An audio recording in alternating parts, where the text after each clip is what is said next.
Chapter 754. Transforming Flames. Han Li and Cultivator's Song flew alone in the skies, and they spoke not a word. But when they saw Skyfirst City in the distance, the woman hesitantly asked, "Marshal Uncle Han, countless nascent soul eccentrics had entered Devilfall Valley and had never returned. Would core formation cultivators be able to find the spirit fruit and safely return from the valley?" Han Li was somewhat surprised by her question, and the light around them pulsed, causing them to slow down. He then astonishedly glanced at the woman. After a moment of silence, he calmly said, "On cultivation alone, you are lacking much in comparison to the other cultivators that have sought treasure in the valley. If you encountered any danger, your chances of surviving would be vastly inferior.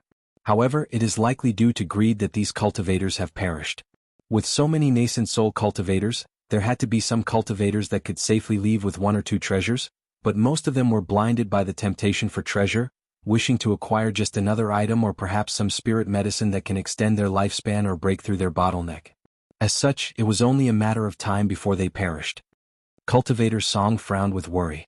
"Then from Senior's words, we will most likely die?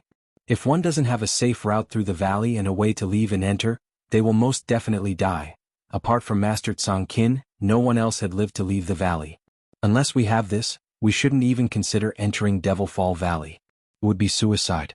Although your cultivation is low, so long as you control your greed and fully investigate the whereabouts of the spirit kindle fruit, you'll be able to make succeed with some luck. Of course, Devilfall Valley is the most dangerous area in Devilfall Valley. You should properly prepare yourself and set up your affairs in case you perish. As for the Ghost Spirit Sect, they should also know of the fruit, and will acting to acquire it. They will most likely rush to be the first to acquire the treasure in the valley, forced to brave dangers in the fear that Marquis Nanlong will be faster. I fear their method of entering the valley will be quite risky." A trace of alarm appeared on the woman's face. Since Marshal Uncle had guessed that the Ghost Spirit Sect's method of entering the valley is dangerous, why didn't you mention it before? Han Li smirked. "Didn't it seem inappropriate to tell this in front of the others? Could it be that you believe I have other intentions?" After a brief pause of surprise, she hurriedly said, "No, I don't dare to doubt Senior." "Relax. It is natural that you have doubts. It wasn't out of malice that I didn't mention this before. While this may come as some surprise to you and Mei Ning, Violet Spirit wouldn't be shaken by this in the last. You should know that while the Nature Origin Pill is extremely precious, it is a bit of a waste on early core formation cultivators like you and Violet Spirit. With regards to Mei Ning, she will have a greater chance of entering core formation stage with the pill, and as a result her lifespan will be extended by several hundred years. But with you and Violet Spirit, you two would most likely break through to mid-core formation stage with time in respect to your exceptional aptitudes. If you take the pill, it will only save you about 100 years to break through the bottleneck. On one hand, you and Violet Spirit will save yourselves 100 years of cultivation, but on the other, you could die after entering Devilfall Valley. These two choices vary from person to person. I don't know what you will choose, Marshal Niece, but Violet Spirit would definitely take the risk. 100 years saved on cultivation is an additional 100 years she further cultivate, and she doesn't plan on staying as a core formation cultivator. This will vastly increase her chances of reaching nascent soul stage. As Han Li spoke, it was with a heavy tone. Cultivator's Song revealed an odd expression. Marshal Uncle means to say that Violet Spirit has already steeled her resolve to become a nascent soul cultivator? Is that why she is willing to brave the grave dangers of the valley? Han Li turned his head to glance at the fading red sky as if reminiscing in past memories, and he slowly said, "That's right. Violet Spirit's experiences are quite different from you and Mei Ning. She had been pressured by powerful cultivators several times, and even had her own mother's sect taken away from her. Although she hadn't mentioned this to anyone else after she had fled, I can faintly feel that her ambition has far surpassed that of an ordinary cultivator." Then under Cultivator Song's amazed gaze, Han Li paused for a moment as if deliberating what to say. "If the spirit kindle fruit is truly within the valley, I will most likely make an attempt for it. After all, it is incredibly difficult to progress one's cultivation in nascent soul stage. If I do not seize this opportunity, I may find myself forever stuck at early nascent soul stage. However, I won't be saying about being overly careful before entering Devilfall Valley, unless it is absolutely necessary. When the time comes to enter, I'll be sure to stress what dangers you should be careful of and point out any dangerous aspects of the Ghost Spirit Sect's method to enter the valley. Nevertheless, what I said before were merely guesses. It is possible that the ghost spirit sect has a method of entering the valley that is even greater than Master Tsongkuan's. This was also one of the reasons I hadn't mentioned the matter from before. When Cultivator Song heard this, she grew silent, but her eyes seemed to reveal understanding. Enough of that. I originally didn't plan on telling you this, but since you asked, I gave you an answer. Having returned to Skyfirst City, your most important task is to survive the battle ahead. It will be your top priority. If you run out of luck, something may happen during the war and you need not further consider going to Devilfall Valley. It will be the same for me. When I return to Skyfirst City, I will be setting the matter aside for more pressing affairs. With that said, Hanli wore a self-mocking smirk. Cultivator Song felt her heart trembled at his words and curtsied. Many thanks for Martial Uncle's advice. Hanli waved his arm. It is hardly advice. Just needlessly said things that you would have come to understand after some thought. Let's enter the city, the sky is nearly dark. Yes, Martial Uncle. The azure streak of light shot forth at full speed once more and entered through the gates of the city. Several days later in the Drifting Cloud Sect's encampment, Hanli was sitting cross-legged in a hidden room surrounded by layers of restrictions. He was holding up a 50-meter-long sword in his hands and was thinking of something with a frown. Strange azure and purple flames were currently burning on top of them, the purple apex flames and the azure flames of the azure lantern. After he came back from his meeting with Violet Spirit, Hanli had Lu Luo introduce him to many nascent soul cultivators with good relations to the Drifting Cloud Sect. During that time he asked this various cultivators to take a look at this difficult problem. However, they were at a complete loss over the matter. These cultivators naturally knew of Han Li's great reputation, so they didn't dare to be negligent and wished to establish good relations with him instead. There were a few that even had a rather pleasant conversation with him, but nevertheless, Han Li gained little from his discussions. Afterwards, he immediately sought out a quiet room to deal with the lingering damage of the battle, the azure flames that had never ceased burning. The swords weren't harmed as the flames burned. They were in balanced competition with the purple apex flames. While it was unknown what kind of devil flame this azure flame was, its might was just as astonishing as his own purple apex flames. He could now rely on quantity to forcefully restrain the flames, but it was still a problem with how he could refine them. If these azure flames weren't eliminated, he wouldn't be able to use his bamboo cloud's warm swords, nor would he be able to easily draw on the celestial ice flames and purple apex flames to attack. At that moment, Hanli was staring at the sword with wandering eyes. After a long moment of consideration, he raised his hand above the huge sword and struck it with an azure spell seal. The huge sword revolved once in the air and split into several tens of small flying swords with a ring. Han Li's spiritual sense stirred and a majority of his flying swords shot back into his body as streaks of azure lights.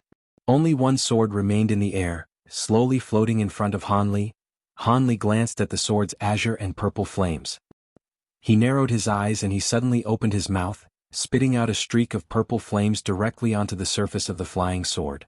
It flourished with purple flames, restraining the azure flames. Then, under the control of an incantation seal, roiling purple flames slowly pressured the azure flames to the tip of the swords before turning into a possessed ball of azure light. Having seen this, Han Li wore a grave expression. With a deep breath, he began to form incantation gestures in a flurry, sending streak after streak of various colored spell seals onto the sword. In an instant, the sword's purple flames grew turbulent and more powerful as they formed wave after wave of flames towards the tip of the azure sword. The azure flame began to sway and grow unsteady on the sword tip as if it were about to be extinguished. However, the azure light simply grew brighter as the purple flames exert more pressure. No matter what the purple flames did, the azure light remained at the sword tip without being extinguished. A trace of dread appeared from his eyes as the hand incantations he formed grew more hurried. A short moment later, Han Li's face grew unsightly. There wasn't any change in the slightest. Then, with another moment of thought, an icy glint appeared in his eye and he waved his hand, covering it in a layer of brilliant purple flames. Then, without the slightest hesitation, he pinched off the azure flames from the flying swords. Chapter 755. Lightning Bead. Han Li pinched the azure flames at the tip of the sword and held them in his inflamed fingers. However, he felt his fingertips grow numb as a huge force began to emit from the azure flames and forcefully repelled his grasp, the azure flame still remaining on the sword. Han Li was dumbstruck, but something soon came to mind. He widened his flaming hand and had the purple flames alone envelope the azure flames. Han Li's hand remained still as his fingers continued to spout blinding violet flames, causing intertwined azure and purple light to pulse. This continued for quarter-hour more before he sighed and shook his hand. The purple flames in his hand disappeared without a trace, leaving behind only a dazzling and translucent ember of azure flame. This strange flame was more troublesome than he had anticipated. The violet apex flames may be able to contend against them, but it found it difficult to refine them. After some further deliberation, Hanli raised his hand and pointed to the flying sword in front of him. With muffled claps of thunder, the flying sword burst forth with arcs of golden lightning. As soon as the lightning appeared, it shot towards the azure ember in countless tendrils and completely enveloped it. The possessed ember glowed and cleanly absorbed the golden lightning as if it were a bottomless pit. Its brilliance grew vastly bright and the flames swelled to the size of an egg. As this occurred, Hanli's eyes shined with a bright blue light as he stared at the azure ember absorbing the golden lightning. His expression wavered as he stood still for an unknown amount of time before sighing. The blue light within his eyes faded away, but his face now appeared hesitant. A short moment later he came to a decision and nodded. He opened his mouth and breathed in the bit of purple flame that still remained on the flying sword. Without the suppression of the purple apex flames, the azure flames on the sword flourished and enveloped the entire sword in a mere moment. As the treasure was bonded to Han Li's soul, his face immediately paled from the pain that followed. However, he didn't pay this any further attention and simply flicked his fingers towards the sword, shooting streaks of azure sword streaks from his hands. The azure sword streaks had been completely absorbed just like the divine Devilbane lightning. However, Hanli continued to circulate the spiritual power inside his body as if nothing had happened and continued to strike the azure ember with repeated attacks of sword streaks, quickly consuming their magic power. As a result, the azure flames took the sword streaks as kindle, causing them to roar and surge with brilliant light. At that moment, Hanli had already consumed a third of his magic power. With the lantern flames greatly enlarged, Hanli smiled and ceased attacking. Instead, he beckoned at the sword chi within the fireball. In a gust of wind, the bamboo cloud's warm sword was able to easily leave the azure flames. It circled once around before landing in his hand. Hanli lowered his head and took a look at it. He couldn't help but smile at the translucent blade being completely free of flame. As expected, although the flames are miraculous, it has a limit of how much spiritual power it can absorb. Once it absorbed too much of the azure sword chi, it was capable of being manipulated. Once that was muttered, he slapped his hands together and the sword disappeared in a flash of light. Hanli then turned his eyes towards the azure ball of flame before him. He lightly tapped it, sending a sliver of his spiritual sense into it. The azure fireball then trembled and began to slowly revolve as it pulsed with light. Hanli raised his brow and attempted to command the fireball with his spiritual sense, but it merely swayed from start to finish. A short moment later, he was able to command it to sluggishly fly 3 meters into an air at a crooked angle. When Hanli saw this, he stroked his chin and began to mutter to himself. Given how powerful the azure flames were, it would be a waste not to use them. Although he was able to forcefully control the flames from the large quantities of azure essence sword chi that it had absorbed, it was clear to see that this method also came with its flaws. After all, these flames weren't something that he had refined. It would be difficult to control it as naturally as the celestial ice flames. Hanli frowned and stared at the azure fireball as his mind wandered. He then reached for his storage pouch and summoned a flawlessly smooth rib bone and a faint yellow bottle into his hand. This was the Bone Sage's jade slip that recorded the profound Een arts and the magic tool he had used to absorb demon beast souls. Hanli opened the bottle and released a cloud of black chi. He grabbed the air in the direction of the black chi and summoned it into his palm. Then under the control of his spiritual sense, the ghost chi immediately flew into the rib bone that he held in his other hand. In a moment, it turned black and began to float in the air, releasing a sinister black light. When Hanli saw this, he pressed the bone against his forehead and quickly read through the contents of the profound Een arts, searching for something in particular. Just as Hanli found the Een fire lightning technique, he rejoiced and began to carefully read through its contents. While the technique's name may suggest it to be ordinary, it was a technique on par with the profound Een arts heaven-wide corpse fire. However, it wasn't some secret devil Dao technique. Rather, it was a secret technique to refine lightning beads like the heavenly lightning seed that Hanli had used in the past. According to its description, the Een fire lightning possessed astonishing might when successfully created, displaying a destructive might even greater than the heaven-wide corpse fire. 1. First introduced in Chapter 163 while Hanli was still in chi condensation stage. In principle, condensing such a large quantity of pure Yin fire into an explosive required other materials in order to stabilize it, creating a weapon that was capable of inflicting devastating damage. But it was a pity that these mines were only single-use items. Not only were there many restrictions that must be followed when refining them, it was also troublesome as well. It was only refinable by cultivators who could control lightning attribute spirit power. As a result, Zenith Yin and the Bone Sage had never been able to refine these items. When Han Li first saw the Yin Fire Lightning refinement method, he didn't pay much attention to it.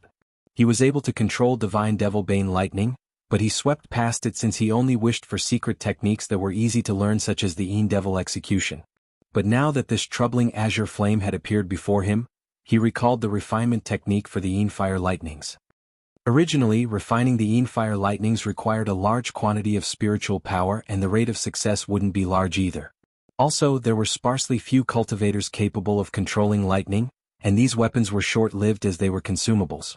Although Han Li couldn't use the profound Yin arts, he no longer needed to strictly follow the Yin Fire Lightning refinement technique with his current knowledge and cultivation. He simply needed to alter the refinement method to make sure of the azure flames in order to refine them. And since the azure flames were no less than the purple apex flames, they would be no less powerful than the Yin Fire Lightnings that were originally described. In the past, he had thoughts of using the celestial ice flames or even the purple apex flames to refine the mines. But because the two flames were too difficult to refine and he lacked the amount needed to face enemies, he didn't dare to squander them on this idea and tossed the matter to the back of his head. Now that he had the azure flames, which he could neither store nor refine, he could now put his plan into action. This way he would have another devastating weapon to use in the incoming war. With that thought, Han Li took a look at the other items in his storage pouch. Han Li was eventually able to find the materials needed to refine the lightning beads.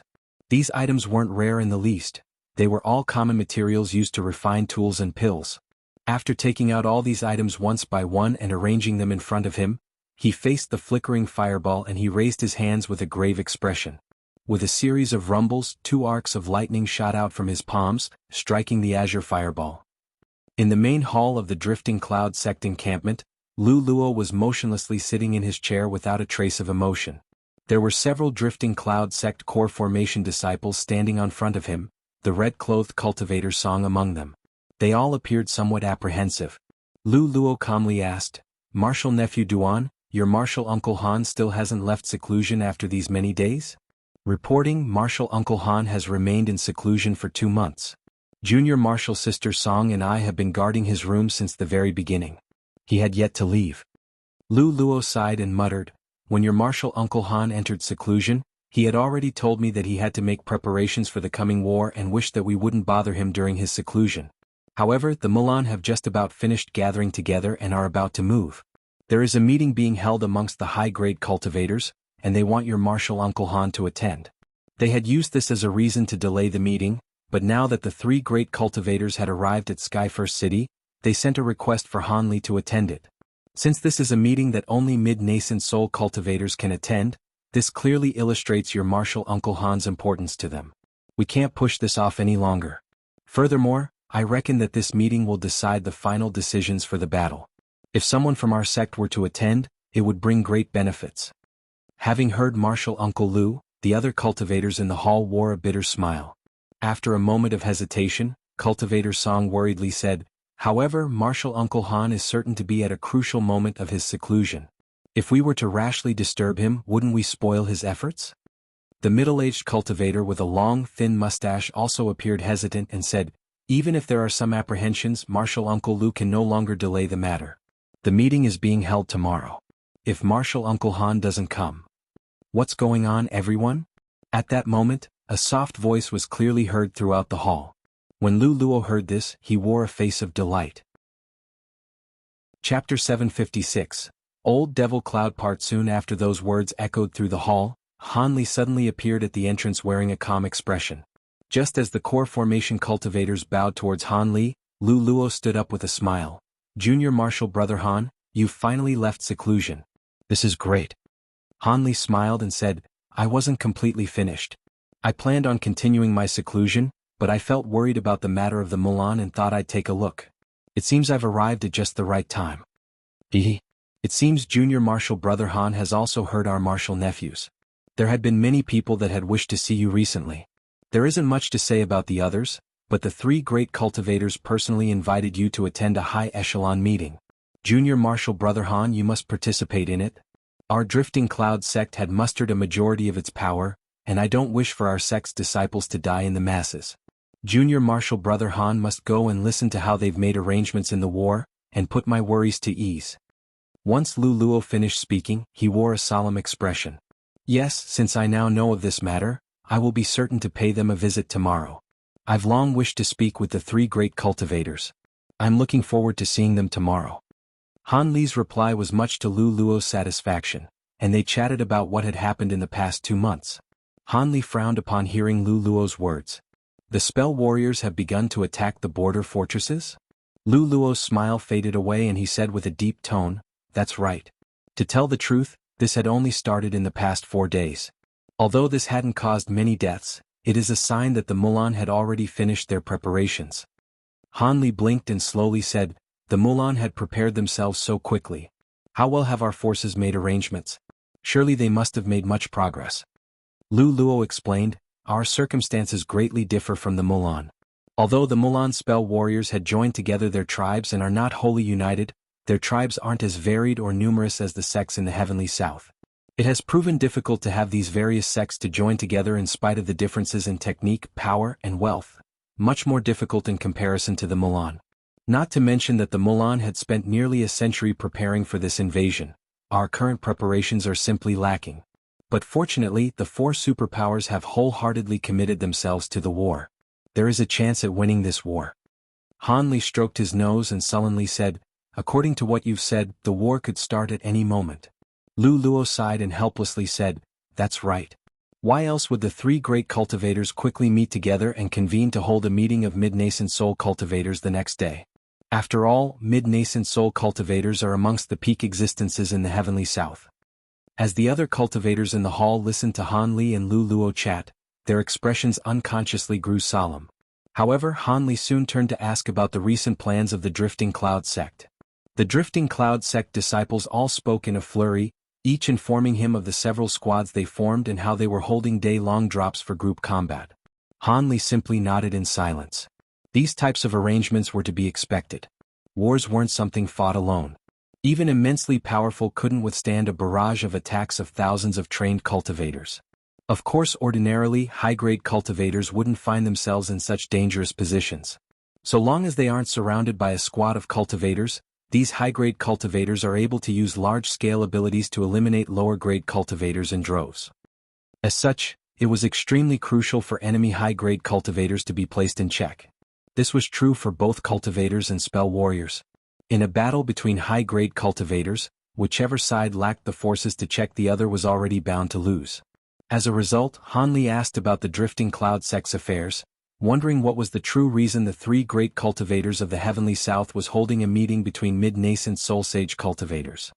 He reckoned that in addition to the arrangement of the cultivator armies, the upcoming meeting would most likely include arrangements of how to deal with the Mulan sages. With that thought, Han Li couldn't help but coldly smile. In the last 2 months, not only did he eliminate the azure flame from all of his bamboo cloud's warm swords, but he also used the divine Devilbane lightning to turn the azure flames into 8 lightning beads. When Han Li recalled his attempts to create the lightning beads, he couldn't help but wryly smile. His efforts were met with mostly failure. It had been a truly exquisite way to rid off the azure lantern flames. After a moment more of chatting, Han Li left the hall and returned to his assigned residence to hone his spirit. In the 2 months he spent unceasingly purging his swords of the azure flame and refining them into lightning beads, he had exhausted himself quite heavily. On the next morning, Han Li left the Drifting Cloud sect encampment and walked towards the heart of the city. He soon found himself looking a huge stone palace hall in the distance. Because the entirety of Skyfirst City had been built as a rushed construction, even the main hall used to host meetings between the higher echelon of the 4 superpowers appeared quite ordinary and coarse. Apart from being larger than the Heavenly Dao Union's meeting hall, it had little else of note, apart from the several core formation cultivators standing guard in front of it. When they saw Han Li approach, they swept their spiritual sense past him and they immediately welcomed him. One of the core formation cultivators saluted him first and respectfully said, Senior, only mid-nascent soul stage cultivators are allowed to participate in the meeting today. May I ask, here? Without waiting for him to finish, Han Li waved his arm and flung a white jade slip over to him. It was the invitation that Han Li had received the day before. After the guard swept his spiritual sense into the jade slip, he apologetically said, "So it was Senior Han. This junior has been lacking in manners. Please go in." He then stood to the side and opened the door. Han Li smiled and thought to enter when his expression suddenly changed. His steps grew sluggish as he turned his head to look in the direction of a small street. There were two people slowly walking through it, a man and a woman. The man appeared to be only about 20 years of age, and he wore a rich embroidered robe. Chapter 757. A meeting of eccentrics. Dong Xian'er's expression remained somewhat baffled at the sight of Han Li, but she calmly replied, "That person was an old acquaintance of mine. Since I hadn't seen him for many years, his sudden appearance had surprised me." Old acquaintance? That early nascent soul cultivator is allowed to enter today's meeting. And going from his youthful appearance, he should be the recently famous Drifting Cloud sect elder. It is said he is surnamed Han, the same as the person you had mentioned before. Are they the same person? Old Devil Cloudpart wasn't angered by her stiff reply. Rather, he spoke calmly as if he had an unordinary relationship with the woman. Dong Xian'er's complexion turned somewhat pale at his words, but she remained silent. A cold glint flashed from Old Devil Cloudpart's eyes. While he did drop the matter with a cold snort, a slight frown appeared on his face. Cloudpart led her to the front of the palace hall and was promptly allowed in by the fearful core formation cultivators standing guard. Of course, Dong Xian'er wasn't allowed to enter. She was led to side room to rest for the time being. Not long after Han Li entered the palace hall, he soon saw the entrance of the meeting room and hurried inside. The meeting room was rather simply arranged. Apart from a few rows of huge stone pillars, there was a large empty space at its center with 17 exquisitely crafted wooden chairs placed several meters apart from one another. 8 cultivators were currently sitting amongst the chairs in various places. When Han Li entered, there were a few that indifferently glanced at him, a few that ignored him, as well as others that were currently meditating. They all acted without regard for any others. However, there was one person who kindly smiled at him when he entered. He beckoned to Han Li and said, "Fellow Taoist Han, you've emerged from seclusion. If you don't find it distasteful, how about you sit next to me?" This man was the leader of the Heavenly Tao Alliance, the Phoenix Cry sect's Long Han. "Many thanks, Brother Long." Han Li sat down at his side and began to silently examine the other cultivators in the room. A short moment later, Old Devil Cloudpart entered the room. He glanced at the others within and chuckled before boldly taking a seat in an empty chair. He sat down in the seat next to a blue-robed old man who was holding a white jade wine cup and a small emerald green pot, drinking by himself. When Old Devil Cloudpart sat near him, his fragrant scent drifted towards Old Man, causing him to glare at Devil Cloudpart and curse his own luck. He paid no attention to the old man's dissatisfaction, instead glancing around him and examining Han Li with much interest, much to Han Li's unease. With a frown, he bluntly closed his eyes and remained expressionless. However, he was still pondering what relationship this old devil had with Dong Xian'er in the past. Dong Xian'er had been stolen away by the Harmonious Bond sect's young master and joined the sect. Although this old devil's reputation was awful, he wouldn't prey on his own sect's disciples. The two must have some other relationship, else he wouldn't have brought Dong Xian'er along to the meeting. Just as Han Li mulled over this, a number of people entered the hall in succession. They were all mid-nascent soul cultivators, many of which were recognized by those already sitting in the hall. With a few hateful grudges between them, there were quite a few mocking statements said in passing amongst the greetings that were uttered. At that moment, Old Devil Cloudpart's gaze finally left Han Li, but Han Li remained still regardless. As he recognized none of the other cultivators in the room, he didn't need to greet them. "Fellow Taoist Shattered Soul. I didn't think that you would come. I heard that you had already cultivated your 9 souls technique to transformation stage. Congratulations." He then turned his head to look at the source of the glare, an unfamiliar green-clothed old man with a long beard. When the old man saw Han Li glance at him, he withdrew his gaze and expressionlessly turned his eyes elsewhere as if nothing had happened. However, this didn't cause Han Li to relax.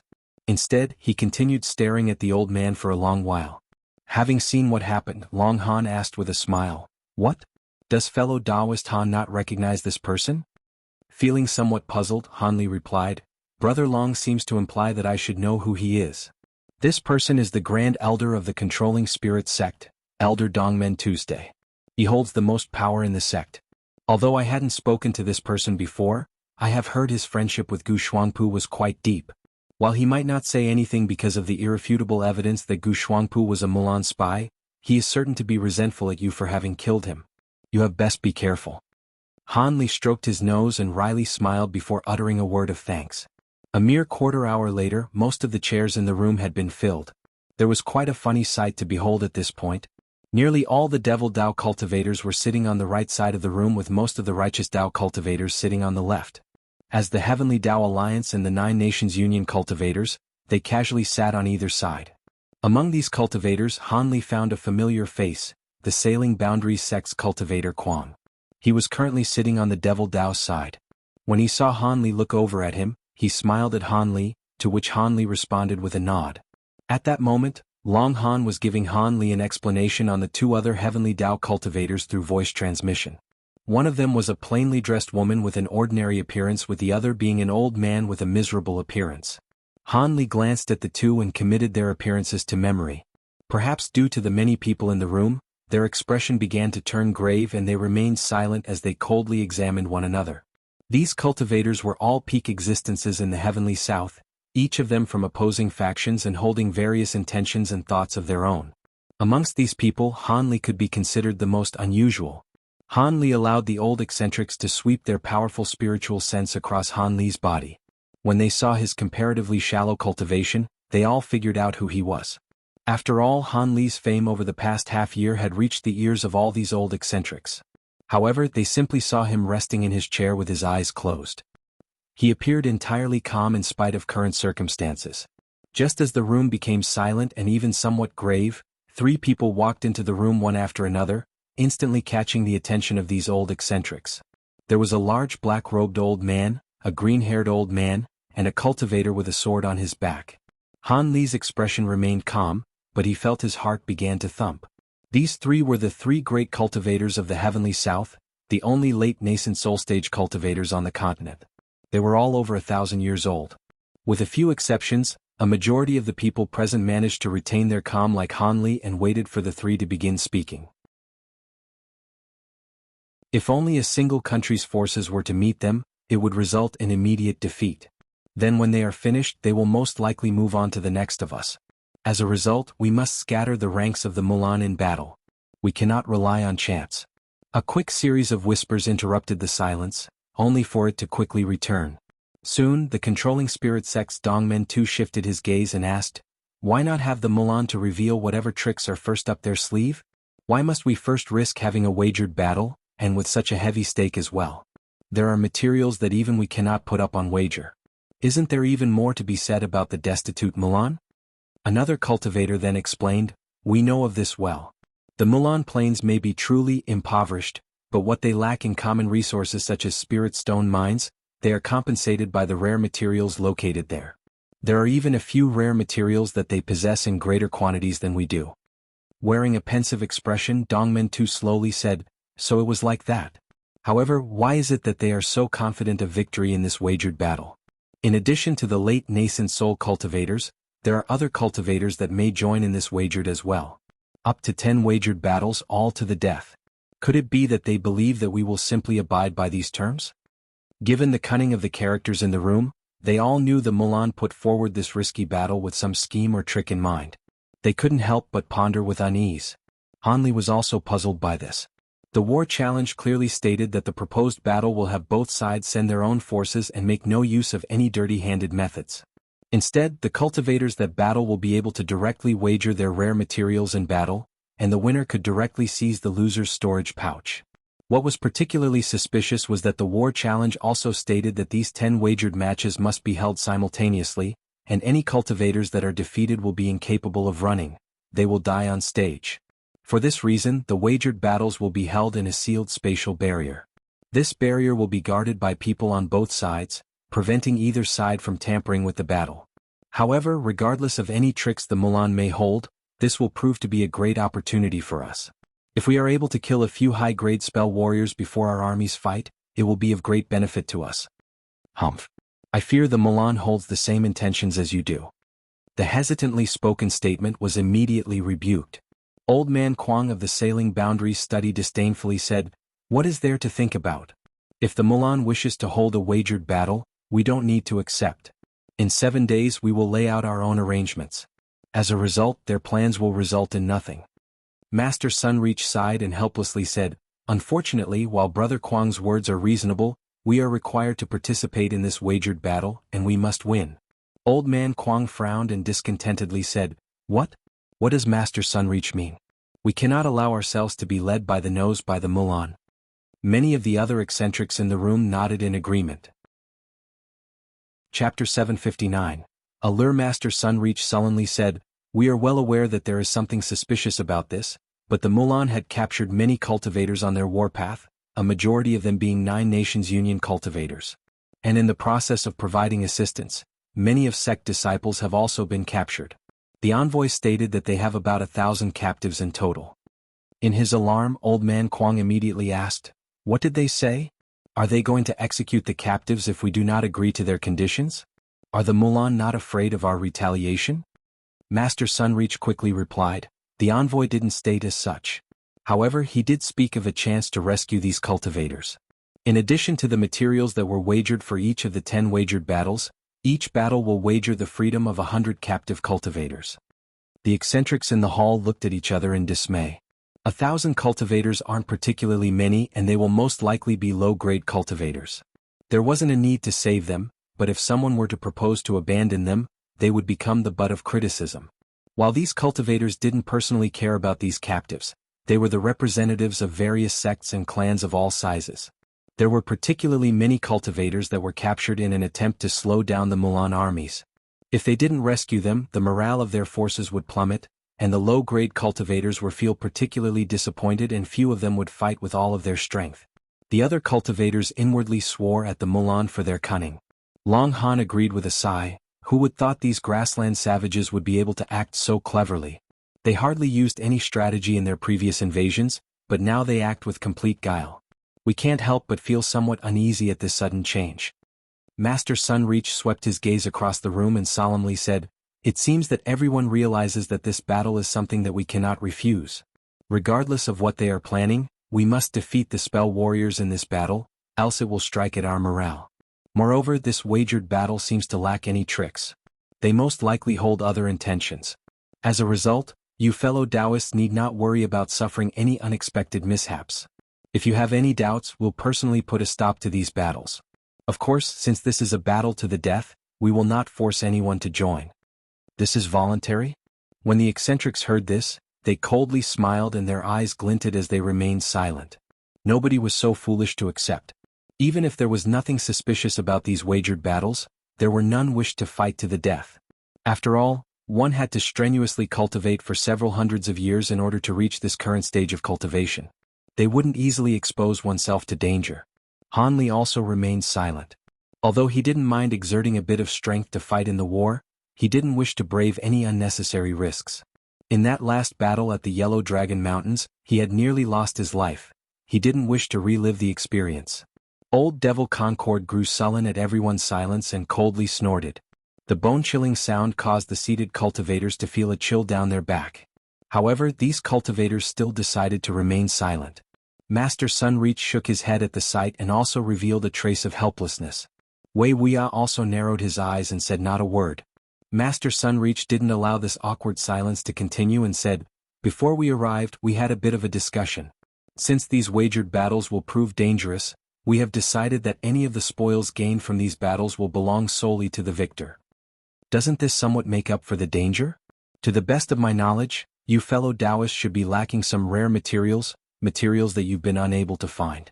We have some in our collection that we are able to persuade you with." Once this was said, his gaze swept past the room once more and his gaze stopped upon Han Li. Han Li felt his heart tremble and he felt somewhat puzzled. The other cultivators in the room felt the same. Although the sword-bearing Taoist had mentioned some alluring conditions, much to the temptations to those present, none took the initiative to step forward and participate in the wagered battle. But at that moment, Wei Wuya suddenly turned his head towards Daoist's shattered soul and began to send him a voice transmission. The despondent Daoist shattered soul suddenly sat straight and wore an expression of delight. He then began to silently move his lips and converse with Wei Wuya through voice transmission. A short moment later, Taoist Shattered Soul's expression wavered with hesitation. At that same moment, Devil Concord began to send a voice transmission. Devil Cloudpart appeared completely aloof since he had entered the hall, but when he heard his sect's Grand Elder's voice transmission, he immediately frowned with a gloomy expression. It was unknown what was said to him. After a moment of thought, Taoist Shattered Soul eventually said, "Fine. So long as you uphold what was agreed. I don't mind braving danger just this once." When the others heard this, they were absolutely stunned. Then Devil Cloudpart said, "Since fellow Taoist Shattered Soul is participating, I will go as well. It would be truly unfortunate if these rare materials were lost to me." The old devil coldly smiled, but a trace of anger could faintly be seen from his face. The other cultivators glanced at each other. Although they didn't say anything, they were deeply startled. Regardless of what had convinced the two, it caused all the others to feel ill at ease. As expected, the three great cultivators each began to send voice transmissions to cultivators in the hall one after another. Most of these cultivators would happily or worriedly agree to fight in the wagered in the battle. There were only two that coldly shook their head and refused. When Hanli saw this, various thoughts began to swirl through his mind. But at that moment, Master Sunreach's voice had reached his ear. "Fellow Taoist Han, I heard that you were currently searching for a large quantity of auric essence. Is this true?" When Hanli heard this, he felt his heart pound. It was no surprise that he knew of this. His request of the Heavenly Tao Alliance's search for auric essence wasn't a secret affair.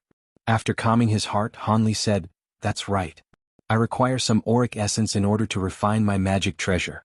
Could it be that fellow Taoist Sunreach has a large amount of it?" Master Sunreach chuckled with a grin. "Fellow Taoist Han guessed correctly. Fellow Taoist Wei and I have each acquired a large chunk of auric essence. Its quantity should be enough for fellow Taoist to use. Are you interested?" After pondering to himself for a moment, he non-committedly replied, "I would like to first see if the auric essence is to my satisfaction before I consider fighting." Master Sunreach agreed with a smile. In such a brief amount of time, 5 cultivators had agreed to fight. They were all like Hanli. It was only after some thought that they readily agreed. But even as hesitant as they were, their responses were to Master Sunreach's satisfaction. He then promptly ceased his voice transmissions and began to make arrangements with how the Mulan armies should be dealt with. In spite of the clamor of the eccentrics speaking of how to make use of spell formation tools and deal with the troublesome spirit technique formations of the Mulan, Han Li's mind had already wandered off as he pondered about the auric essence. To tell the truth, Han Li had been dissatisfied with the might of the Bamboo Cloud's warm swords. It wasn't that his flying swords were inferior to the might of his fellow cultivators, but rather they were too weak in the face of the enemies that he had encountered. If he faced weak opponents, he wouldn't have to use them. He would use the Azure Essence sword streaks to deal with them. But against towering opponents, his flying swords would prove quite meager. But with the Azure Essence Sword Art's last recorded divine ability, the Aureate Sword Formation, Han Li's Bamboo Cloud's Ward Swords would be able to contend against a late nascent soul cultivator for some time, even if he could only muster a small portion of its complete power. As for the Heaven Void Cauldron, he hadn't personally witnessed any of its actual power. As he only heard endless praise of it from Silver Moon, he started to grow doubtful of it. Because the Aureate Sword Formation was a great divine ability that would allow him to establish himself in the cultivation world, he needed to acquire a large quantity of it in order to make use of the formation. However, Han Li felt uncertain about participating in the wagered match for it. With some thought, he decided to first see how much auric essence was being offered before de-icing.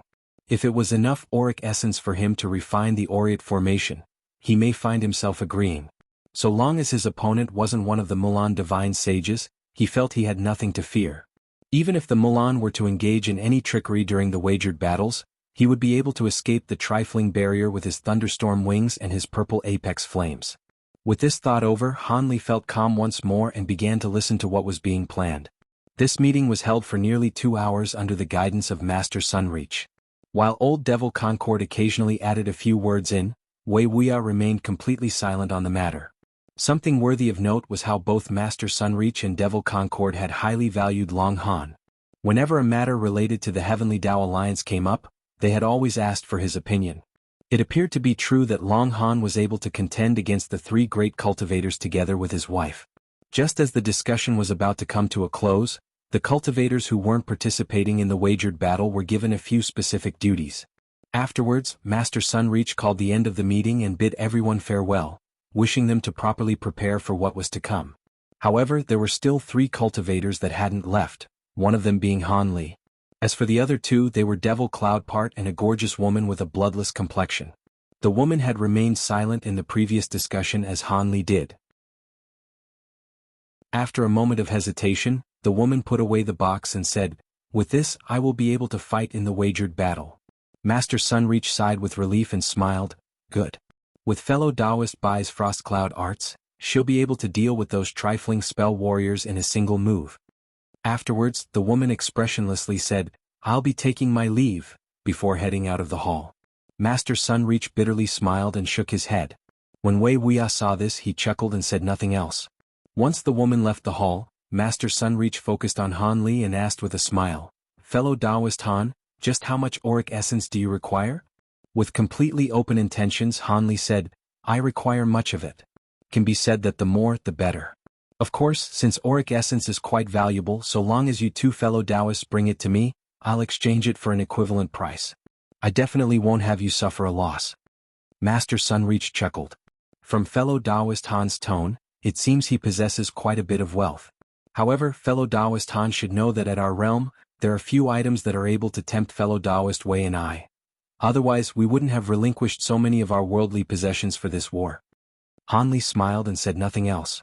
Instead, Wei Wuya sighed and suddenly spoke, "Fellow Taoist Sunreach, your tone may be bold, but fellow Taoist Han was able to escape from a Mulan divine sage with only early nascent soul stage cultivation.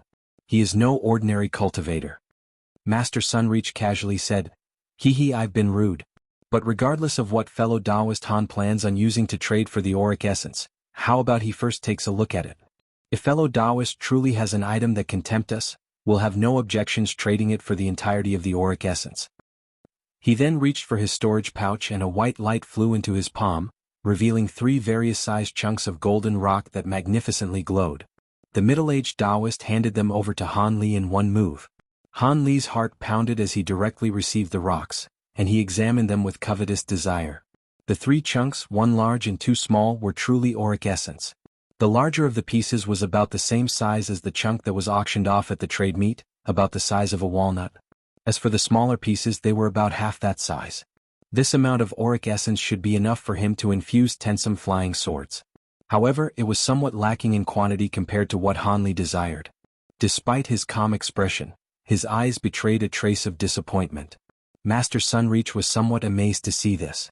Just how much auric essence did this man want? It was rather baffling. With that thought, he shot a glance at Wei Wuya. Having seen Han Li's expression, he also glanced at Master Sunreach and calmly took out a fist-sized chunk of auric essence from his sleeve. Chapter 761. The Profound Goddess Palm. Just as Han Li pondered, he heard a long sigh from Wei Wuya.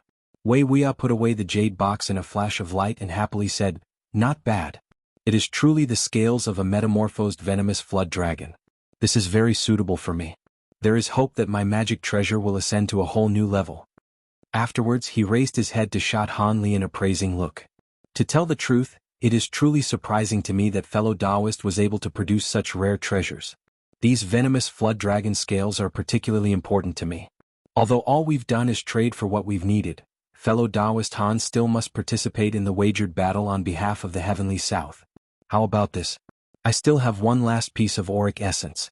I originally planned to give it to my descendants, but since fellow Taoist Han requires it, I will give it to you. This way, I won't be accused of taking advantage of you."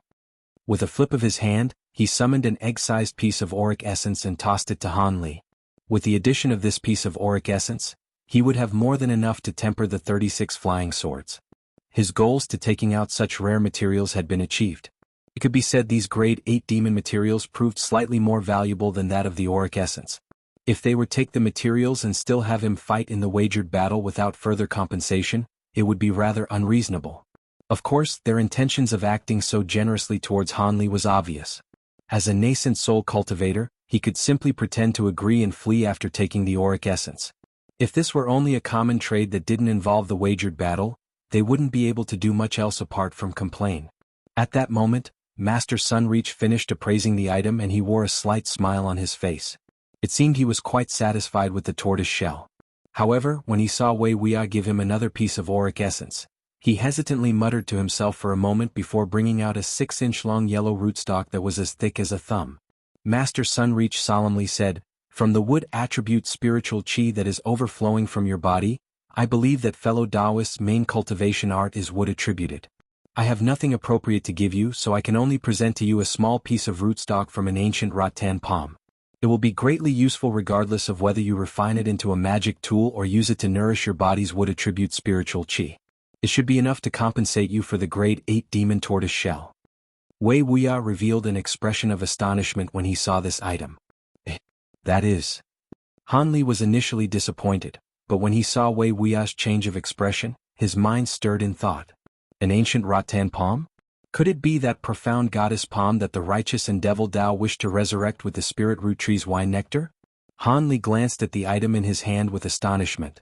Master Sunreach wasn't surprised to see that Wei Wuya recognized this item. He calmly said, "With Brother Han's status, he should know of the profound goddess palm that appeared in this world. It is a pity that despite our efforts, we were unable to bring it back to life.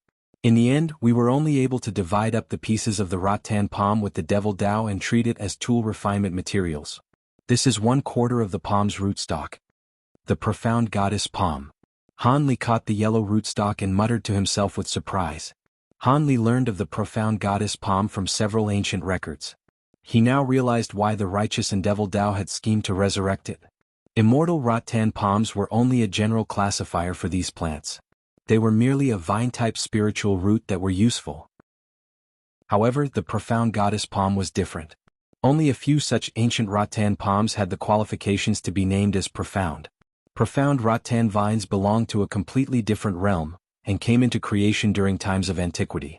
As such, any fruits or flowers it may produce possessed inconceivable effects that were truly heaven-defying. However, the profound goddess palm were one of such roots that possessed amazing effects. But as it had perished long ago, its husk was indistinguishable from other rattan palms. Were it not for the explanation that was left behind in the ancient cultivator burrow where it was found, it would have been assumed to be an ordinary rattan palm husk. At the start it was believed to be a precious treasure. Even the righteous and devil Tao has fought several times for the possession of the treasure. Later on, the higher echelon of the righteous and the devil Tao decided to first see whether or not the immortal rattan was able of being resurrected. After all, even if it was resurrected, it could take tens of thousands of years before it would bear fruit or flowers. As a result, they first tried several different methods in their attempts to bring it back to life, and they later used spirit water and milk to water it. They even used wine nectar from the spirit root tree of the Dream Cloud Mountains. However, all these efforts were in vain as the immortal rattan showed no sign of coming back to life. With dashed hopes, the devil and righteous Tao decided to divide the stalk and branches into tensome pieces and even divide them between each party. As for how Master Sunreach acquired a piece of the rootstock, it was offered as tribute in an attempt to curry favor with him, the Grand Elder of the Righteous Tao Alliance. As for how Wei Wuya recognized it, he also had a section of the immortal rattan, but it was only a small portion of its branch. Through a series of trades, it had eventually made its way into Wei Wuya's hands. Since the pieces of the profound goddess palm couldn't be resurrected, they could only be used as top-grade materials at best, greatly decreasing its value in Master Sunreach's point of view. Additionally, since it was a wood attribute material and wasn't well suited for his own cultivation arts, he gave it to Han Li without much consideration. Wei Wuya soon realized what Master Sunreach also thought, and his surprise soon disappeared. Although he knew of the origins of the rattan rootstock, Han Li only felt slight disappointment. He currently had no lack of top-grade tool refinement materials. He only desired to acquire more auric essence, and it was for that reason that he took out the grade 8 demon materials. Since he didn't have the time to nurture his bamboo cloud's warm swords nor the spiritual power to refine a new magic treasure, it was currently better for him to receive ancient treasures instead if auric essence was out of the question. Chapter 762 Spirit Talisman. As Wei Wuya and Master Sunreach remained behind and had a casual discussion about Han Li, the person in question had already arrived outside. To his surprise, Han Li caught sight of Dong Xianer.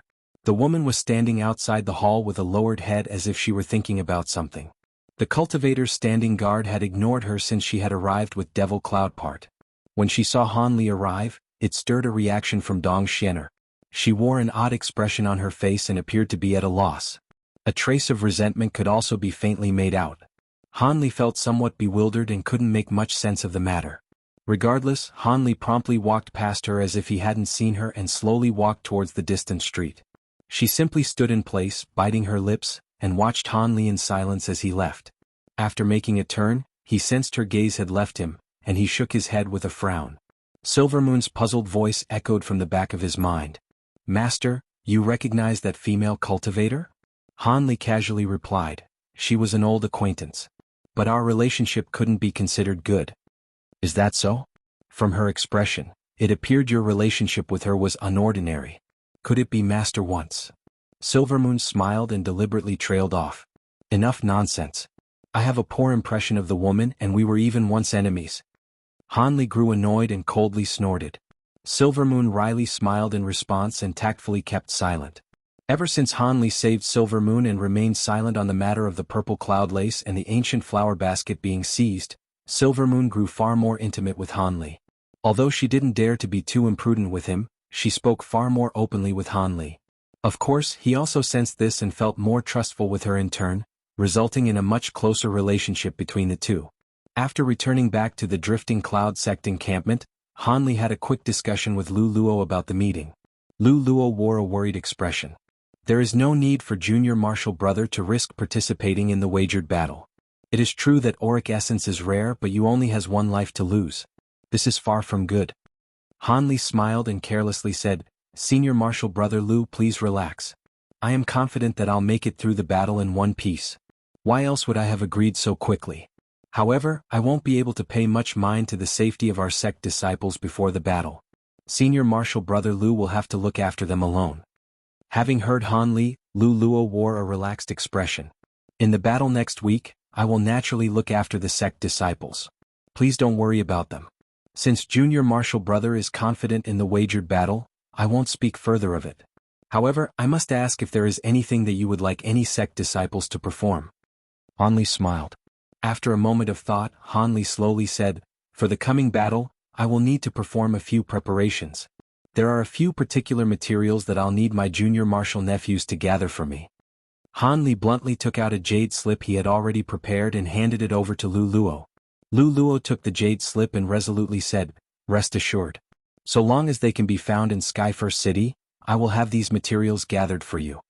Warmed by his words, Han Li nodded and chatted a bit before taking his leave. The jade slip that he gave Lu Luo detailed the supplementary materials for the spirit subjugation talisman. 1. On the way back to the encampment, he had came to a conclusion that while he should have no problem with the wagered battle given his current abilities, he always felt it best to tread with caution and that he should make what preparations he could, the spirit subjugation talisman being one of them. 1. In the Umber realm he received the talisman refinement method for a grand talisman. Chapter 591. It would be the soul-killing move that he would be able to prepare within several days' time. His only worry was the odds of success for refining it. As for tempering his flying swords with auric essence and cultivating the aureate sword formation, that wasn't something that could be accomplished in a sparse few days. He originally thought to find a satisfactory spirit talisman brush and have some more practice honing his talisman refinement techniques before attempting to create the spirit subjugation talisman. But now that he only had a few days, he had to make an attempt despite the lower chances of success. If he could successfully refine it, he would have another killing move. If he failed, nothing could be done about it. Any other preparations he could make over the next few days wouldn't be able to increase his strength. With that thought, Han Li calmly arrived at his assigned residence and entered his bedroom. He then sat cross-legged on his bed and closed his eyes. In a mere 2 days, Han Li had acquired all of the materials that he had requested. He was delighted and felt reassured of his decision to become a Drifting Cloud Sect elder. With these materials on hand, Han Li moved to a sealed room. After taking a seat cross-legged at the center of the room, he placed each of the materials in front of him and carefully opened a black-green bottle that he took out from his storage pouch. With a whoosh, a streak of crimson light shot out from the bottle. Already prepared, Han Li calmly raised his hand and grasped at the air. A large hand of azure light appeared soon after and grabbed the crimson ball of light. The azure light hand then pulsed with light and trembled, revealing the crimson light's true form. It was a crimson flood dragon that was several inches long. It continuously swiveled at the center of the palm and would occasionally attempt to escape, but the surrounding walls of azure light firmly trapped the flood dragon like a bird to a cage. Han Li narrowed his eyes and blue light shined from his pupils. He was able to instantly view every detail of the flood dragon's soul. It appeared lively and exactly the same as when he had captured it tens of years ago. But with his bright-sight spirit eyes he was able to see something exceptional. Although the power of the flood dragon's soul still remained astonishingly strong, the light in its eyes had dulled. Clearly its intelligence had waned. Now the soul merely had power, but its mind was exactly the same as an unevolved flood dragon. Its attempts to escape were only born from instinct. Han Li sighed and recalled the great 8 venomous flood dragon and its immense abilities. It was now reduced to a feral soul only over the passage of tens of years. The contrast was so great that it nearly invoked pity. This led Han Li to be particularly mindful of immense challenges on the path of cultivation. If he were to one day lose his flesh body and his primal soul fell into the hands of an enemy, he may find himself in the same situation as this venomous flood dragon. Han Li sat down in silence for a moment longer and sighed. With a shake of his hand, he had the crimson flood dragon appear 3 meters above his head, remaining trapped in place within a barrier of azure light. Paying no further attention to the venomous flood dragon's soul, Han Li lowered his head to look at the materials before him. He pointed to the emerald green hide of an unknown spirit beast and had it fly over towards him. With a bright glint from his eyes, he opened his mouth and spat out a sliver of azure nascent flame onto the spirit beast hide. Oddly enough, the flames didn't burn the spirit beast hide but enveloped it. Han Li clutched both of his hands in an incantation gesture and began to continuously flick his fingers, striking the spirit beast hide with a barrage of spell seals. The nascent flame continuously flickered and pulsed with light. Han Li then ceased his casting incantation gestures and pointed his finger at a white jade box. The box flew over to him and opened to reveal a pile of sparkling silver powder. He flicked at the jade box, sending a small portion of the silver powder directly into the azure nascent flames, bringing forth silver embers within the flames. With further control from Han Li's incantation gestures, the flames drew the spirit beast hide to its center, transforming the hide into a huge silver lotus flower that slowly swiveled in the flames. Han Li's expression grew increasingly solemn and began to point to each of the containers in front of them. Various materials dazzlingly burned as they entered the fire. As they burned, the spirit beast hide turned silver to black, then black to green. Then when it turned crimson, Han Li breathed out and ceased pouring in the materials, and instead began to mutter. At the same time, several of his fingers trembled, shooting out several threads of slim azure light from his fingertips, directly striking the surface of the spirit beast hide. Now under the azure thread's control, the spirit beast hide ceased revolving and began to sway with a strange momentum. As Han Li continued his incantation, the spirit beast hide began to release slivers of black chi and shrink by a small amount. When the black chi touched the crimson nascent flame, they burned and released a faintly fishy scent in the air. Han Li seemed to ignore this and continued maintaining the flames for 2 hours. When the last sliver of black chi from the spirit beast hide had been refined, Han Li's expression finally relaxed and he sighed with relief. He tossed several more materials into the flame and had them burn for a moment more. Then as Han Li's gaze flickered, the flames were suddenly extinguished with a pop, revealing a crimson spirit hide. At this moment, it was only the size of the palm of a hand. Han Li was satisfied to the chances to the spirit hide. He then pointed to the flood dragon soul above him without the slightest hesitation and had the barrier surrounding it scatter into specks of light. Then through some invisible force, it was sucked into the crimson spirit hide. With a puff, it disappeared without a trace. Chapter 763. The arrival of battle with the flood dragon soul absorbed by the spirit hide. Han Li flipped his hand, summoning a sparkling blue talisman brush into his palm. It was 7 inches long and was exquisitely created. With his other hand he beckoned to a blue jade box and summoned a ball of golden liquid from the case. Han Li quickly dipped the brush in the floating liquid and his expression froze as he concentrated on the spirit hide. He then began to sweep his brush through the air with great familiarity. Series of cryptic golden talisman characters began to flow from the tip of the brush and directly bore into the spirit hide. Soon after, various talisman characters began to emerge above the spirit hide in orderly lines, each glistening with golden light. Just as these talisman characters began to appear, the spirit hide began to fiercely shake, emitting dragon roars from within. Protrusions then began to appear on the surface of it. Soon after, the crimson flood dragon emerged from the spirit hide and attempted to escape with all its might. But in that instant, the golden talisman characters on top of it brightly shined and contorted, tightly constricting the flood dragon soul and dragging it back. Although the flood dragon soul has lost its intelligence, it was still the soul of a worldly spirit beast. Its instincts detected danger and continuously attempted to break free of the golden talisman characters. At that moment, Hanli began to draw talisman characters with increased speed, and more golden talisman characters directly enveloped the flood dragon, quickly overpowering it and pushing it back into the spirit hide. Taking advantage of this opportunity, Hanli took out a bottle of purple liquid and dipped his brush in it. He then calmly began to write an odd symbol. Following that, Hanli exchanged the cinnabar he used to write with his brush as he continued to write talisman characters. Not long after, the spirit hide talisman paper flashed with dense bursts of various colored light as it soared with spiritual chi. Hanli's expression grew increasingly solemn and his brush strokes started to slow, his eyes shining with blue light as he utilized the bright-side spirit eyes to their greatest extent. Just after a single crimson talisman character was drawn onto the spirit hide, a wave of increasingly frantic spiritual chi fluctuations suddenly emerged from the half-finished spirit talisman. Hanli's expression greatly changed as he began to inwardly curse. Without a further thought, he swept his sleeve, sending out a cloud of azure chi, instantly recalling all of the materials. At that same moment, he swept his other hand towards himself, summoning a small blue shield. It expanded in the blink of an eye and blocked his front. As Hanli finished all of this, the crimson spirit hide exploded, releasing deafening dragon roars. Rainbow light dazzlingly shined as a huge wave of astonishing spiritual chi struck the blue shield. Glowing with light, the large shield unwaveringly blocked the attack, somewhat to Hanli's surprise. He reckoned that due to the spirit talisman's immense power, the explosion that resulted from its failure would contain equivalently destructive force. It had been beyond his expectations for the attack to be so easily blocked. During Hanli's bewilderment, a streak of crimson light shot towards the ceiling of the sealed room in an attempt to escape. But just as the red streak touched the ceiling, a layer of white light blocked its way, causing it to rebound. Hanli was overjoyed at the sight of the flood dragon's soul and raised his hand without any further thought. He grabbed at the air, summoning a hand of azure light to emerge above the flood dragon's soul and grab it. He then pointed to the shield and had it quickly shrink with blue ripples of light before returning into his sleeve. Afterwards, Hanli again examined the recaptured flood dragon soul with the bright-side spirit eyes. Hanli yelped with astonishment. Although it still appeared to have the original soul, its strength was far weaker.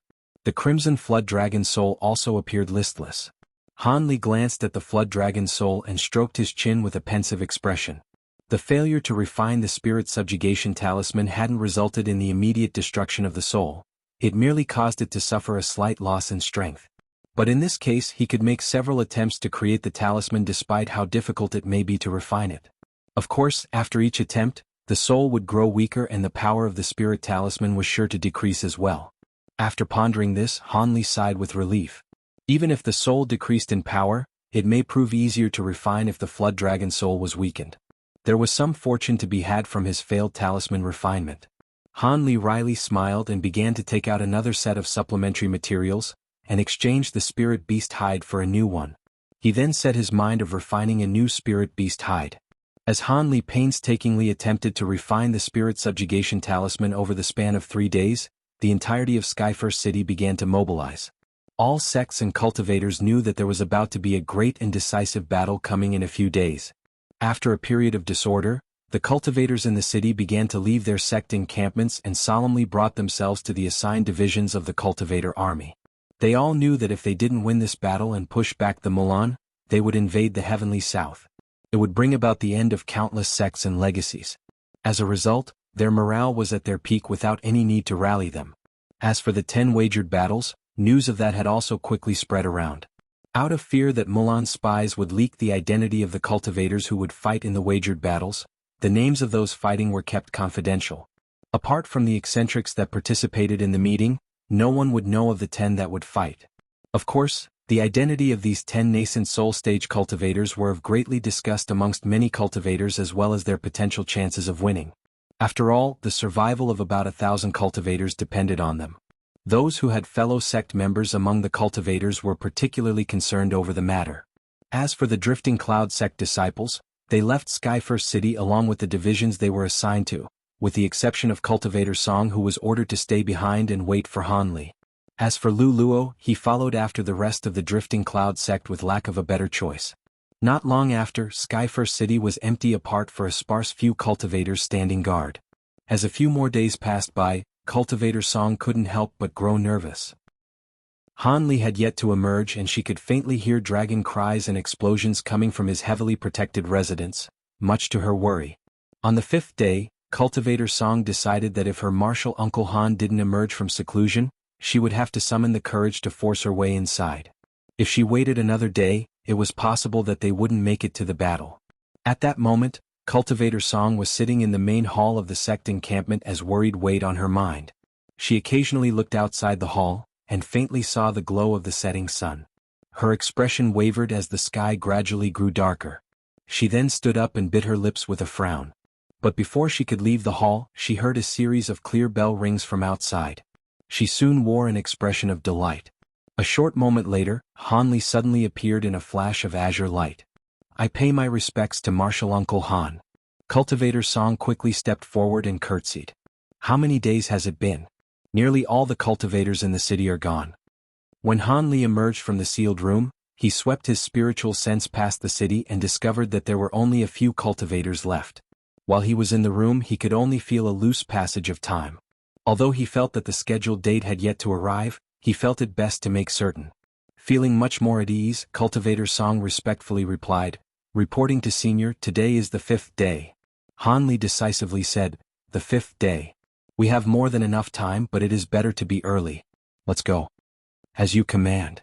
Han Li waved his hand and a streak of white light flew out from his sleeve into the courtyard outside. The light faded away to reveal a winged white carriage, the wind-riding chariot. Han Li's figure blurred and he reappeared inside. He turned to the woman and said, "Come in. It will be faster to travel in this than flying with light."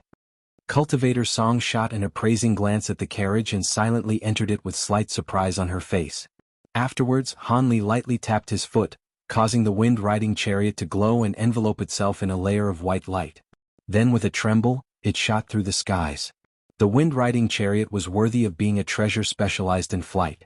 Not only did it consume a small amount of magic power, it flew far more quickly than an ordinary cultivator could. In the blink of an eye, they had already left Skyfirst City. Cultivator Song was very relieved at the sight of this. She also couldn't help but wonder if this treasure was the reason why her martial uncle Han appeared so relaxed. Did this unfathomable martial uncle of hers manage to cultivate some formidable secret in the last few days? Just what were those explosions and dragon roars coming from the room?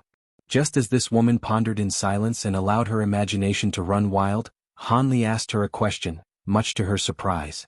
"Is fellow Taoist Violet Spirit still where they previously were?" After a pause, Cultivator Song obediently replied, "Violet Spirit and Mei Ning had decided to leave Skyfirst City for the time being and decide what to do once the war is over." Hehe. "That girl Violet Spirit is rather clever. This was a truly wise decision. If I were in her shoes, I'd be doing the exact same." Soon after, he poured more spiritual power into his foot and propelled the wind-riding chariot at even greater speeds. Cultivator Song revealed shock as they soon tore through the skies and disappeared past the horizon. Chapter 764.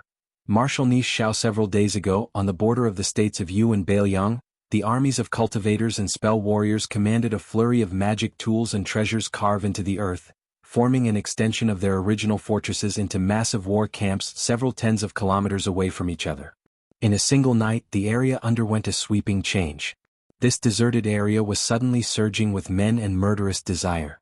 There were even small groups of cultivators and spell warriors that patrolled around the war camps, wary of any surprise attacks the other side may bring.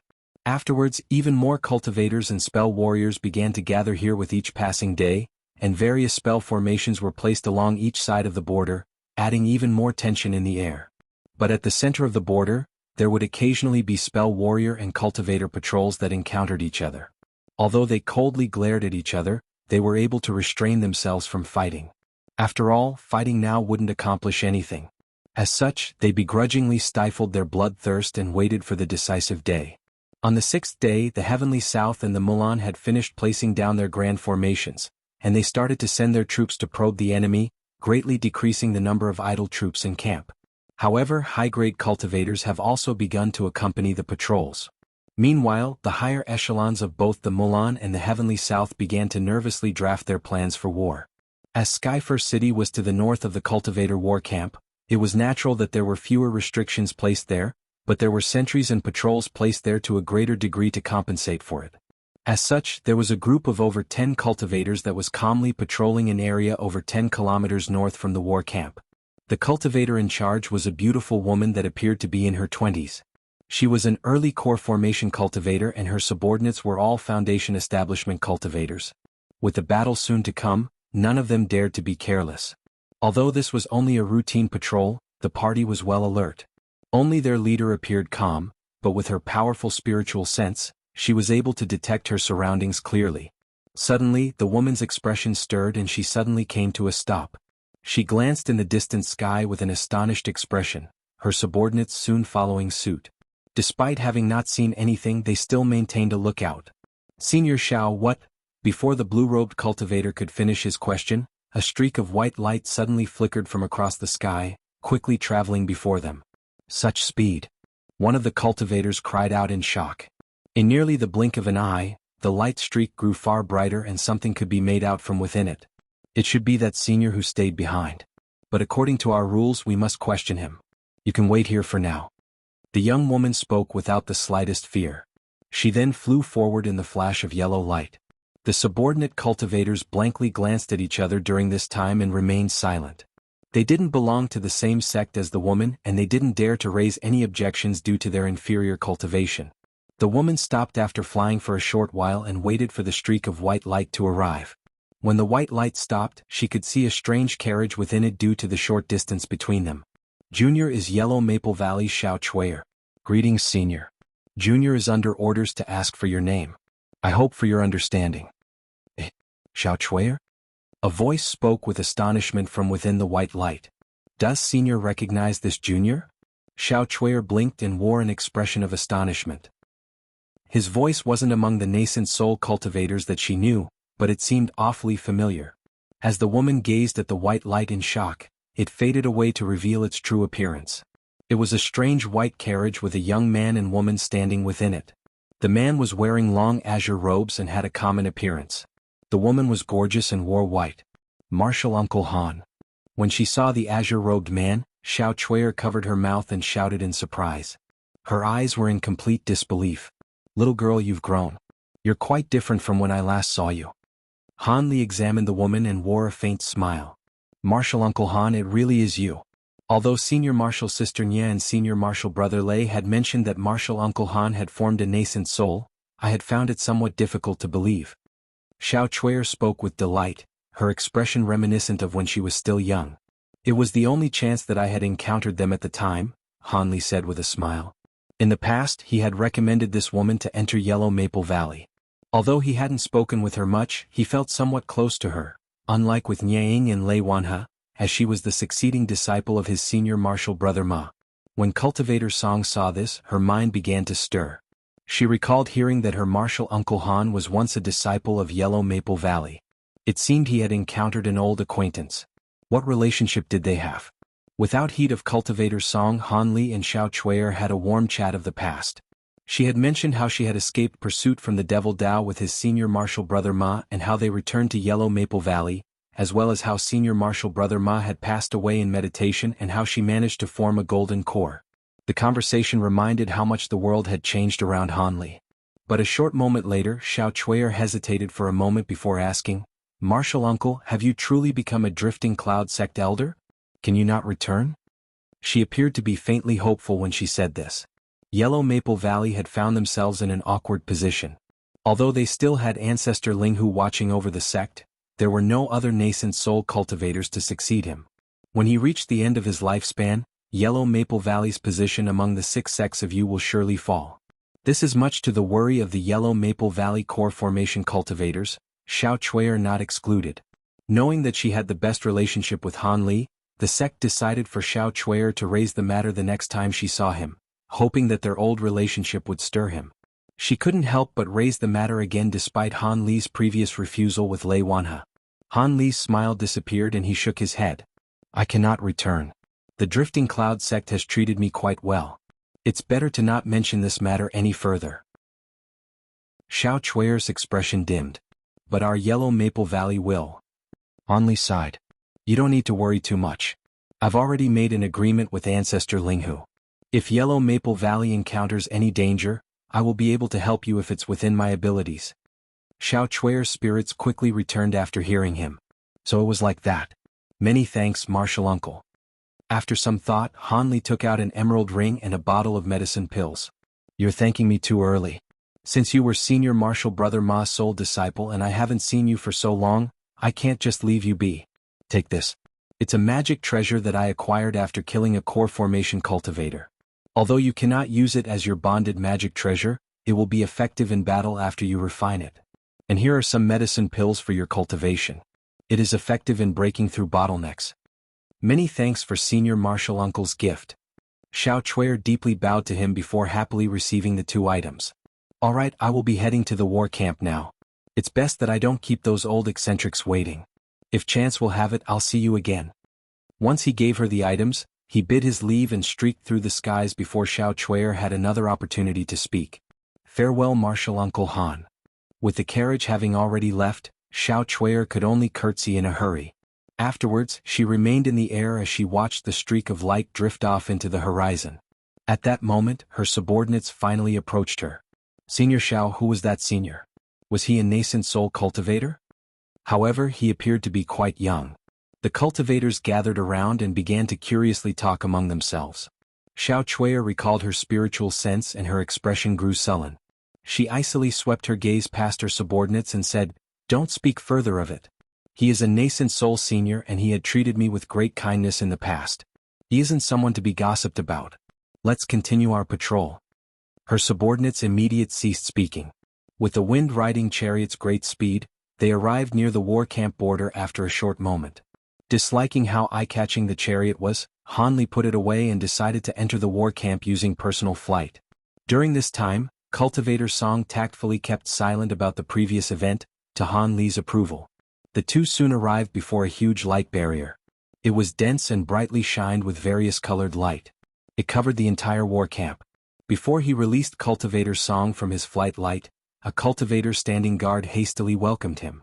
Once Han Li's identity was confirmed, he promptly opened a passage for them. Han Li parted ways with Cultivator Song once they entered. She went to report to Lu Luo before later joining the division of cultivators she was assigned to. As for Han Li, he went to the heart of the war camp where Master Sunreach and the others were waiting for him. They were pleased to see that Han Li had arrived. After a few polite greetings, they informed him of a few of the arrangements in the coming battle.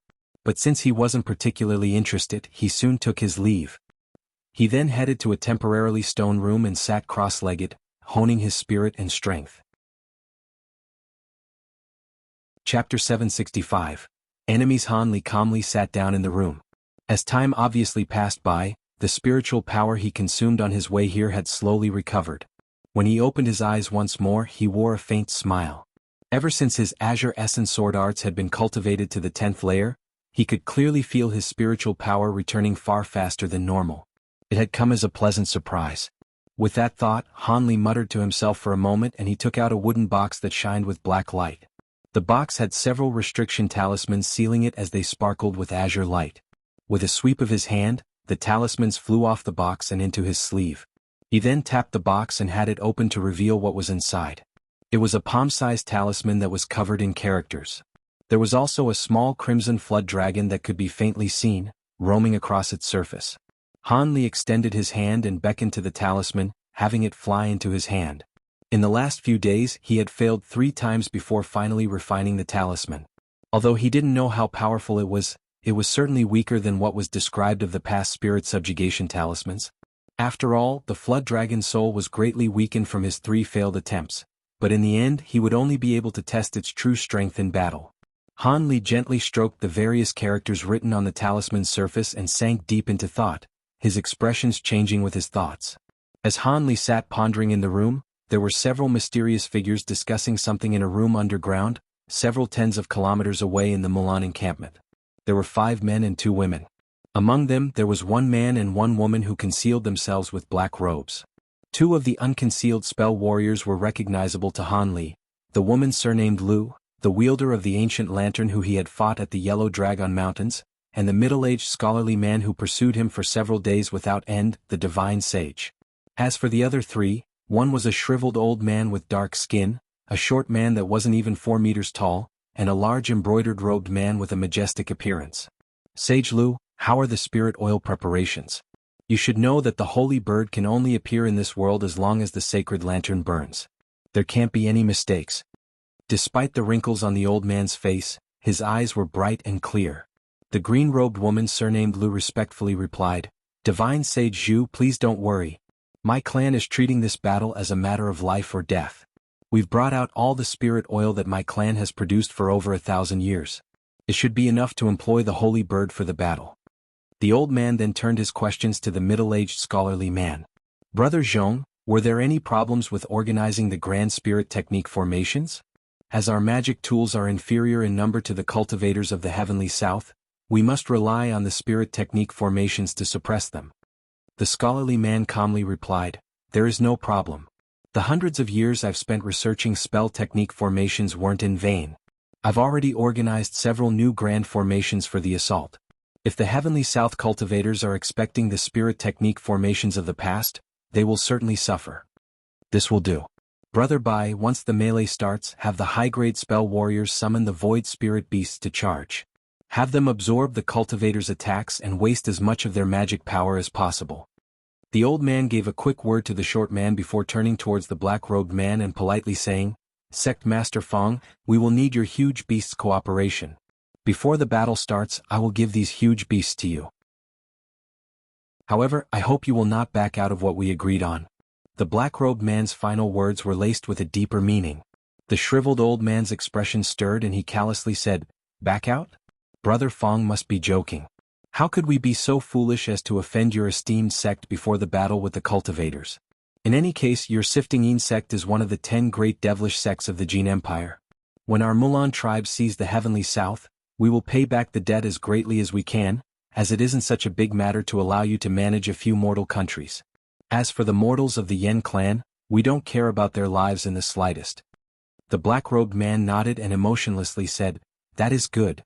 Were if not for those righteous Dao fellows destroying our sect protecting treasure, we wouldn't need a large number of living souls to restore it. As such, we wouldn't have felt the need to participate in your war with the heavenly south cultivators. Collecting a vast quantity of living souls in the Jin Empire will certainly attract trouble from the righteous Dao. Although we have no fear of them, it would delay the treasure's restoration." The black-robed woman added on, "Additionally, all the cultivators' souls who die in this battle will belong to my sect. Surely Divine Sage Zhu won't have any objections to this?" She spoke with a hoarse and raspy voice much in contrast to her petite figure, much to the shock of those who heard her. When the old man heard him, his expression slightly stirred. "Of course, we have little concerns with what will happen to the souls of cultivators, but will you be able to identify them differently from our spell warriors? While we have turned a blind eye to your unrestrained collection of souls lost in previous battles, we wish for this one to turn out differently. We'll compensate you in other ways instead." "This is impossible. The souls of cultivators and spell warriors don't have any differences between them. Even if there was a method, there will be tens of thousands of lives lost tomorrow, yet you want us to differentiate each one. Do you 3 divine sages plan on breaking our agreement?" The black-robed man narrowed his eyes and his eyes instantly glowed with green light. A sinister and cold chi rose from his body. When the scholarly man surnamed Zhong and the short man surnamed Bai saw this, they were inwardly furious. Although they didn't take any action, their bodies faintly shined with silver and red light respectively as they stared at the black-robed man. As for the large embroidered-robed man and the woman surnamed Lu, they both stared daggers at the black-robed man as they wore displeased expressions on their faces. They have long been resentful of the fact at having the soul of spell warriors being collected. It was perhaps inevitable that there would be a falling out with these devil Dao cultivators from the Jin Empire. The old man sighed and his face grew solemn. "Cease. What are you doing? Sect Master Fong is a guest that I had personally invited. Could it be that you do not hold me in any regard?" The black-robed woman to the side sent a voice transmission to the black-robed man. When he heard this, the green light in his eyes withdrew and his strange aura faded away. The others sighed upon seeing this and released the spiritual power in their bodies. They clearly understood that while these devilish cultivators were displeasing to the eye, they were a necessity, not to mention that it wasn't a good time for any internal strife. With some further deliberation, he gritted his teeth and said, "How about this? You can gather together the souls, but you must do so stealthily after the battle. You cannot allow this to be seen no matter what. Otherwise we can't guarantee what will happen afterwards. The black-robed man's eyes flickered and he nodded. All right, so be it. Our sect agrees. The Mulan spell warriors were still displeased by this arrangement, but they had no choice.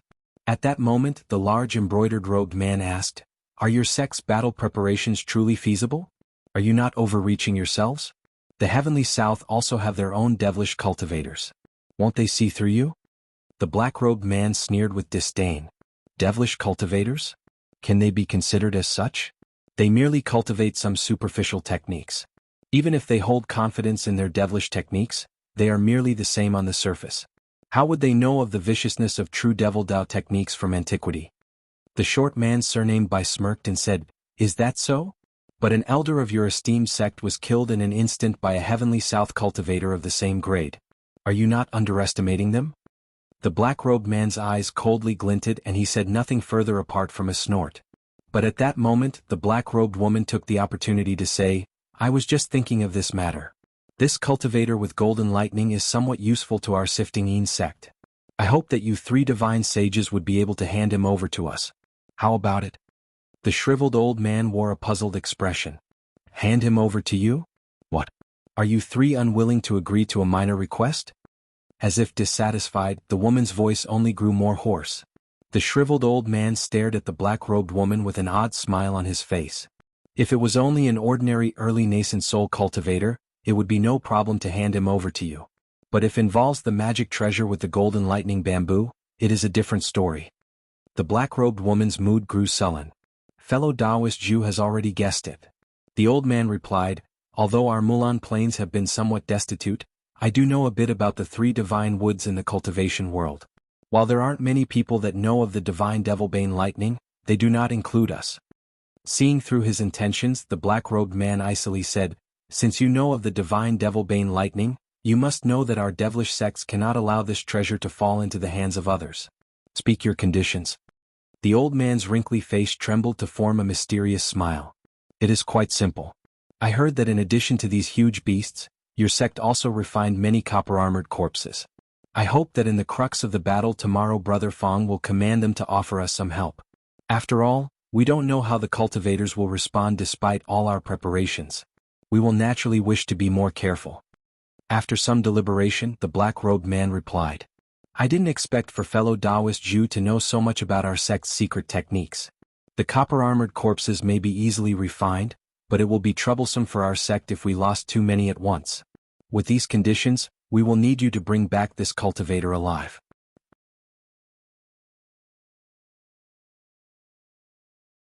Long Han answered with a smile, Once this war is done, our 4 superpowers will agree to give a section of land in the state of Su over to you.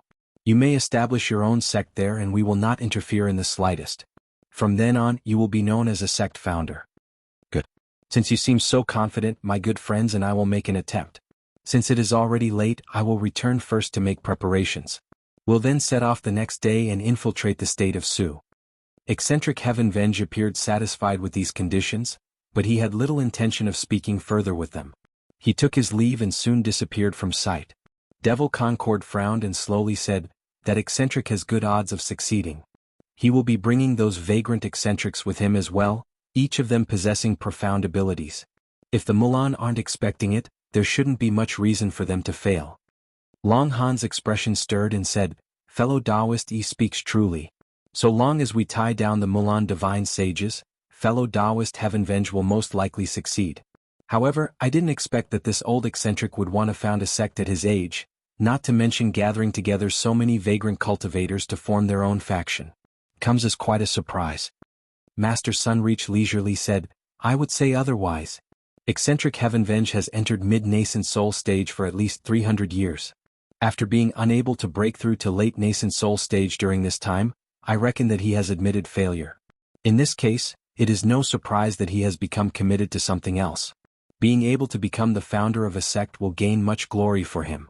However, he has made many enemies out of various large sects and is taking this opportunity to discuss terms with us. His arrival has come as unexpected reinforcements. Enough. Although we have eccentric Heavenvenge handling some subterfuge, We cannot be careless at the start of this battle. We must prevail.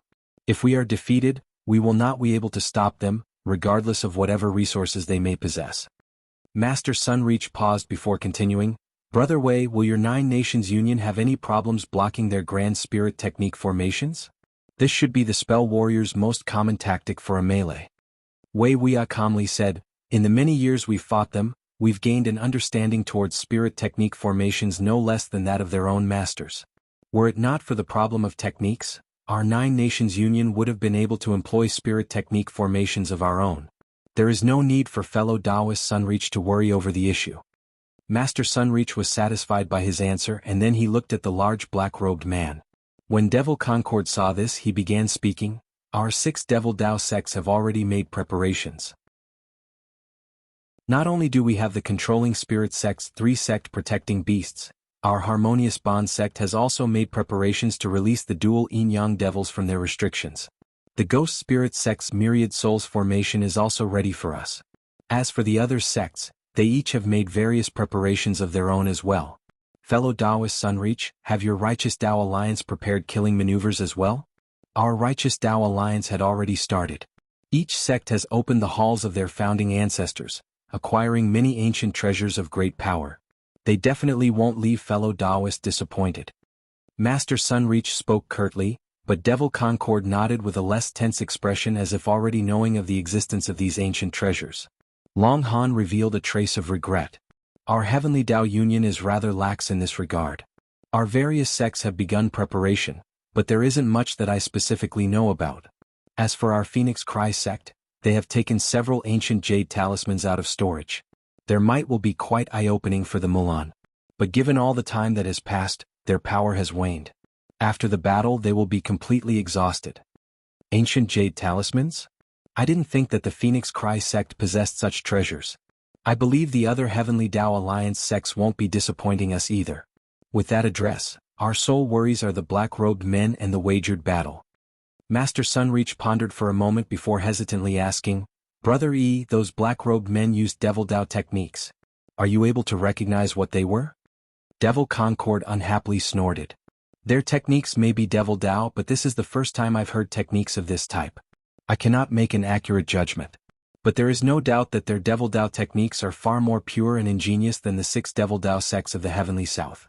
Additionally, they appear to resemble the Ghost Spirit sect's techniques. The Ghost Spirit sect? Master Sunreach pondered for a moment before continuing with a solemn expression.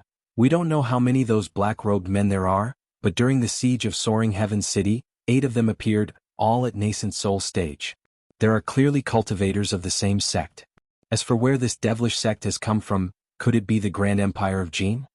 When the others heard Master Sunreach, they didn't appear surprised. It seemed they had assumed the same.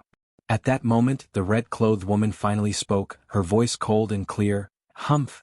So what if they're Jin Empire cultivators? From how secretive they've been acting as if afraid of being seen, it is certain that they are only a single devilish sect, or perhaps only a single branch of one. What is there to be afraid of? We merely have to treat them as spell warriors and feign ignorance otherwise. Master Sunreach agreed. Lady Feng words are reasonable. Even if a branch of the Jin Empire's Devil Dao is fully supporting the Mulan, we won't be handing over the Heavenly South to them either, despite how powerful they may be. That is right. But we must take into account that not only will the Jin Empire Devil cultivators have superior magic treasures, but that they will meddle in the wagered battles tomorrow through some hidden scheme. It will be troublesome. The Jin Empire possesses countless secret techniques, many of which are impossible to defend against. It doesn't matter. I've already considered this. Do you remember our Great Truth sect's restriction-breaking bead? Long Han astonishedly asked. The restriction-breaking bead? The single-used magic tool that can destroy restrictions? Isn't it only useful against low-grade restrictions? The barrier used during the wagered battles, capable of resisting strikes from a nascent soul cultivator, are capable of being dissolved with this magic tool? Master Sunreach explained, if it were that restriction-breaking bead, it definitely wouldn't have an effect on a high-grade restriction.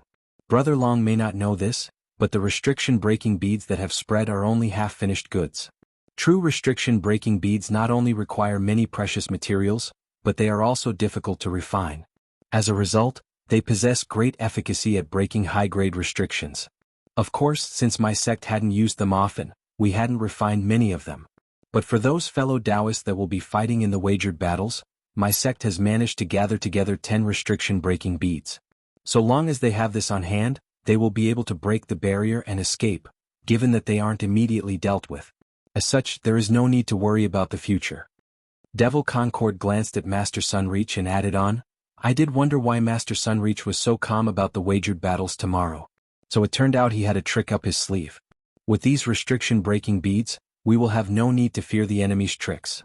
But to be safe, our Devil Dao's Heaven Fiend sect has refined a medicine pill for the occasion, the Death Return Pill. The pill will stimulate one's true essence, having most of their magic power to instantly replenish and increasing their cultivation slightly as well.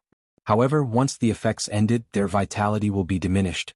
I will be able to give these fellow Taoists a pill each. If they reach a critical moment of danger, they will be able to take the pill and use it to great effect. That is great. With these 2 fallbacks, I feel much more relieved about the wagered battles. Long Han smiled and then he changed the subject. These people cultivate Devil Dao techniques. Why not have some fellow Taoists from the Righteous Dao deal with them? After all, the Great Truth sect, as well as several other sects, have many techniques that specialize in restraining devilish arts. They should be quite suitable in dealing with these black-robed men. Long Han glanced at Master Sunreach and waited for his reply. Master Sunreach openly replied, of course. These Devil Dao cultivators will be handled by our Righteous Dao Alliance. However, you all will be putting most of the effort into handling the Mulan sages. This is only natural. The spell warriors will be dealt with the other 3 superpowers. Specifically by. The others had been quite happy to see that Master Sunreach has agreed to deal with the devil cultivators of the Jin Empire. They began discussing the matter thoroughly until sunset before feeling at ease. With negotiations coming to an end, each party began to make their own preparations. At early dawn the next day, the patrolling cultivators caught sight with shining light and heard earth-shaking trembles from the Mulan war camp. Squads among squads of spell warriors calmly flew out from the war camp on their magic tools that they flew towards the center of the sky. At that moment, the patrolling cultivators hastily sent back word through voice transmission talismans. A short moment later, the Heavenly South war camp began to sound with drawn-out bell rings, sending countless streaks of light to fill the sky from the opposite direction. For a time, various colored light filled the skies as clear rings and long whistles continuously sounded out. And with the overbearing advance of the spell warrior army from the other side, it appeared as if 2 huge waves were about to clash against each other in the sky. But when they reached about 5 kilometers apart, when they were able to catch sight of one another, both sides came to a sudden stop and began to observe one another from the distance. Neither army retreated, resolved to fight until the other was wiped out. On one side were natives who lived on this land their entire lives. Their morale was soaring, unwilling to allow the enemies to invade their homelands. However, neither side moved despite the pervasive killing intent filling the air. At that moment, Han Li was above a division of over 1,000 cultivators. He was watching the spell warrior army from the distance. There were bright lights reaching out as far as the eye could see. Each light was a concentration of several hundreds of spell warriors, a continuous glow spanning over 5 kilometers. It was clear that both sides have brought out their main forces. Although one couldn't precisely count their numbers, there were at least 70,000 cultivators present. Additionally, rarely seen high-grade cultivators were now a common sight. Although their numbers were vast, the differences between each army were clear to see. While the Mulan spell warriors were all differently dressed, their low-grade cultivators all possessed simple magic tools. They either used bowls and fist-sized beads, or even various colored flags. Blade-type magic tools were extremely sparse in number. As for the Heavenly South cultivators, their low-grade cultivators possessed a myriad of magic tools, with blade magic tools being in a majority. However, these magic tools were each sparkling with light, possessing astonishing spiritual chi. It was obvious their magic tools were superior to those of the Mulan. Although the Heavenly South cultivators were better equipped, the spell warriors were better disciplined. As they flew in the air, they continued to maintain a mysterious formation. They were all silent as they watched their enemies with hostility. The cultivators, on the other hand, could barely maintain formation and were in complete disarray. It was clear they didn't have enough training. Not only were they whispering incessantly to one another, but they would occasionally separate from their ranks to do other things. The high-grade cultivators in charge had no choice to rebuke their troops, much to the commander's frustrations. When Han Li saw this, he frowned. This came as no surprise. In only a few months' time, how was it possible to properly train so many unruly cultivators? In comparison, the Mulan tribes were often at war with the soaring tribes. As a result, it was a common occurrence for them to be arranged in army formations. They were constantly trained. This matter was obvious to the higher echelon of cultivators, but there was little they could do. Fortunately for them, this wasn't as crucial a factor for victory, unlike in mortal armies. As such, they turned a blind eye to these problems. As Han Li thought about this, he examined the Mulan army. What was most eye-catching about them weren't the spell warriors, but the dozen of enormous huge beasts that laid amongst their ranks. They appeared almost like small mountains amongst them. Many Nine Nations Union cultivators had personally witnessed the ferocity of these huge beasts, and look at them with a trace of fear as a result. Han Li raised his head upwards to see clear skies completely clear of black clouds. He then looked down at the chaotically organized cultivators and shook his head with a sigh. He soon flipped his head and glanced at the two items in his palm, a thumb-sized black bead and an almond-sized medicine pill with a pungent and colorful scent. These two items were sent to him by Master Sunreach on the day before. Han Li was given an explanation of them, and it was said that every cultivator participating in the wagered battles were given them. He accepted them with surprise. It seemed in order to win this war, the three great cultivators were sparing no expense, taking out the treasures that they were keeping hidden. However, the three great cultivators weren't the only ones taking out their reserves. Han Li couldn't help but glance at an adjacent division of cultivators below. They numbered about 1,000 and had 16 cultivators that wore red and green clothes. They were carrying two huge coffins together, one black and one white, side by side. Several tens of various colored talismans were covering it. Han Li easily recognized these cultivators. They were disciples of the Harmonious Bond sect, the top Devil Dao sect. This had aroused much of Han Li's interest in these coffins. It was only a pity that the formidable restrictions on the coffin blocked his spiritual sense to looking deeper inside. Apart from the two coffins, there were also a few other eye-catching objects amongst the rank of cultivators.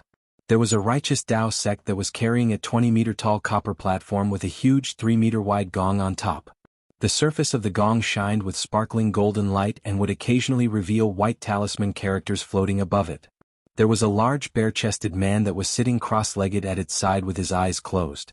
Amongst a division of cultivators farther away, there were many black sculptures that were nearly 10 meters tall and were being pulled by a few flying carriages. They appeared to be modeled vicious beasts from antiquity and were carved with vivid, lifelike details. It was unknown what they were used for. Every division of cultivators seemed to have a strange item within it. When Han Li saw this, he felt more at ease. The various sects knew that this battle was extremely important, and they brought out their own sect protecting treasures. As a result, the odds of victory were far greater. And in addition to these treasures, there were also countless other formidable items hidden inside storage pouches.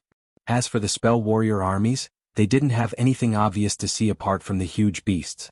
However, Han Li still felt uneasy. The spell warriors were certain to have hidden schemes, certain to be deadly as they lay hidden. It was truly difficult to say who would win the battle. At that moment, an unending stream of cultivators and spell warrior armies had finally all gathered together. Then, apart from a select few, both armies dropped to the ground and silence filled the air. An uproar was raised amongst the spell warrior armies as three people flew out from its ranks, the three divine sages, a shriveled old man, a very short man, and a scholarly man. Three streaks of light also emerged from the cultivators' side, revealing Master Sunreach, Wei Wuya, and Devil Concord. They were each stopped tens of kilometers apart. The scholarly man surnamed Zhong glanced at the cultivators and coldly said, "There is still time for you to come to an agreement. So long as the Heavenly South hands over half of their land over to our Mulan tribes, we will cease hostilities and become friends. Otherwise, your Heavenly South cultivation world will be certain to suffer a great loss of strength, regardless of the outcome." Wei Wuya raised his chin and said, "What a joke. We may suffer a great loss in strength, but if you lose this war, you will face extermination. I should be cautioning you spell warriors instead." Chapter 768, Battle at the Border 2. The shriveled old man spoke bluntly, "It seems there is no point in speaking any further. There is no room for discussion. Now there can only be a battle of life and death. But before that, let us conduct the wagered battles. Let us send out our people and set up the restrictions. Regardless of the outcome of these wagered battles, we will immediately start the war once they are concluded. At this stage, he realized that having the three great cultivators admitting defeat was merely wishful thinking. Devil Concord stared at the old man and coldly smiled. Of course we will agree to the wagered battles. However, where are the captives you've promised? I don't see anyone. Hee. Once the old man heard this, he blankly stared in through before sending a voice transmission to someone behind him. Suddenly, a spell warrior division began to shuffle, revealing over 1,000 unarmed cultivators among their ranks. The cultivators were then placed in front of the army, each wearing a variety of expressions. There were even those that were flushed with anger and were glaring at the spell warriors. This had aroused an uproar in some of the cultivator ranks. Some cultivators recognized a few fellow sect members amongst the captives. When Master Sunreach and the others saw this, they exchanged a glance and nodded. The short man of the Mulan Divine Sages grew impatient. What now? You've seen them, so you should feel at ease. Quickly start the wagered battles. Wei Wuya suddenly asked, why is your esteemed self so anxious? Could it be that you're planning something with these wagered battles? The short man's face stirred and he menacingly said, if you don't dare to fight the wagered battle, we will string these cultivators up on banners and then start the battle. Would you like that? A cold glint flickered from Wei Wuya's eyes. He sternly asked, you're threatening us? At that moment, the shriveled old man sinisterly said, it isn't a threat at all. If you aren't willing to conduct the wagered battles, we no longer have use for these captives, apart from hanging them and stirring up morale. When Master Sunreach heard this, he frowned and said, but if we agree to the wagered battle, you will have to release the captives first. The short man bluntly rebuked, release them? You believe that we would do something so foolish? But we are also distrustful of you. What can we do if you don't keep your promise? Wei Wuya calmly asked. Even with this, Before the short man could finish, an ominous glint flickered from the shriveled old man's eyes, and he interrupted him, enough with these useless words. We will first release half of the captives before the wagered battle takes place. We will hand over the remaining captives once they are over. You must have no objections about this, right? If that won't do, then we will simply start the battle. Master Sunreach spoke to the other two at his side through voice transmission and said with a decisive tone, fine, that will do. Release half of the men and we will begin to set up the restrictions on our end. These conditions were the most that the enemy could concede. If the negotiations truly collapsed, he would have no way of rescuing those remaining cultivators. With the matter decided, the six returned to their respective war camps and made their arrangements. Han Li already left his original hiding spot from inside a division of cultivators. He hadn't wished to be noticed by the enemy high-grade cultivators before the battle started. As for conversation between the late nascent soul cultivators, Han Li was able to eavesdrop on them with his powerful spiritual sense. With a faint smile on his face, he saw the spell warriors release half of the restrictions on the captive cultivators. They all flew back towards the heavenly south cultivators with delight. Of course, Master Sunreach was already prepared for this. Before the cultivators flew back to the heavenly south armies, a party of several hundred cultivators flew to meet them halfway. After inspecting the cultivators that were released and confirming that there were no spies among them nor any tricks placed on their bodies, they were released to join the cultivator ranks. The short man surnamed by watched this from a distance and resentfully snorted. Those heavenly south fellows are quite careful. Fortunately, we hadn't used those heart drain pills on those cultivators beforehand. Otherwise it would have been difficult to deal with. The scholarly man surnamed Zhong said, without a doubt. The three great cultivators of the heavenly south aren't easily dealt with. These small tricks won't work. To kill a serpent, we must strike at its heart. If we try to be clever dealing with these cultivators, we will only end up overreaching ourselves. When the old man heard this, he didn't reveal the slightest chance in expression. He merely curled his sparsely haired beard and watched the vast army of cultivators across from him. When Han Li watched from a distance, a group of cultivators and spell warriors flew out from their respective factions towards the center point between each army. They divided into groups of 10 and began to lay out spell formations. These men were all spell warriors and cultivators that were spell formation masters. Although they needed to place some powerful restrictions, there weren't any tricks that could be placed. As these people possessed vast obtainments in the Tao of spell formations, nothing could be hidden from one another. Ordinarily, placing down restrictions of this rank would consume a large amount of time. But with so many spell formation masters simultaneously working together, making liberal use of precious materials and prepared formation flags and plates. It took only a quarter hour of time to complete 10 small spell formations that shined with white light. As soon as the formations were activated, they created 10 barriers of white light that each spanned over 250 meters. After these spell formation masters re-examined the restrictions, they saw no problems and each departed. They were then exchanged for 10 core formation stage spell warrior and cultivators. They flew over to the barriers, each one guarded by both a single cultivator and spell warrior to prevent any tampering. One of the Heavenly South cultivators happened to be Cultivator Song from the Drifting Cloud sect. She appeared to be assigned to watch over the second spell formation barrier. Hanli didn't appear surprised by her appearance in the least. Since Hanli was going to participate in the wagered battles, it was only suitable that a disciple from his own sect was to guard him. If he were being guarded by the disciple of a hostile sect, they may hesitate to act or even choose to remain still as danger approached. As a result, Hanli took the initiative to raise this matter with Cultivator Song. She was most familiar Drifting Cloud sect cultivator to him. With the spell formations finished, it was time for the fighters to appear. At that moment 10 black-robed cultivators flew out from the Mulan warriors, each of them brimming with a pervasive devilish aura. Devil cultivators. Han Li's pupils shrank back and he shot into the air towards the spell formations at the center along with 9 other nascent soul eccentrics. Taoist Shattered Soul, Devil Cloud Part, and the woman surnamed Bai were amongst them, but there were 3 among them that he didn't recognize. When they arrived in front of the spell formations they came to a stop. When Han Li arrived above the spell formations, he nodded to Cultivator Song down below and calmly faced the black-robed man across from him. How strange. Why is the devilish chi from their body so frantic? Could it be that they've taken an overbearing pill like the death return pill? Han Li retained an indifferent appearance as he pondered. The black-robed man appeared ordinary, but his eyes flickered with cold green light as he stared at Han Li. Although Han Li couldn't make out his face, it was undoubtedly a cultivator at the peak of early nascent soul stage, just a step away from entering mid-nascent soul stage. Han Li then turned his attention to the other black-robed devil cultivators. They appeared to be nearly the same as his own opponent and had very few differences between them. Han Li's heart stirred with vigilance. There was definitely something wrong with the wagered battle. There wasn't a single mid-nascent soul cultivator among their opponents. But this would prove no matter to him. So long as his opponent used Devil Dao techniques, he will be able to use the Divine Devil Bane Lightning to instantly exterminate them.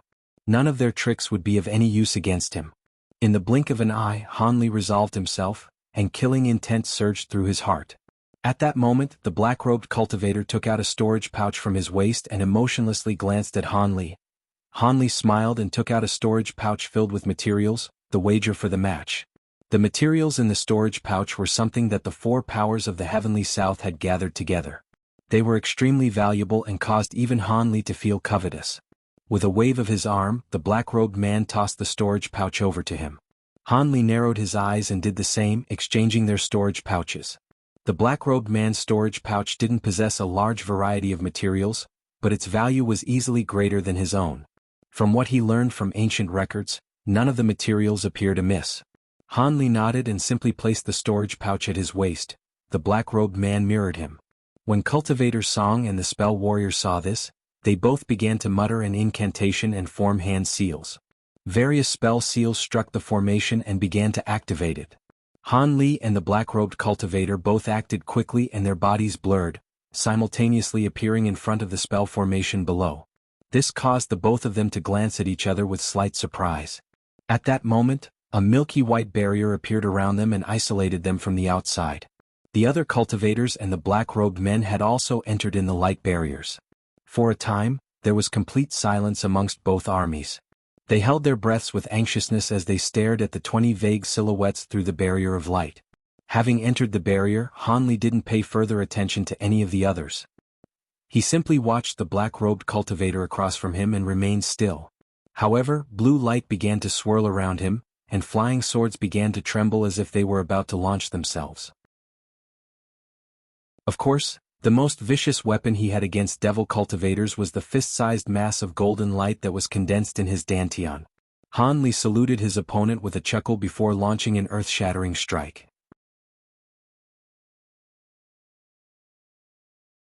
When the black-robed man saw the light barrier appear around them, He put his hands together in an incantation gesture and began to utter an ancient and obscure incantation.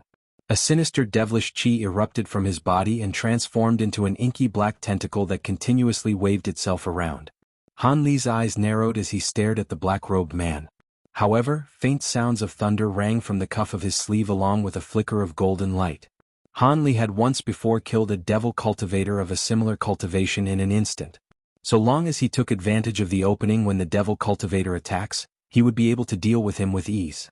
But in that next moment, the black-robed man's eyes glowed scarlet, and a beastly, savage roar left his mouth.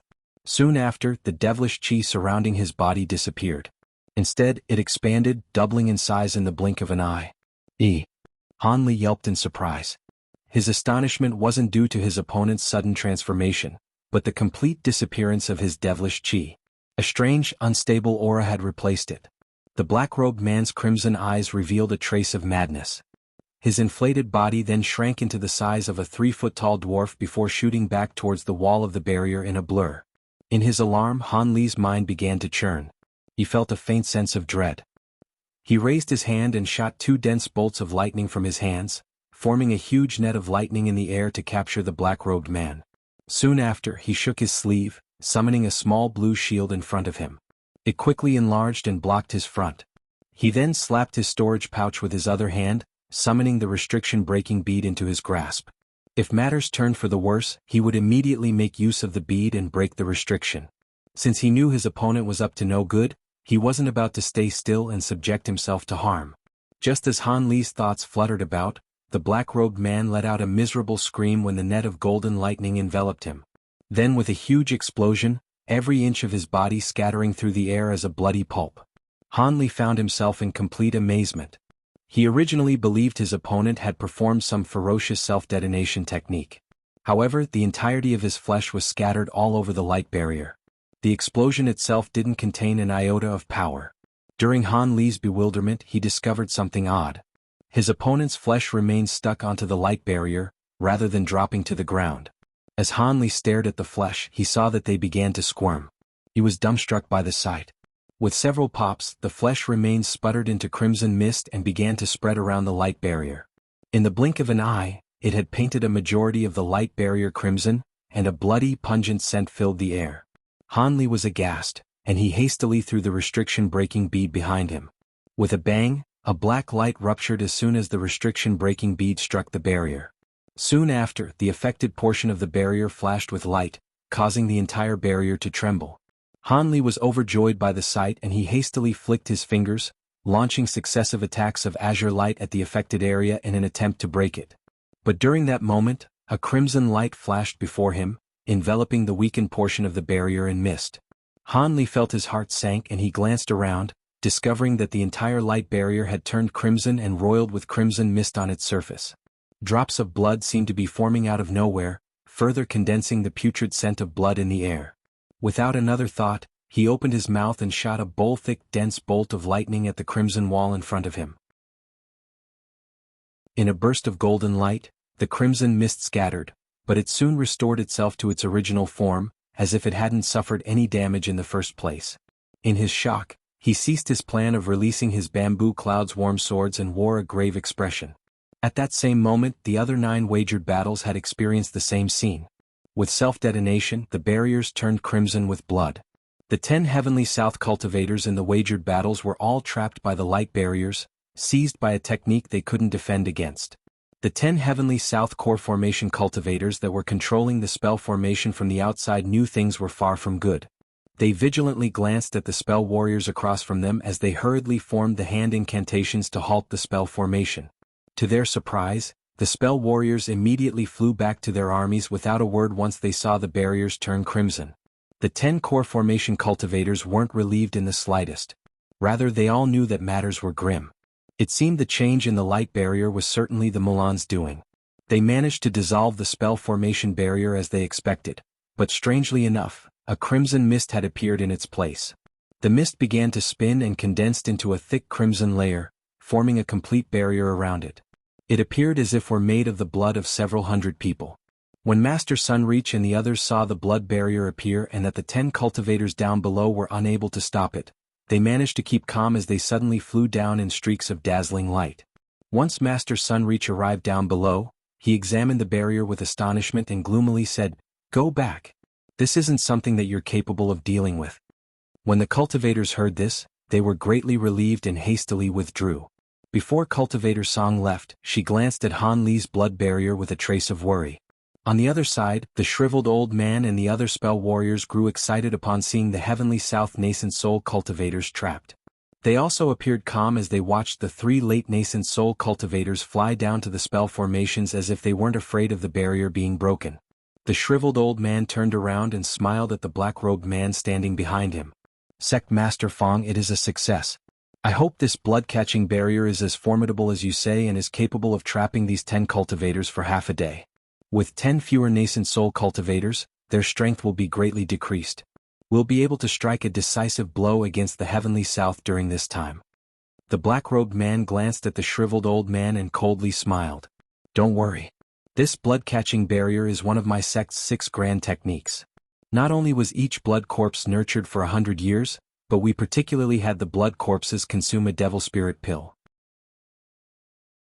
I also personally controlled the blood corpses with a thread of my spiritual sense in order to conceal their true identity. With such care taken, I was completely confident of its success. Even if those late nascent soul cultivators wished to eliminate the barrier, they wouldn't be able to accomplish it in a short amount of time without consuming a large amount of magic power. Will you be giving them the opportunity to do so?" As if proving the black-robed man's words, Master Sunreach had arrived before the blood barrier and swiped at it with a blinding cut of sword chi. With a series of fierce echoes, the blood barrier merely shook for a second before turning to normal. Master Sunreach wore a gloomy expression upon seeing this. When Wei Wuya and Devil Concord saw this, they didn't bother to attack the barrier. With their experience, they were able to immediately see just how powerful the blood barrier was. This blood barrier was extremely durable and there were other peculiarities about it. But from that single strike, the 3 were able to tell that this barrier solely meant to trap and isolate rather than to harm enemies. The 3 glanced at each other and wryly smiled. They originally believed that the wagered battles were an opportunity to heavily injure the strength of the Mulan. They hadn't expected that the enemy planned to trap 10 of their most powerful from the very beginning. This miscalculation had caught the 3 eccentrics off guard, causing most of their preparations to be in vain. Wei Wuya sighed and slowly asked, "Brother Yi, what kind of Devil Dao technique is this? Does your 6 Devil Dao sects have techniques of this nature?" Those people self-detonated to employ them. "It's unfathomable." Devil Concord replied with a frown, "We have no such techniques. This is the first time I've seen such a strange secret technique. It seems the cultivators of the Jin Empire cannot be underestimated." In their annoyance, they didn't have the mind to question their enemies. Drumbeats were already pounding from the spell warrior armies and divisions of spell warriors began to take to the air. As for the spell warriors that remained on the ground, they began to chant a series of incantations and assumed a position to attack. The 3 great cultivators were unshaken by the sight of this. The formations of their own army began to move in response, varied color lights began to shine from it. Master Sunreach thoughtfully said, "We've suffered quite the loss, but it is fortunate that they are only temporarily trapped rather than dead. So long as they can stall, they will have the opportunity to emerge. We originally had more high-grade cultivators to start with. Even if we have 10 fewer, we won't be that much weaker." Devil Concord and Wei Wuya knew that these were only self-comforting words. With matters having come to this point, there was nothing they could do despite the fury in their hearts. We aren't needed to direct the battle as it unfolds. We only need to deal with the 3 Mulan divine sages. An ominous glint flickered from Devil Concord's eyes as he spoke. He then paid no further notice to the 2 at his side and raised his head to shout at the spell warrior army, "I've long heard of the 3 Mulan divine sages possessing unfathomably profound spirit techniques. Might I ask to experience them and invite you to battle?" With the use of a secret technique, Devil Concord's yell caused the air within several kilometers to tremble and leave echoes in its wake. For a time, the incantation being uttered from both armies were interrupted. Even a few of the spell warriors in the air swayed. Those with weaker cultivation had also momentarily fallen from the sky. With Devil Concord's challenge ringing through the air, the shriveled old man frowned, but he soon spoke with a tranquil tone, "We will have the fight with the 3 great Heavenly South cultivators sooner or later. However, I must remain behind to direct the battle and cannot fight. I'll have to trouble Sect Master Fong to occupy one of them. It should prove an easy task given that you've cultivated the Heaven Flash Devil arts to its peak stage and can take in the Heaven Fiend Devil's true chi into your body. Since I've already come to an agreement with you, I will be taking action. I also wish to test the abilities to the top Devil Dao cultivator in the Heavenly South. The black-robed man spoke with a cold tone. With green light glowing from his eyes, black chi began to slowly ascend from his body before he took off in the direction of Devil Concord. As for the scholarly man surnamed Zhong and the short man surnamed Bu, they wordlessly flew after him in streaks of silver and red light. When the three great Heavenly South cultivators saw this, they hastily pursued them. The six of them then disappeared into the clouds without further trace of them. Not long after, the color of the nearby sky began to change in color. It turned from fire red one moment to pitch black, another with thunderous explosions echoing across the skies. Flashes of light would occasionally flash and illuminate the clouds. As six late nascent soul cultivators began to fight, the battle between the cultivator and spell warrior armies on the ground and lower sky unfolded. However, it was vastly different from a battle between a small number of cultivators, when they would approach and strike one another when they were in range. Instead, both armies chanted various incantations and first activate various defensive formations around themselves, slowly raising a huge light barrier at the center of two armies, shrouding their main forces. It was clear to see that the cultivators had finished setting up their defenses first. However, that doesn't mean that the cultivators' elemental Taoist techniques are superior to the spell warrior's spirit techniques. This display of speed was only because a majority of defensive spell formations were made from formation tools. With the initiative seized, Long Han, the commander of the Heavenly South Army, resolutely gave the order to begin the attack. The first wave of attacks were to be launched by over 10 rare far-range treasures, the huge gong Han Li saw earlier being one of them. At that moment, the platform supporting the gong was already placed at the very front of the army division. It floated off the ground as if weighing nothing and stopped about 100 meters in the air with 8 large yellow-clothed men standing guard around it. As for the large man that had been sitting at its side, he was now stood at the gong's side with a 3-meter-tall iron hammer in his hand, his eyes still closed. A short distance away, there were 2 men that were raising a 20-meter-tall triangular banner that shined with black light. There was a vivid and lifelike black flood dragon embroidered on top of it. Farther away, there were 9 red-clothed young women that were holding up a tray covered in red cloth that seemed to conceal something underneath. They were arranged in a strange formation as they gently floated in the air. Among them were 3 embroidered-robed old men were each carrying a gourd half their height on their backs. They walked at the very front of their troop. These 3 groups were amongst the first to hear the order to attack. The large man standing next to the copper gong suddenly opened his eyes. An aura of yellow light suddenly emitted from his body, and he swung the large hammer at the center of the gong as fiercely as he could. A blinding golden light glared for just a moment before disappearing. In the instant the golden light appeared, it had dissolved into specks of starlight before launching themselves towards the enemy. But just as soon as it flew about 40 meters, the golden specks had turned into clouds of golden mist with a series of pops. The large man struck the bronze gong repeatedly, launching barrage after barrage of golden specks from the gong. The golden mist soon turned into a wave as it rushed towards the spell warriors. The triangular black banner was wildly shaken by the 2 cultivators underneath it, releasing a black flood dragon out of seemingly nowhere. The flood dragon flew through the air, leaving behind threads of azure and black smoke from its mouth. Then with a fierce gust of wind, a black windstorm formed, blowing rock and sand all around it and preventing nearby cultivators from watching it. The young red-clothed women simultaneously rested their hands on top of the large tray they were carrying and uttered pleasant incantations. In a flash of red light, 9 brilliant red copper plates flew out from the tray and began to twirl around each other in the air. They were all meter-long fire-red mirrors that shined with spirit light. Countless fist-sized firebirds emerged from them, their bodies and mouths all burning with flame. With a series of clear cries, they shot towards the spell warrior army like arrows. The 3 embroidered-robed old men stood in a triangle formation before taking out the giant gourds on their back. As soon as they were opened, a bone-piercing icy white chi instantly spread to an area in front of it, covering it in a layer of frost. The frost quickly spread towards the spell warriors. The strike from these exceptional treasures occurred at nearly the same time the spell warriors managed to raise their own spell formation barrier. Even under the shriveled old man's command, their only option was to endure.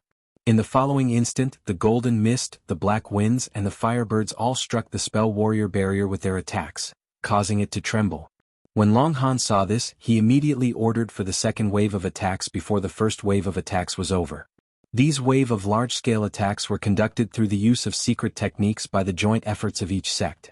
Various colored beams of light and overflowing devil fire shot out from the cultivator army, striking the spell warrior army immediately after the first wave of attacks. These attacks struck true once more, relentlessly damaging the spell warrior's defensive barrier. The shriveled old man wore a gloomy expression on his face. He completely didn't expect that the spell techniques would activate so slowly and leave the spell warrior army vulnerable.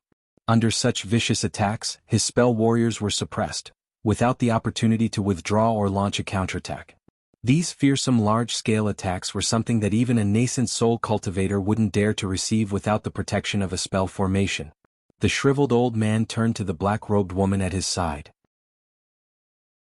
"Madame Lu, it seems we will need you to use your huge beasts, else we won't be able to hold our ground." The woman smiled and carelessly said, "Since our sect master has lent them to you, feel free to use them.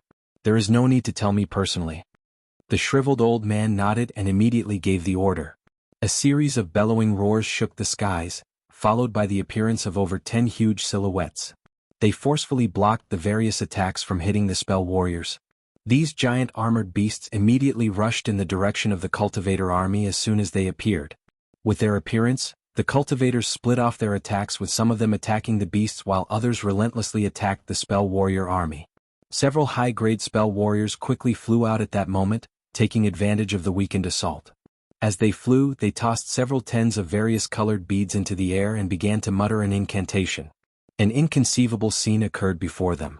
A few of the beads directly bore into the ground and disappeared from sight, while a few others resolved in the air while wrapped in azure light. There were also those that produced clear water, pulsed with dazzling light, and emitted raging flames.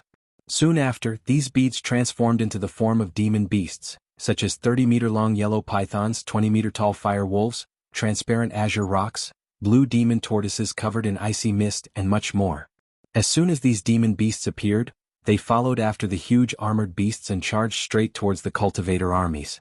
Because of the innate defenses of the huge beasts along with armor and defensive spells, they were able to continue their charge despite the battered conditions of their bodies. As for the strange beasts following after them, they were on the brink of destruction. Although they possessed a fearsome aura, most of their bodies scattered after a single attack, turning them into specks of spirit light.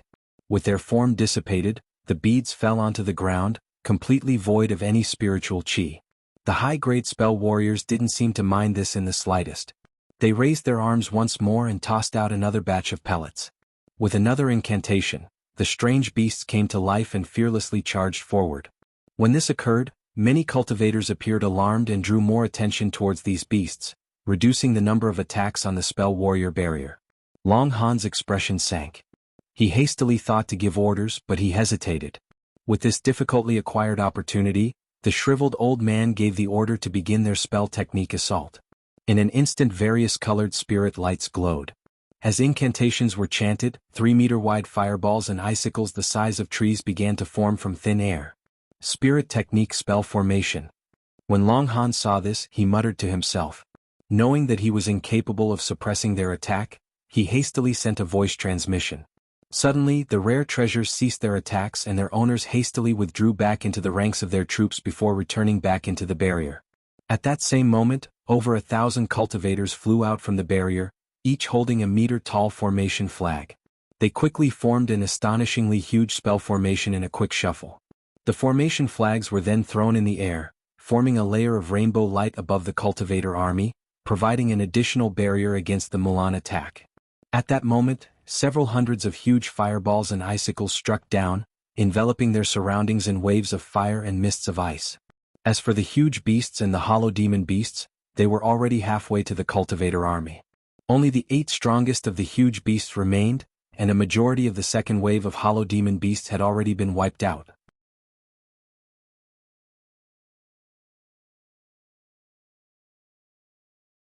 The cultivator's layer of rainbow light was clearly specialized in blocking spirit techniques.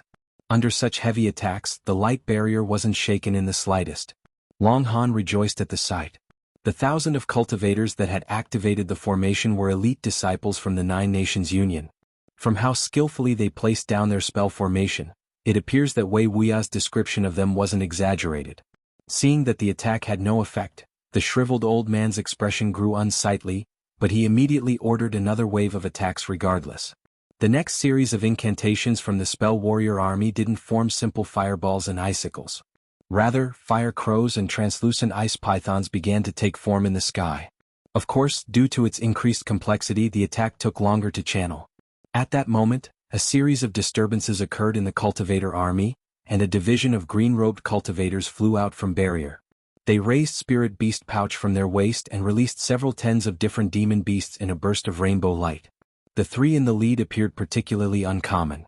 There was a rarely seen dragon horse, with a horn on its head and scales that twinkled with white light on its body, a two-headed demon lion, with a fishy scent and green fur, and the most fearsome of them all, a 15-meter-long venomous scorpion, with a crimson shell and a pitch-black stinger. These demon beasts were the most vicious and meticulously nurtured spirit beasts of the controlling spirit sect. Immediately after they were released, they led an overbearing charge against the huge beasts and transformed spirit beasts. For a time, the beasts fought together in a chaotic battle. Although only the three main spirit beasts could stand against one of the huge beasts alone, they had numbers on their side. They were well trained. Together they were able to block the huge beast's advance and even gain the upper hand in battle. At the same time that the demon beasts were released, several thousands cultivators took to the skies. As they flew, these 5 cultivators' divisions each wielded their various magic tools and rained down attacks upon the spell warrior army. The current wave of spirit techniques that the spell warriors were casting were far more vicious than the others. As such, the cultivators wouldn't calmly wait for the spell warriors to finish, and they continuously sent waves of magic tool attacks and raging waves, wearing down the Mulan defensive spell formation. The shriveled old man's expression sank and he coldly snorted before giving the order for a large number of spell warriors to fly to the skies and engage the cultivators in battle. A fierce exchange of spirit techniques, magic tools and treasures erupted through the sky. In the confrontation, several hundreds of defensive magic tools ruptured upon receiving enemy attacks and their owns fell from the skies, making for a desperate sight. But in that moment of delay, the spell warrior army had already finished preparations for their next spell technique barrage. Several tens of fire crows and ice pythons charged towards the cultivator armies as if they were alive. Likewise, in the time the Mulan were casting their spell techniques, the cultivators had also prepared defenses. Before the attacks could land, countless magic treasures and tools flew into the air and struck down a majority of the flame crows and ice pythons. As for those who made it through, they were completely blocked by the rainbow light barrier, causing no lasting damage, only a few sways. Long Han frowned when he saw this. It seemed the Nine Nations Union's defensive spell formation was incapable of completely blocking more powerful spell techniques. After breathing out a long sigh, he gave the order for the cultivator army to slowly advance towards the spell warriors under the protection of the rainbow barrier. At that same moment, many cultivators began taking out their magic tools and treasures, using them to protect themselves. Soon, various incantations followed, and the magic tools and treasure began to brightly shine as if being readied for an attack. The shriveled old man's eyes coldly glinted. He knew that the cultivators risked taking the initiative to approach to interrupt the casting for another spirit technique barrage, and they were successful. With these new developments, he gave the order for the spell warrior army to leave their defensive barrier and slowly march forward. The distance between both sides quickly drew closer. When the armies were only 300 meters away from each other, they could faintly see their enemies' faces. 7 white jade talismans took the initiative to leave the ranks of the cultivators, each talisman sent out by 7 solemn old men from the Phoenix Cry sect. Just as the jade talismans were released, they shot towards the ranks of the spell warriors in streaks of white light, and revolved about 100 meters above them before revealing their true form. They contracted and swelled before releasing sky-shaking claps of thunder. Each of the 7 talismans shattered and turned into balls of dazzling white lightning. As they floated in place, they suddenly grew in size, expanding to miniature suns the size of 30 meters in length in the blink of an eye. Many of the spell warriors couldn't help but look above, dumbstruck at the sight of them. Not good. It's an ancient talisman. The shriveled old man lost his composure at the sight of this and turned pale with fright. Before he could react, the 7 blazing suns exploded in succession. Scorching arcs of electricity surged instantly above the spell warriors, covering them in 7 huge arcs of electricity. The others seemed to have taken this as a sign for actions. Countless flashes of various colored light filled the sky as they tossed their own talismans into the fray. At that moment, a muffled thunder clapped from within the white light. "It seems quite lively on the outside," Hanli muttered to himself. At that moment, he was staring at the crimson barrier in front of him with complete tranquility. Ever since he realized that the Mulan planned to trap them, Hanli's worries had disappeared without a trace. The Mulan might be completely confident in this barrier, but likewise Hanli was confident in his ability to dispel restrictions. However, he had to be careful deciding when he would emerge. Although Hanli might be willing to lend his strength to resist the Mulan invasion, he also didn't wish to become cannon fodder and die a worthless death in the middle of a chaotic battle. After all, this was a war between armies of cultivators, not a battle against single cultivators. If he were spotted by several nascent soul stage cultivators as soon as he appeared or was met with the simultaneous attack of hundreds of spell warriors, it would prove very dangerous even with his lightning movement. It would only be safer to emerge once the melee starts between both armies, when a majority of high-grade cultivators were fighting each other. Of course, even if the blood barrier hadn't appeared, Hanli would have had other methods of disappearing during the most dangerous parts of the battle. Able to feel the thunderous vibrations through the barrier, Hanli felt that it was a sign that the melee was about to start. While he didn't know what caused such an astonishing attack, he knew that it was certain to be devastating to the side that received it. With that thought, Hanli sighed and he shook his head before examining the other areas of the blood barrier. The blood barrier was truly weird. His spiritual sense wasn't able to penetrate it in the slightest. While it was clear this restriction was a Devil Dao technique, his divine Devilbane lightning had no effect on it, greatly arousing Hanli's interest. Previously, Hanli had examined various areas of the blood barrier using his bright sight spirit eyes, but he wasn't able to see anything apart from the layer of red. This hadn't flustered Hanli at all, and with the battle occurring on the outside, he still had quite a bit of time to study it. Hanli opened his mouth and spat out a small azure sword. Wielding it with his spiritual sense, he had it transform into a foot-long streak of light and fiercely strike at the barrier. With a muffled bang, the barrier remained unshaken, and his flying sword was flung back by 3 meters.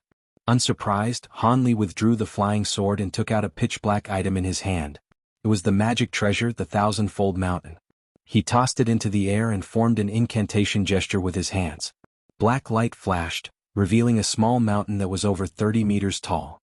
With a point of his finger, the mountain trembled before fiercely striking at the distant wall.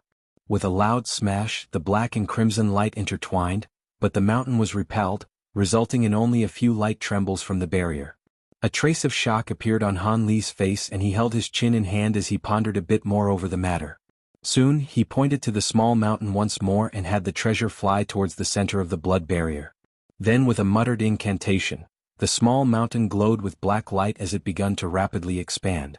A short moment later, it grew over 200 meters tall and pressed against the top and bottom of the barrier.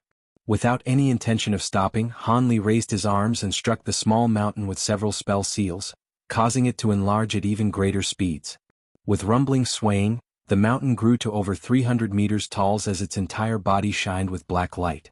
It appeared as if it were a huge pillar firmly propping up the crimson barrier. Soon, the mountain began to cause a slight protrusion from the barrier followed by violent swaying. Hanli rejoiced at the sight of this and hastily circulated the spiritual power in his body. As he continued to strike various spell seals at the small mountain, it grew ever so slowly as it deformed the blood barrier before it was blocked from further expanding. Hanli ceased his incantation gestures and stared at the top of the blood barrier with narrowed eyes. It seemed that using the thousand-fold mountain to break the restrictions wasn't going to work. He would have to try using the celestial ice flames and the purple apex flames to break it.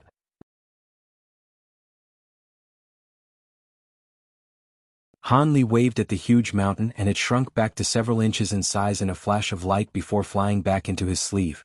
And in a display of tenacity, the blood barrier shortly returned to its original shape. He turned around and extended his finger.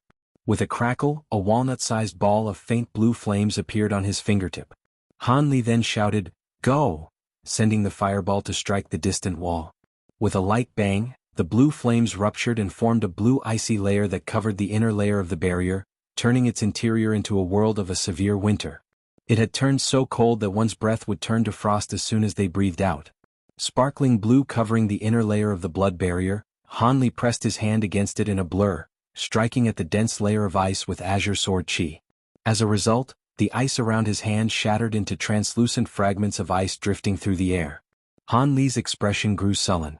The area where he struck at the ice was unscathed and still as crimson as blood. The barrier wasn't truly frozen though, its surface was merely covered in a layer of frost. Blood chi still roiled at the center of it. Han Li pondered for a moment before sweeping his hand, covering it in purple devil flames. He pressed it directly against the blood barrier. The difference in strength between the celestial ice flames and the purple apex flames were clear to see. As soon as the purple flames touched the wall, the blood mist protruding from the barrier instantly solidified and began to glow with a brilliant purple light. With a smile on his face, he carefully controlled the purple apex flames and concentrated their power on a small portion of the barrier. He then opened his mouth and spat out a bolt of golden lightning, thunder ringing from his mouth. Golden light flashed as the lightning struck the barrier, leaving behind fine cracks. But soon, the barrier violently shook and instantly mended itself. Han Li was dumbstruck. The blood barrier greatly resembled Ghost Dao techniques. It was even capable of restoring itself. It was no wonder why the Mulan was so confident in this restriction. Even the purple apex flames was incapable of damaging it. Truly, the restriction was more than capable of trapping nascent soul cultivators. Although he felt somewhat alarmed, Han Li quickly slapped his storage pouch and took out an azure thumb-sized pearl into his hand. This was one of his newly refined lightning beads. Ever since he had refined it, he hadn't had a chance to test it yet. Having no other way of sensing how the battle was faring on the outside apart from the rolls of thunder, Han Li believed that there should be many obstructions waiting for him as the battle was still in its beginning phase. Additionally, if he were too slow in escaping the barrier, the cultivator army would have already been defeated, leaving him surrounded by the Mulan forces. No matter how exceptional he may be, he wouldn't be able to escape from that. With that in mind, the lightning bead began to glow as he willed the lightning bead to spin in his hand before shooting towards the blood barrier. With a muffled roar of thunder, a head-sized ball of gold azure light struck the ceiling of the barrier, violently shaking the entire dome as a result. A trace of astonishment appeared from Han Li's expression. The might of these lightning beads were far beyond what he had expected. Just as the thought surfaced in his mind, his expression made a sudden change and azure light brightly shined from his body as he shot through the air. The strike from the lightning bead was able of easily ripping open a small hole in the blood barrier, causing Han Li to fly towards it without another thought. The hole rapidly shrunk, but Han Li was able to escape just in time. He was overjoyed. The lightning bead created from purple flames and azure lantern flames could easily break through such a durable barrier, much to his surprise. Had the lightning bead not worked, his only other options was to use the gold devouring beetles or the blood devil sword. Although there was nothing the gold devouring beetles couldn't consume, devouring the barrier would have taken time. As for the blood devil sword, the consequences of its use wasn't something that Han Li could accept lightly. The nameless lightning bead's ability to deal with the blood barrier came as a pleasant surprise. It seemed the purple apex flames was incapable of breaking the restriction because it was inherently an ice attribute flame, unlike the lantern flames which were a true fire attribute flame. But when Han Li flew out of the barrier, he heard many astonished cries of alarm before he could clearly see what was going on. Followed by that, there were various explosions, rumbles and furious roars from all around him. Han Li hastily looked at the scene in astonishment. At that moment he was surrounded by 10 spell warriors. Fortunately, he was able to quickly see that their cultivations wasn't very high. There were 2 core formation spell warriors with the rest of them being at foundation establishment stage. They were all holding onto formation flags and were about to prepare a spirit technique attack. But when Han Li emerged from the blood barrier, he appeared right in front of them. Han Li ignored them and examined the surroundings instead. He felt his breath turn cold. The area surrounding him, be it sky or ground, were all densely filled with spiritual light and treasure aura, not to mention a rapid succession of explosions far and near. The cultivators and spell warriors from both sides were engaged in a melee, with groups of varying numbers engaging one another. At that moment Han Li wasn't able to see which side was winning, and he turned his gaze to coldly examine the nearby spell warriors. When these spell warriors saw Han Li emerge from the blood barrier, they were dumbstruck. Not good. He's a nascent soul cultivator. Call for the great sages. One of the core formation cultivators was the first to recover. After he shouted, He slapped the back of his head and spat a green saber towards Han Li before flying away in a streak of green light. When the other spell warriors heard him, they also recovered from their shock. The other core formation cultivator released a fire-red trident and raised his hand, sending a voice transmission talisman through the sky. As for the Foundation Establishment stage spell warriors, they all raised the formation flags in their hands and began to utter an incantation. Over 10 streaks of light shot out from the tips of the flags and formed a sea of flames burning around Han Li. Han Li felt greatly surprised that the spell warriors actually took the initiative to tie him down rather than flee. However, a trace of killing intent appeared on his face and azure light twinkled to release several tens of azure bamboo clouds' warm sword from his sleeve.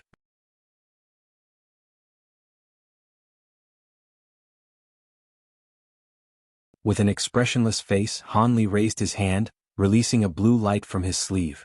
In the blink of an eye, it expanded to become a huge shield and received the strike from the huge brick. Bang! Yellow and blue light intertwined as the brick and the shield remained at a standstill. When Han Li saw the shield fall back towards him, he calmly pointed at it, and in a flash of blue light, it came to a sudden stop. Then the huge brick circled around the shield and smashed towards Han Li. Han Li coldly smiled and disappeared once more in a flash of silver light.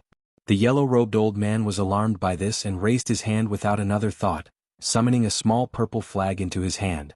It quickly transformed into a purple cloud that surrounded his body. In that same moment, the old man heard thunder coming from his left. As soon as Han Li appeared, he opened his mouth and spat a small sword towards the purple cloud. An instant later, a layer of deep blue flame emerged from within it. When the old man saw the blue flames on top of the sword, he lost his composure and wore a face full of terror. His body instantly blurred 3 meters away in an attempt to dodge the sword. But against his complete expectations, a woman suddenly appeared behind him as if she had already anticipated where he would dodge. She raised her hand and released an azure ball that struck at the spell warrior like a bolt of lightning. The woman appeared without a trace, like a ghost. It was as if Han Li coordinated with this woman to perform a precise and incisive strike. Even with such skilled execution, the old man was able to see this coming through his spiritual sense. But at such a short distance, he was unable to dodge. His only choice was to surge the entirety of his magic power into the purple cloud covering his body. He was somewhat confident in the treasure that formed from the transformed purple cloud. A huge explosion sounded out as golden and azure light brilliant flashed. The purple cloud had crumpled in the exchange and the old man within was in a pathetic shape. Half of his body was gone, and the remaining half was engulfed in azure flames. Overwhelmed with disbelief and furious alarm, resentment appeared on the old man's face as he gritted his teeth. With a boom, body combusted and a blinding streak of yellow light flew through the skies, revealing an inch-large nascent soul with the exact same face as the old man. Seeing the circumstances were far from good, he decisively anticipated to abandon his body and flew out as a nascent soul in a vain attempt to flee. However, Han Li had already anticipated this. Just as the old man's nascent soul attempted to escape, he disappeared in a flash of silver light and blocked the nascent soul's escape path. He waved his hand, summoning a golden net from his hand in a clang of thunder. In that same moment, a small sword covered in blue flames shot out from his sleeve as well.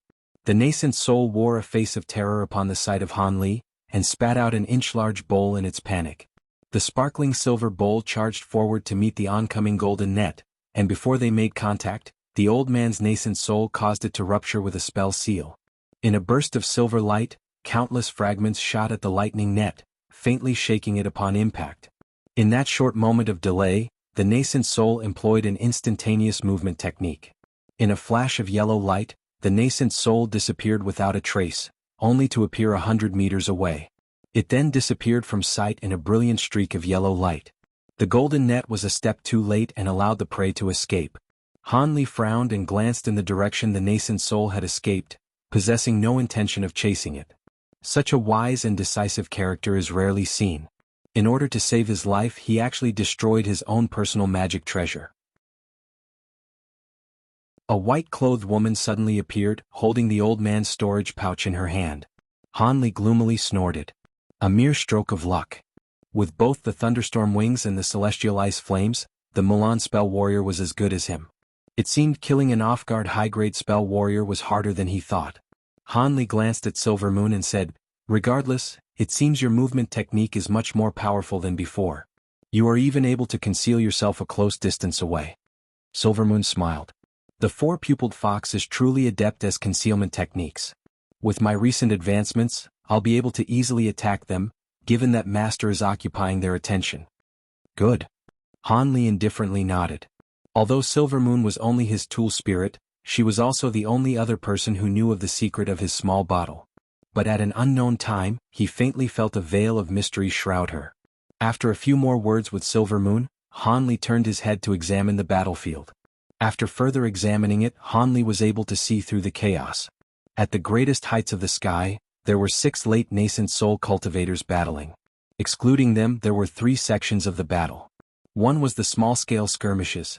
Cultivators and spell warriors would head out in various sized groups spanning from several tens to even 1,000, and would fight at each other in close quarters.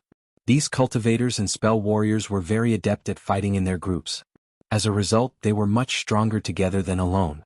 Both sides found it difficult to eliminate one another, and they were stuck at a standstill. Additionally, they were battles where a few individuals fought against a crowd of enemies. These cultivators and spell warriors possessed superior cultivation. These battles were far more dangerous than the group battles. A single mistake could lead to death in both body and soul. Finally, there were those wielding unfathomable techniques and treasures as they stood in confrontation. The most eye-catching of them was a large black mist floating in the air, releasing sharp wails. Any spell warrior that was captured by the mist immediately fell from the sky as a corpse.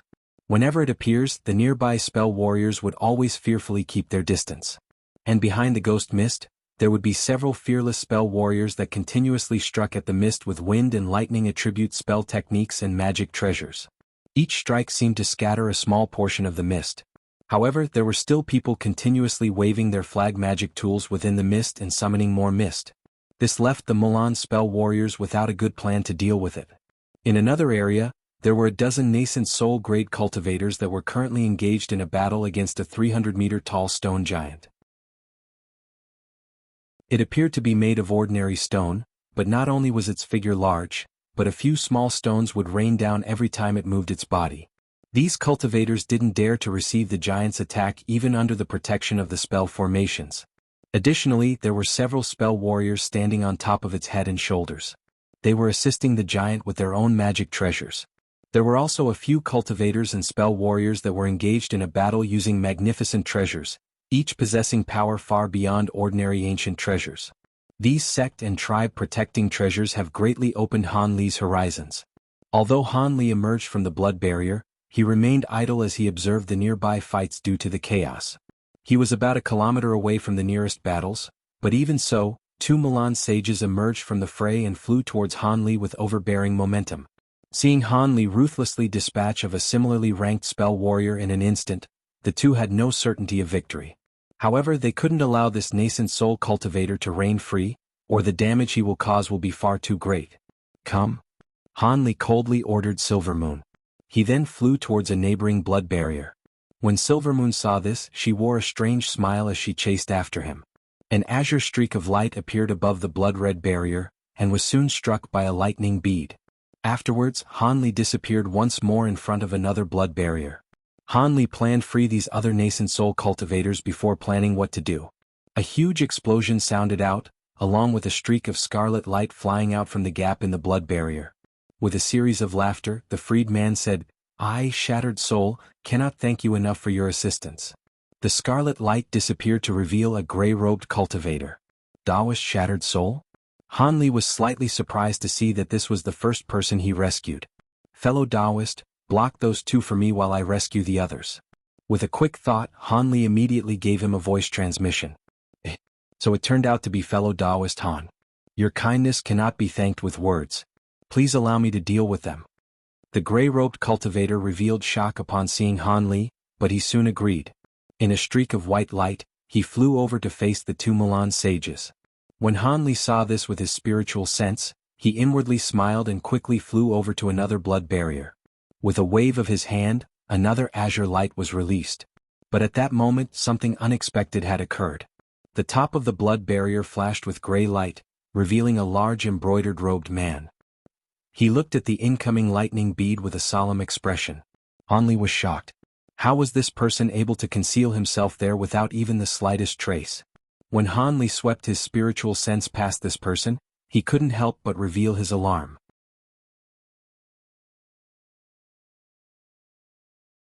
With a sweep of his spiritual sense, Han Li found that the large embroidered-robed man actually possessed a late nascent soul cultivation. He was a Mulan divine sage. Wasn't it said that the Mulan only had 3 divine sages?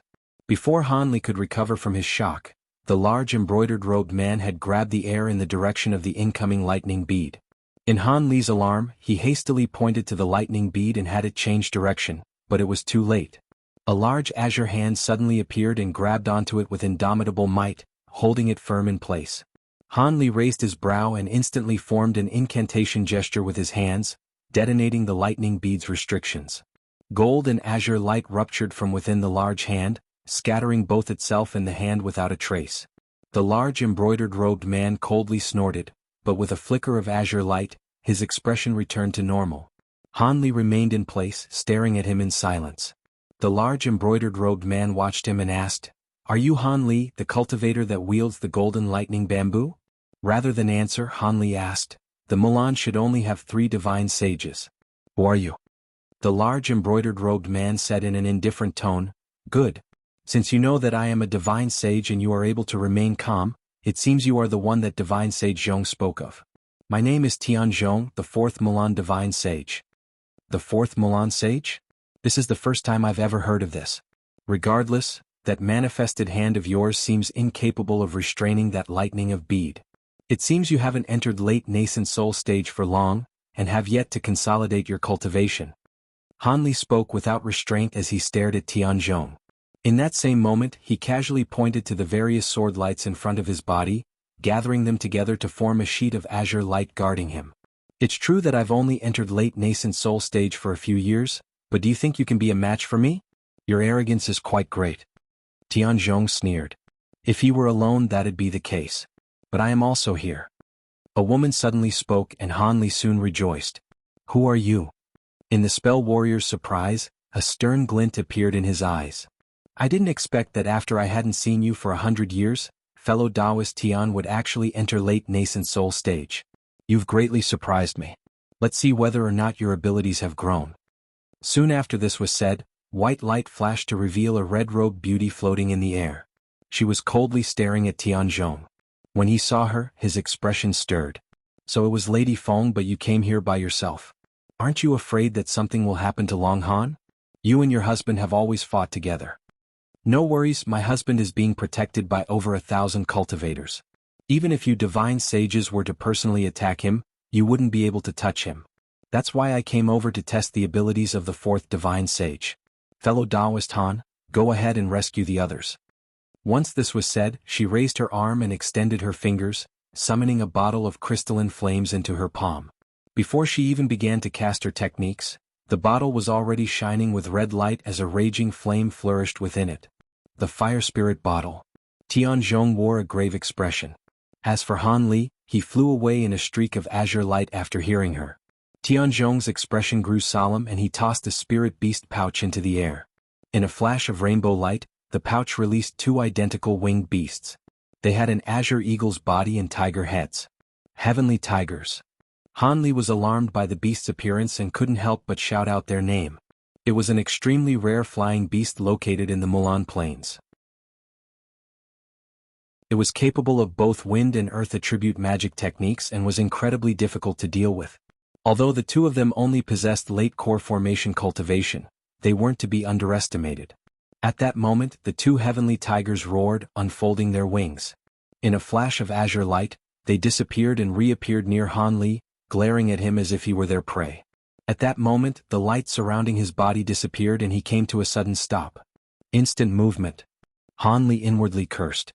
He had long heard of demon beasts capable of instantaneous movement, but he didn't expect it to be true. It won't be easy to break free of these 2 beasts. Tian Zhong didn't stop with the 2 demon beasts. In a blur, he created an identical doppelganger of himself and it began to move as if it were true to life. The only difference was that the doppelganger was completely enveloped in a screen of azure light, and his appearance was brimming with dazzling light as if he were a hollow image. External incarnation. Lady Feng shouted in alarm, a strange expression on her face. It came as no surprise that he was capable of an external incarnation, but she hadn't seen one so strange before. The azure-light doppelganger quickly shot towards Han Li without any obstruction from Lady Feng. At that moment she was fully occupied with Tianzhong. After Tianzhong spat out a sparkling rainbow wheel, he said, "This way I'll be able to properly test the might of the both of you." With that said, he pointed to the colorful wheel, causing it to fly over to Lady Feng as a rainbow mist. When she saw this, she solemnly struck the fire spirit bottle with a spell seal. The bottle trembled for a moment before red light flourished from within, releasing countless threads of raging flame. These flames appeared completely unordinary and moved as if they were alive. One moment they were scattered, while in another they were together. But then the flames roiled, transforming into several huge crimson snakes before rushing to meet the rainbow-like mist. Hearing an explosion nearby, Han Li immediately knew that Tianzhong and Lady Feng have already begun to fight without having to look, not that he could. He was watching the two heavenly tigers that were glaring at him as well as the azure doppelganger. He wouldn't be able to free the other cultivators like this. With the two famous characters battling behind him, it seemed there would be no further attention spared on this part of the battlefield. Having thought that, he gave several lightning beads to Silvermoon so that she could sneak off to free the other cultivators, but there wasn't any opportunity for that now. He would have to first defeat the three opponents in front of him before he could consider other matters. With that thought, Han Li reached for his waist and released his own spirit beast pouch, summoning a large swarm of glistening gold-devouring beetles. They formed a large revolving cloud above him. Han Li clutched a hand incantation and disappeared into the beetle swarm. Then with a loud buzz, azure light flashes several times from within, splitting the golden swarm into 3 divisions, each of them rushing towards a different enemy. Gold-devouring beetles? If they were fully mature, I might have had something to fear. The azure-light doppelganger coldly snorted and spoke with a voice similar to Tianzhong's. As for the two heavenly tigers, they spread their wings upon seeing the gold-devouring beetles and retreated 70 meters away, revealing an expression of fear. At that moment, the azure doppelganger opened his mouth, releasing 3 bowl-thick beams of light towards each mass of gold-devouring beetles. With each beam, the azure-light doppelganger turned a fraction darker. It even appeared a few inches shorter as a result. The 3 beams of light extremely quick and accurately struck each of the beetle swarms. With each flash of azure light, a 3-meter-wide sphere of azure light appeared, trapping each of the 3 clouds of beetles. In his alarm, Han Li pointed to the 3 swarms, having them each line the walls of the barrier in an attempt to devour them. But a short moment later, Han Li's expression grew unsightly. The barrier was exceptionally durable, and the gold-devouring beetles were slow in breaking it down. Since the 3 azure light barriers were all made of pure wood attribute spirit chi, it could trap the gold-devouring beetles for quite a while. With the combined abilities of the azure doppelganger's restriction abilities and the heavenly tiger's instantaneous movement, Han Li sensed this battle would be difficult to deal with. Could it be that the 4th divine sage was prepared to deal with him? As Han Li pondered about this, he felt a sense of dread. His guesses weren't far from the truth. When the Mulan's higher echelon had discussed the matter, they had given the task of killing Han Li over to Tianzhong. As a result, Divine Sage Zhu and the others had given him the Heavenly Tiger along with several other treasures capable of restraining Han Li. When the battle started, the Mulan hadn't anticipated that Han Li would join the wagered battles. As such, Divine Sage Tianzhong had tossed the matter to the back of his mind. But when Han Li reappeared, exterminating a group of spell warriors and the body of a sage, Tianzhong immediately noticed Han Li. Regardless of whether he was being blocked from rescuing the other trapped cultivators or being killed to fulfill the Yin-sifting sex exchange, Han Li had no choice but to fight. But he also didn't expect that Long Han would risk sending his wife Feng Bing to assist Han Li once he noticed that Han Li broke free. If Han Li truly managed to save the trapped cultivators, the war would shift in the Heavenly South's favor. Seeing that the gold-devouring beetles had yet to make any progress in escaping, Han Li was filled with gloom. Before he could do anything else, the 2 heavenly tigers regained their courage upon seeing the gold-devouring beetles be restrained. In a series of azure flashes, the 2 spirit beasts disappeared from sight. Han Li coldly smiled in response and flung his sleeve, summoning a blue shield in front of him. At that same moment he pointed to the swarm of swords in front of him. They surged with sword chi and began to revolve around Han Li, forming an impenetrable barrier. Soon, azure light flashed next to Han Li, revealing the 2 heavenly tigers.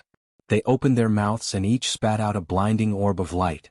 Han Li wore a stern expression upon seeing the attack and had his sword lights part into two to meet the incoming orbs of light. Two muffled explosions sounded out as the sword lights easily shattered the orbs of light. Afterwards they swept their way to the two spirit beasts.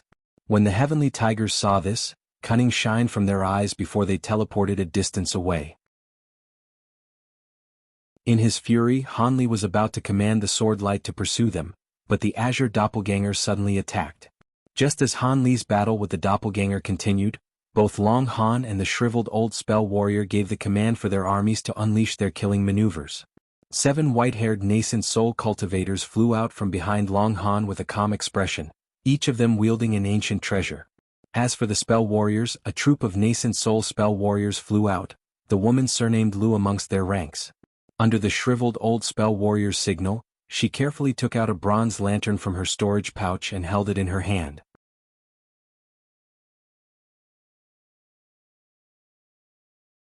Chapter 775. The 7 Great Truths Cultivators versus the Sacred Bird. The woman surnamed Lu sent the ancient lantern into the sky and released a trace of white nascent flame from her mouth, lighting the ancient lantern. With both hands forming an incantation gesture in the shape of a lotus flower, she muttered a cryptic incantation, summoning a white lotus beneath her as it slowly blossomed. It was done with such grace that she appeared otherworldly. Her incantation was filled with an indescribably ancient aura. Then with a tremble from the bronze lantern, mirages suddenly emerged from the lamp, forming 8 identical copies of itself. They then began to revolve around themselves before separating into 3 different circles that slowly circled around each other. The woman surnamed Lu flicked her finger, striking each of the ancient lanterns with various spell seals. Azure light brightly shined, causing 9 flames to simultaneously float from the lanterns, and met at the center of them, turning into a head-sized azure flame. The woman then spat out a mist of blood essence at the azure flames. The flames engulfed it, burning all the more brightly and vastly increasing in energy. A short moment later, a clear cry echoed and a foot-long azure bird emerged from the flames. The magnificent peacock appeared graceful with long azure feathers and a pair of jewel-like, fire-red eyes. It arrogantly glanced around and tilted its neck when it saw the woman surnamed Lu beneath it. It began to speak to her in an ancient language from the time of antiquity. After deeply saluting at the bird 3 times, she replied to it through voice transmission. The shriveled old man watched this with a grave expression.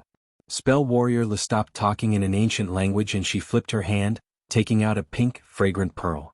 When the azure peacock saw this, he revealed an expression of joy and sucked it into its mouth in an azure mist. With a crackle, a halo of light glowed azure peacock and azure flames roiled around it. As a sharp cry screamed through the air, it transformed into a huge bird of flames and unfolded its wings, engulfing 5 kilometers of the sky in fire attribute spiritual chi. The cultivators and spell warriors who used fire attribute techniques suddenly felt their power weaken, much to their alarm. The fire spirit chi in the air began to gather together like rivers to an ocean and poured into the azure bird's body. As a result, it began to expand, causing the azure flames on its body to grow all the brighter.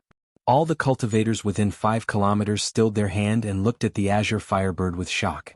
The nearby temperatures had instantly risen. Even under the protection of magic tools, they felt as if they were beside a furnace. But when the spell warriors saw this, they revealed an expression of joy. It's the sacred bird. Sage Lu has summoned it.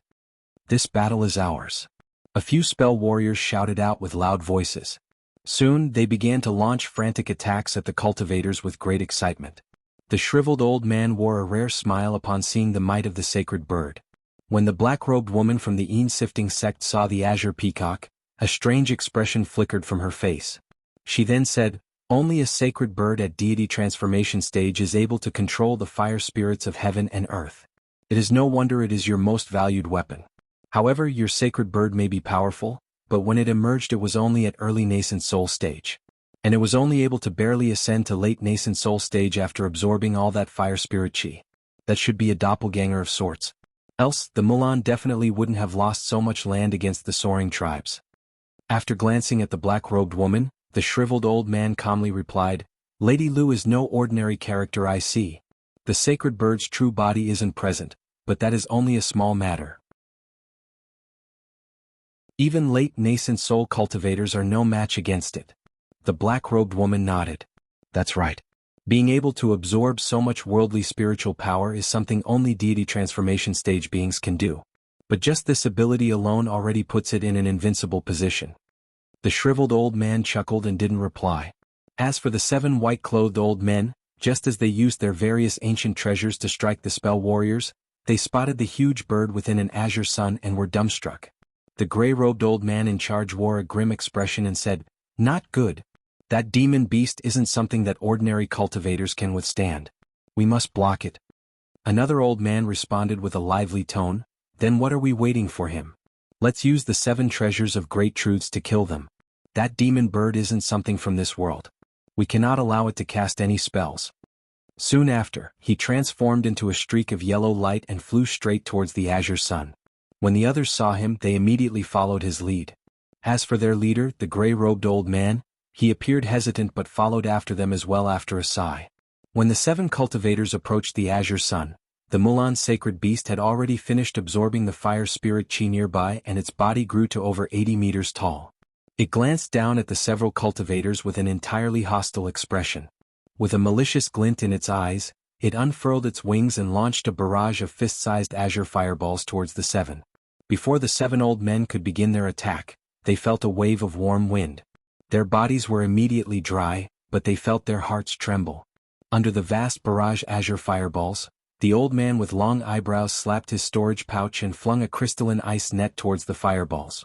In a flash of white light, all of the fireballs had been captured by it. When the long-eyebrowed old man saw this, he smiled but soon his complexion paled.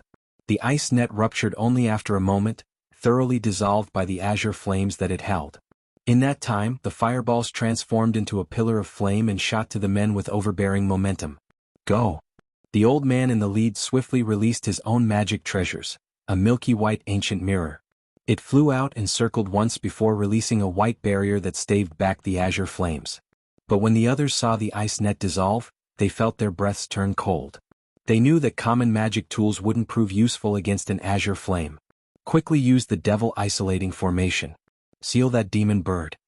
The leading old man shouted. When the other cultivators heard this, they hastily commanded their ancient treasures. A red club, yellow halberd, medallion, small cauldron, jade fan, and a scepter soared into the sky, surrounding the huge bird. Then after a series of clear rings, the ancient mirror transformed into a rainbow, raising a rainbow barrier that not only withstood the azure flames but also trapped the huge bird. When the azure bird saw this, its eyes were filled with fury. It pecked downward, its beak surrounded by a dense layer of azure radiance. An instant later, a tall old man suddenly felt his medallion treasure tremble. With a huge bang, it was struck back and flew straight towards him. In his alarm, he hurriedly struck his medallion with several spell seals in an attempt to stop its momentum, but the medallion only paused for just a moment before ruthlessly continuing onward towards the old man.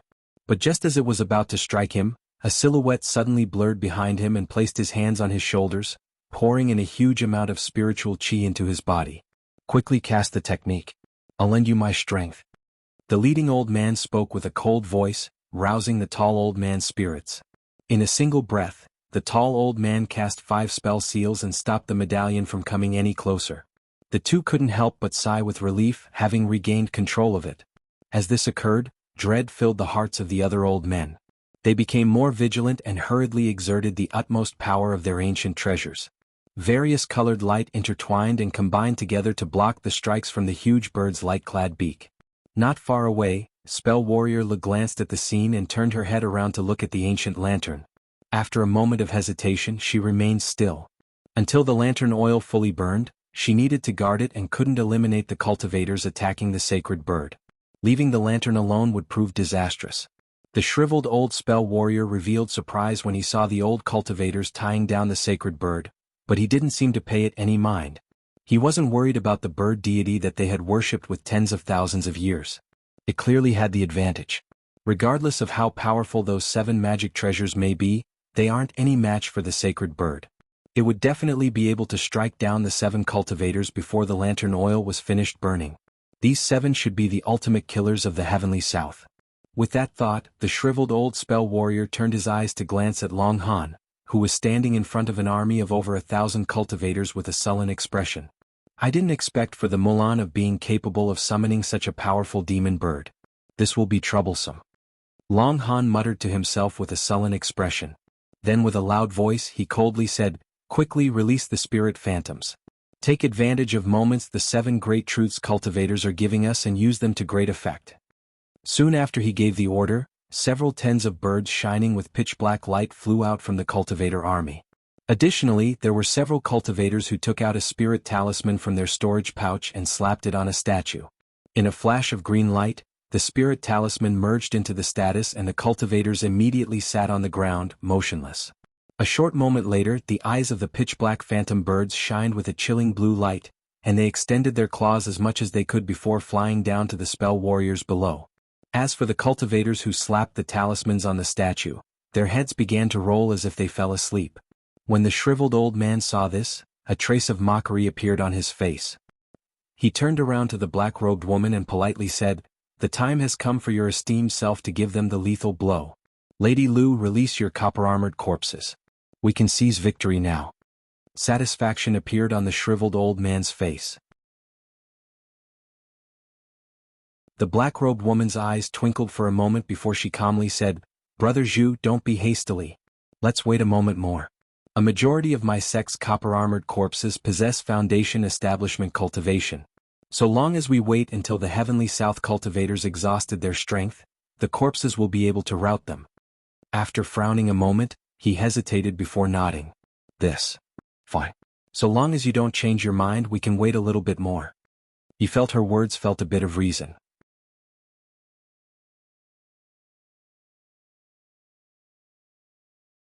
Chapter 776, Might of the Spirit Subjugation Talisman. At that moment, Han Li felt particularly gloomy. Half of it was due to the 2 heavenly tigers' cunning. They stuck to him like tar, but they didn't dare to face him on a one-on-one battle. They merely harassed him at close range. Not long after, he deliberately left an opening and managed to bait one of the beasts into attacking him.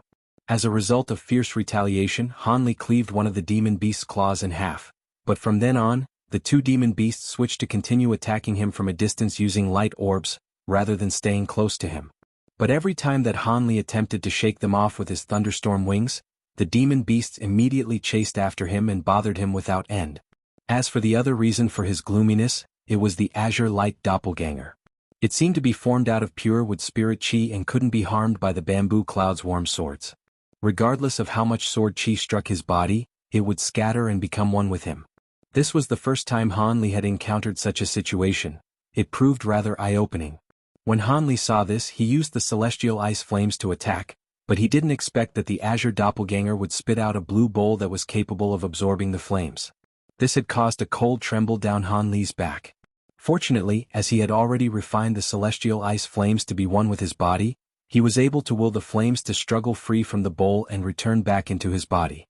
Since the amount of ice flames refined in his body wasn't much, even the loss of a slight sliver was significant. As a result, Han Li didn't dare to use the purple apex flames.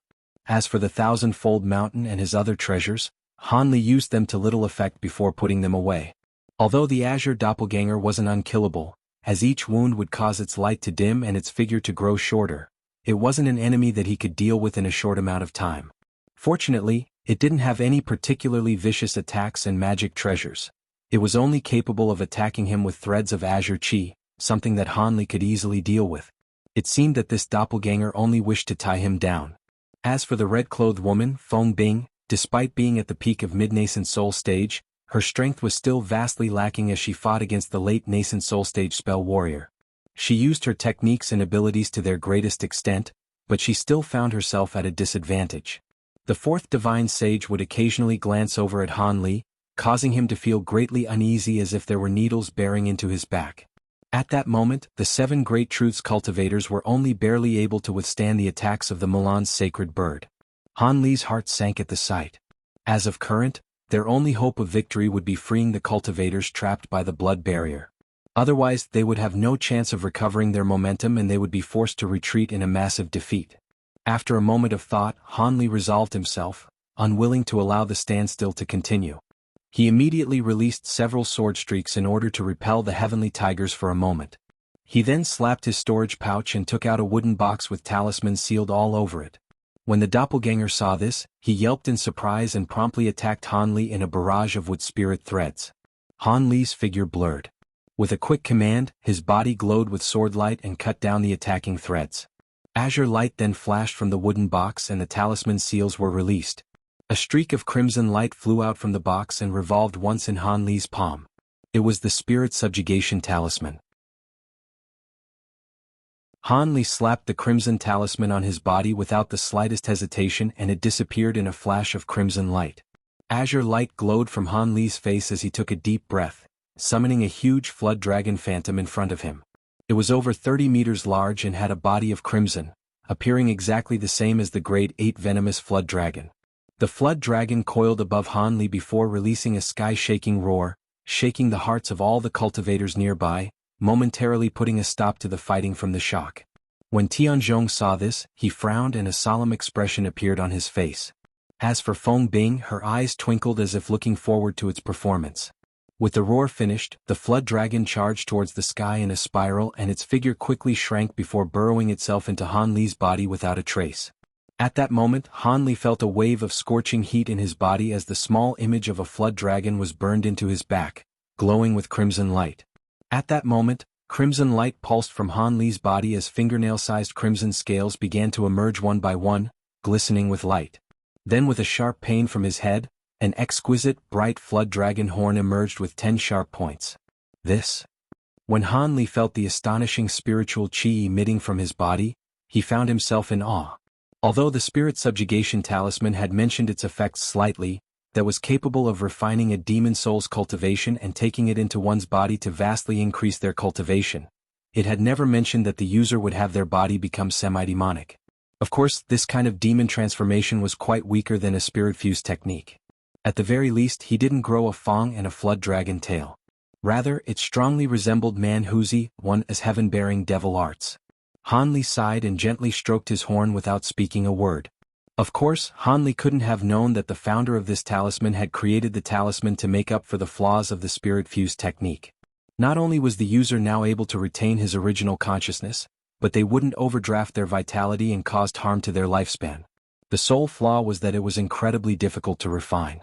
In this world, most cultivators wouldn't even have the opportunity to spot a Grade 8 demon beast, let alone acquire Grade 8 demon souls. Additionally, the manifested demon soul would have to be refined, else it would bring about harm. Although low-grade demon souls could also be refined into a spirit-subjugating talisman, the demonic qi of their souls would be too impure. Once it was turned into a talisman, it would display the same effects as the spirit-fused technique, so it was particularly stressed that only demon souls at Grade 8 and higher could be used to refine a spirit subjugation talisman. Although Han Li was somewhat surprised, he felt his cultivation suddenly rise to the peak of early nascent soul stage. The talisman's effects were truly effective. Additionally, the two heavenly tigers felt rather uneasy from the flood dragon aura that Han Li's body emitted. But after the azure doppelganger shouted at them, the two heavenly tigers regained their calm. Han Li coldly smiled and he unfolded the thunderstorm wings, reappearing 30 meters away in a ring of thunder. When the two heavenly tigers saw this, they hastily chased after him in a flash of azure light. Soon after, they closely chased after Han Li and spat out several balls of light at him in succession. A cold glint flickered from his eyes and thunder rang from his wings once more.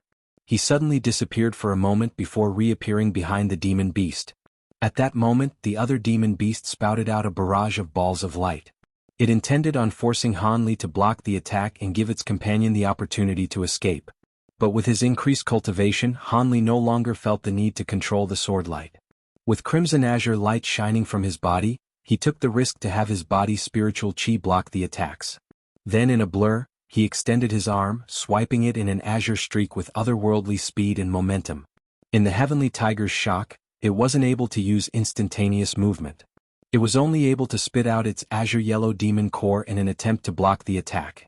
When the azure doppelganger saw this, he flew forward with alarm and spread out his arms, releasing a dense barrage of azure threads towards Han Li. In a series of huge rumbles, the balls of light exploded upon impact with Han Li's body, but it merely caused his body to sway. He didn't suffer any damage in the slightest. Rather, his full-powered sword wing not only cleaved the demon core into two but also the heavenly tiger as well. Without instantaneous movement, the beast was no match for Han Li. In that moment, the Azure Doppelganger's attack had wrapped around Han Li, but crimson light flashed from his body, turning the azure threads black and causing them to fade away. The Flood Dragon Poison. Han Li was delighted. He had only blocked the azure threads with his body's spirit light and was able to easily dissolve them. He hadn't used any techniques. The Azure Doppelganger revealed fear at the sight. A mournful howl roared through the air. When the remaining heavenly tiger saw that its companion was slain, it was filled with violent fury. In a flash of azure light, it directly teleported to Han Li's side and swung its foot-long light-clad claws as if it had lost itself to rage. Han Li remained expressionless and raised his scale-covered claw. Crimson light flourished all around it and directly met the heavenly tiger's claw. Bang! Han Li's claw was able to easily strike away the heavenly tiger's swipe, and in a blur he was able to easily pierce into the heavenly tiger's body with his other arm. He took out an azure yellow demon core in his claw and the heavenly tiger's corpse fell to the ground. With the increased cultivation from the spirit subjugation talisman, Han Li was able to kill the two beasts in succession in mere seconds. This display of might had caused the Azure Doppelganger to hesitate and release Han Li from further pursuit. Then in another blur, Han Li faced the Azure Doppelganger and coldly examined it. As this occurred, Tianzhong had clearly seen this, arousing furious alarm in his heart. He commanded his rainbow wheel to furiously attack the beautiful woman before he disappeared, abandoning the fight and flying straight towards Han Li instead. But just as this occurred, a muffled explosion sounded out and a nearby crimson barrier suddenly ruptured, a glacial mist madly rushing out from the opening. A silver streak flew out amidst it and spiraled once around in the air before stopping near Han Li. One-man Huzi was a renowned Devil Dao cultivators in the Scattered Star Seas. Last seen in Heaven Void Hall.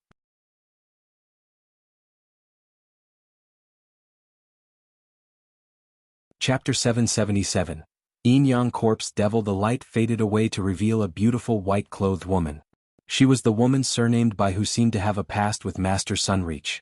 As she expressionlessly glanced around in the air, she saw Han Li and Feng Bing, causing her expression to stir. The sudden appearance of this woman caused Tianzhong to unconsciously pause in the air and his expression to waver. When Feng Bing saw Cultivator Bai break out from the blood barrier, she shouted with roused spirits, "Fellow Taoist Bai, you've come at a great time. This is the fourth Milan Divine Sage. Quickly help me tie him down so fellow Taoist Han can free the others." The woman surnamed Bai icily glanced at Tianzhong and she maliciously said, "The fourth Divine Sage? So you had a hand in this trick as well. I didn't think that apart from that youngster, that there would be someone else able to break through the blood barrier as well. It seems those from the Yin-sifting sect are unreliable." Tianzhong didn't respond to Cultivator Bai's question and instead muttered to himself instead, "You're courting death." Seeing that she was ignored, Cultivator Bai's complexion grew ashen with fury. She formed an incantation seal with her hands and gathered together a vast, shining white mist, launching it towards the Divine Sage with astonishing momentum. When Feng Bing saw this, she pointed to the fire spirit bottle and launched an attack from the other side. Han Li no longer hesitated and spread his wings once more, reappearing near another blood barrier. Although he felt certain that he could kill the Azure Doppelganger given the power of the Spirit Subjugation Talisman, it was more important to free the cultivators for the sake of the war. With the blood barrier before him, Han Li summoned a lightning bead into his hand with a wave of his hand. "Be careful, master."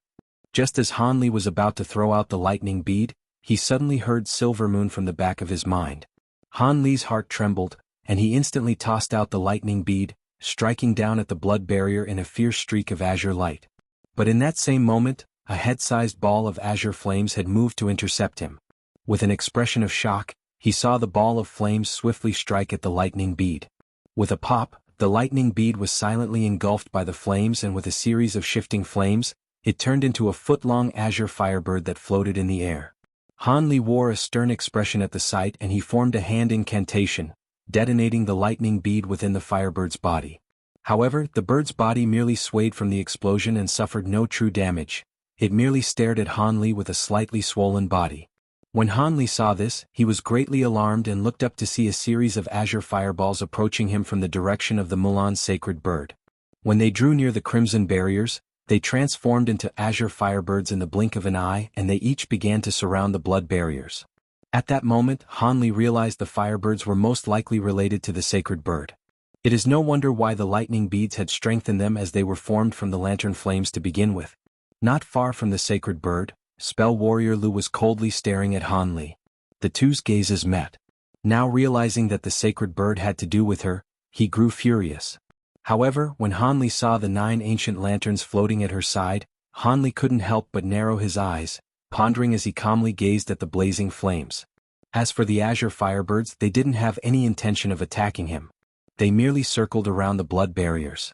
At that moment, Silvermoon appeared at Han Li's side in a flash of white light. With an apologetic tone, Silvermoon said, "Master, please forgive me for being of no use during your previous battle. Those heavenly tigers were far too intelligent. I would have been found out if I drew too close of them." "Enough. You've done all you could." Han Li shook his head and calmly said, "Nevertheless, you should take these 2 lightning beads. See whether or not you can sneak past them and rescue the cultivators inside. Use the 2 of them and see if you can free even one." Silvermoon received the 2 lightning beads and respectfully said, "This servant will do her utmost." She then concealed herself in a flash of white light. Han Li then turned around and glanced in the direction of Tianzhong. Scarlet flames and icy white mist were intertwined as rainbow light occasionally flashed from within. At the moment it was difficult to say who held the advantage.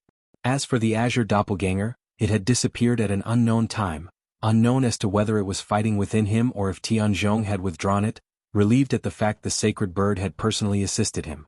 Han Li shook his head and then glanced at the tensome azure firebirds with a fierce intensity. Crimson azure light shining from his body, he raised both of his hands and summoned the blue light shield. Afterwards, he formed a hand incantation and enlarged the shield, blocking his front as he summoned another lightning bead with the flip of his hand. Then with claps of thunder from behind him, Han Li blurred and reappeared 40 meters in the air. Having yet to throw the lightning bead in his hand, the firebirds all around him shot towards him. In the blink of an eye, a shroud of azure flame appeared in the air, submerging Han Li within it. At that moment, Long Han's gaze moved away from Han Li.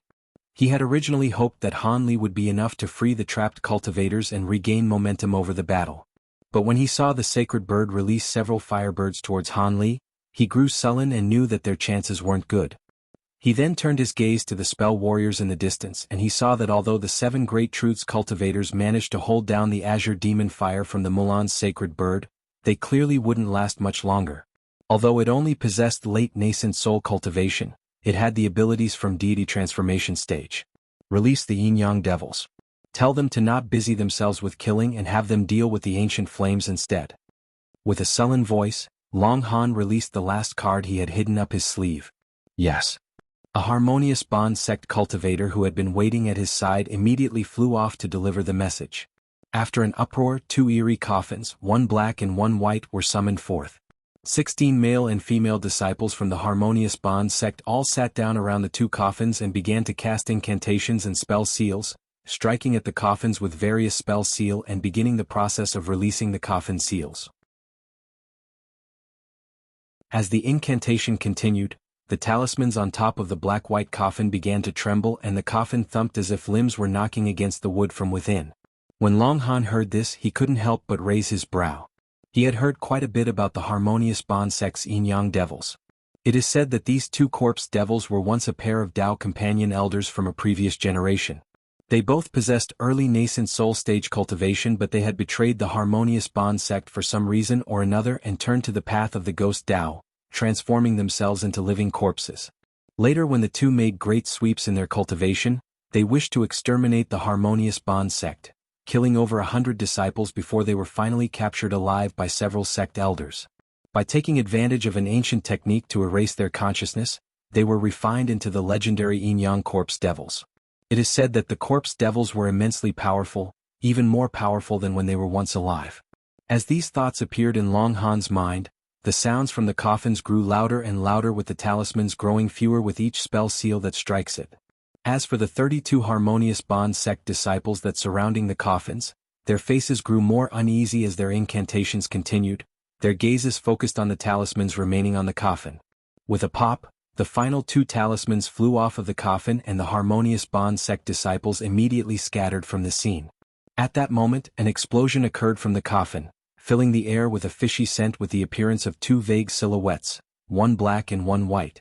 They shot out from the coffins and disappeared off into different directions. The slowest of the male and female disciples released a blood-curdling shriek. Two people in Taoist robes had pounced on the two disciples and tore out their throats, drinking the blood essence that poured out. When the other Harmonious Bond sect cultivators saw this, they sighed with relief and stopped. As for the cultivators from the other sects, they couldn't help but reveal their shock. An old man with draped hair walked out from the sect division and calmly said, "Good. Since the devils have consumed the blood essence of a virgin male and female, they won't suddenly feed on any others." Afterwards he raised his arms to the two silhouettes and revealed two green bronze plates engraved with talisman characters. The two plates then shot streaks of gray light towards the corpse devils' heads, embedding inside them.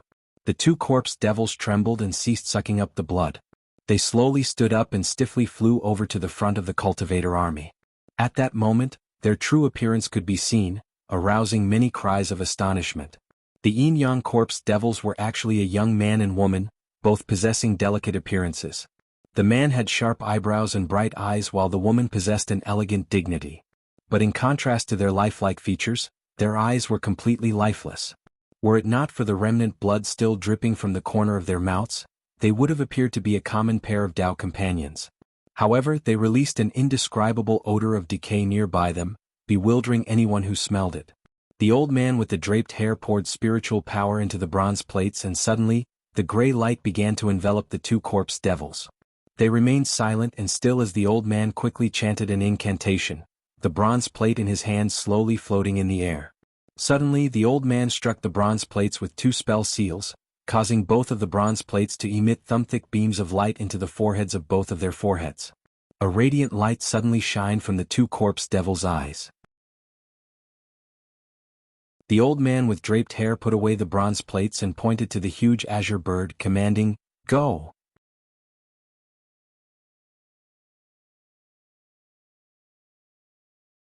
Chapter 778. A huge ape. The yin-yang devils turned their gaze and suddenly stood side by side before turning into a gust of green wind, a rotting stench left in their wake.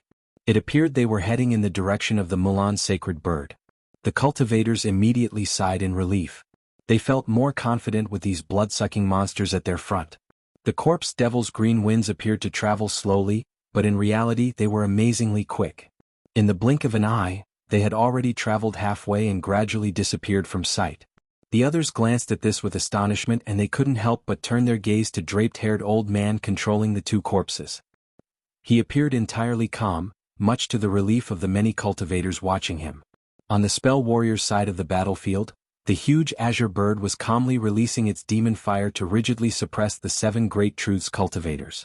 Able to take advantage of the world's spiritual chi, the bird was able to easily gather all the fire spirit power within a 5-kilometer radius into its body, easily transforming it into azure demon flame without the need to consume spiritual power from its body. Additionally, as time went by, it was able to draw in even more fire spirit power.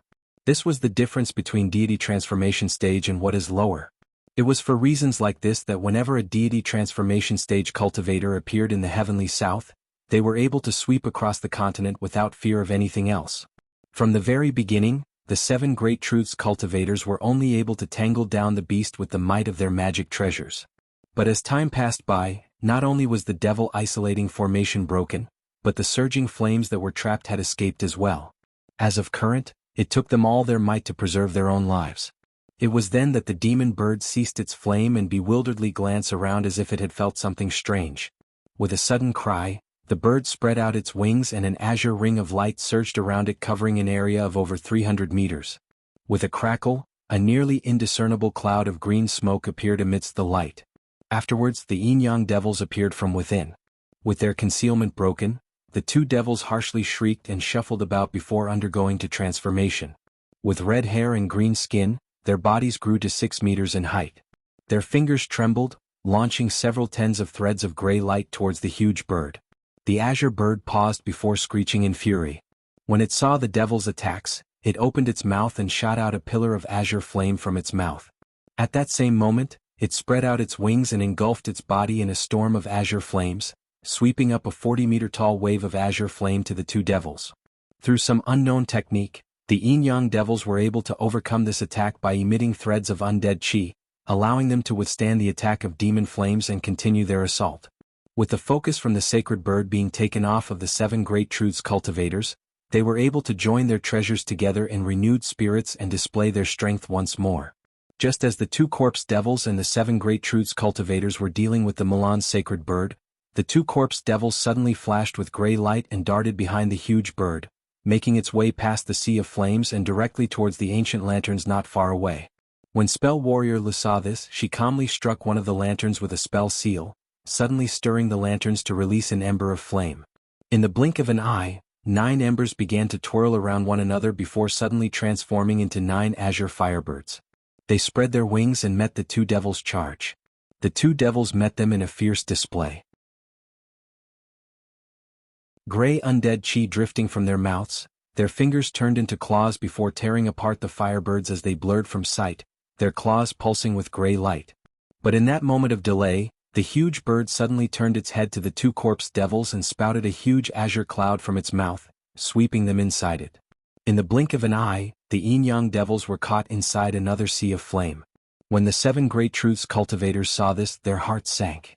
At that moment, the shriveled old spell warrior saw this in the distance and smiled before speaking to the black-robed woman. The woman then turned her eyes to the battlefield and nodded, noticing that both spell warriors and cultivators appeared equally exhausted. Her lips moved, giving the command. A group of black-robed men flew out from the spell warrior camp, arranged in a single row, each of them carrying 7 bulging bags at their waist. With this, the black-robed woman opened her mouth and spat out a small, exquisite flag. It was only 2 inches large and shined with faint black light, but as it traveled through the air, it expanded to the size of 3 meters. The woman coldly pointed at the treasure and soon, the black flag trembled and shined with black light as it streaked through the sky, disappearing from sight in the blink of an eye. A short moment later, the entire battlefield was enveloped in a dark wind as black clouds began to cover the sky, spreading darkness throughout the battlefield. When the cultivators in battle saw this, they couldn't help but look up in alarm. With the sky blackened, the black-robed men tossed out the storage pouches from their waist. Incantation leaving their lips, dense black fogs and eerie winds spouted out from the bags. In the blink of an eye, the land was covered in a black mist with vague, shuffling silhouettes emerging from within it. Scales glittered from them as if they were armored troops. This astonishing scene was to the dread of the cultivators who watched it. Long Han in particularly had frowned tensely as he inwardly sighed. Soon, the bags finished emitting the mist with armies slowly emerging from within. The silhouette's true appearance finally became clear. They were fleshless corpses armored in copper. Although these refined corpses swayed as they walked with their armor clanking as they moved, each of these corpses had eyes shining with green light, exposed fangs, and a cultivation at foundation establishment stage. There were even 3 larger corpse lords that possessed core formation cultivation, their shifting eyes displaying a deeper intelligence. A cultivator from behind Long Han screamed with alarm, "Copper-armored corpses. How can there be so many of them? There are thousands of them." Long Han coldly said, "It's nothing. With a devilish sect from the Jin Empire assisting them, these armored corpses come as no surprise. If this were the start of the battle, we would have nothing to fear. But now that we've exhausted ourselves with the spell warriors, the copper-armored corpses will certainly defeat us. All we can do is head out and deal with them." When the others heard this, they glanced at each other and bitterly smiled. Even if they were to leave their posts and attack, the spell warrior would release their reserves as well. The battle would be already lost. As for the 3 great heavenly south cultivators and the Mulan sages, the battle was yet to be concluded. The sounds of their battle could still be heard from up above.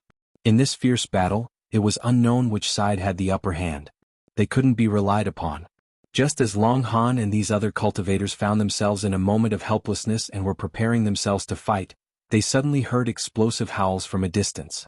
Silver light shined upon the entire battlefield when a huge beast appeared amidst the light, a 70-meter-tall ape with hair as black as ink, fur as sharp as arrows, eyes as lit like crimson flames, and a horrendously shaped nose.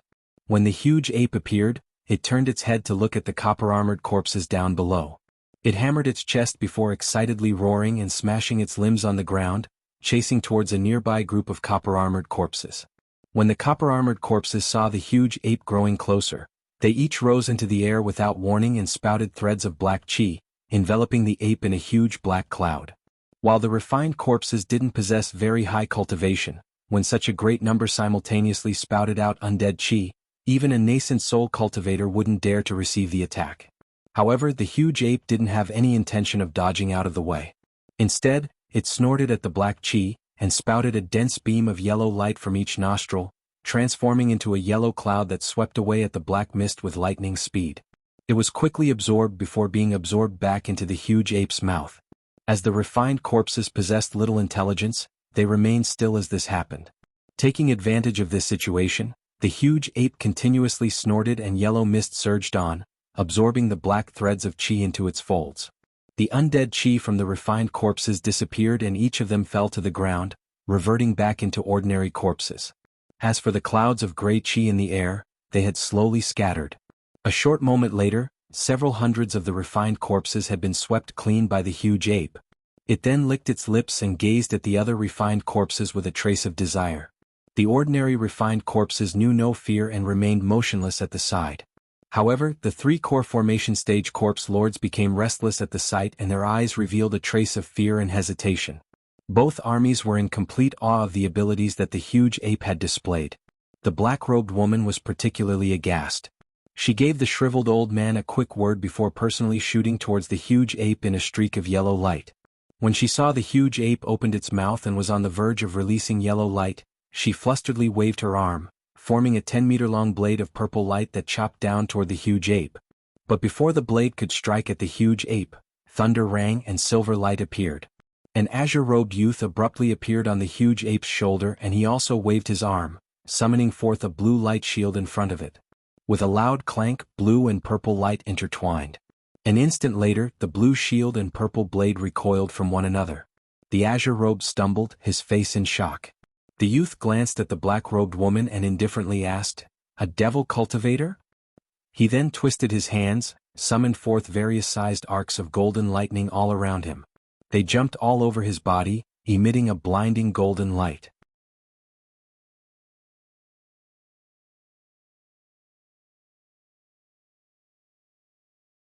Chapter 779.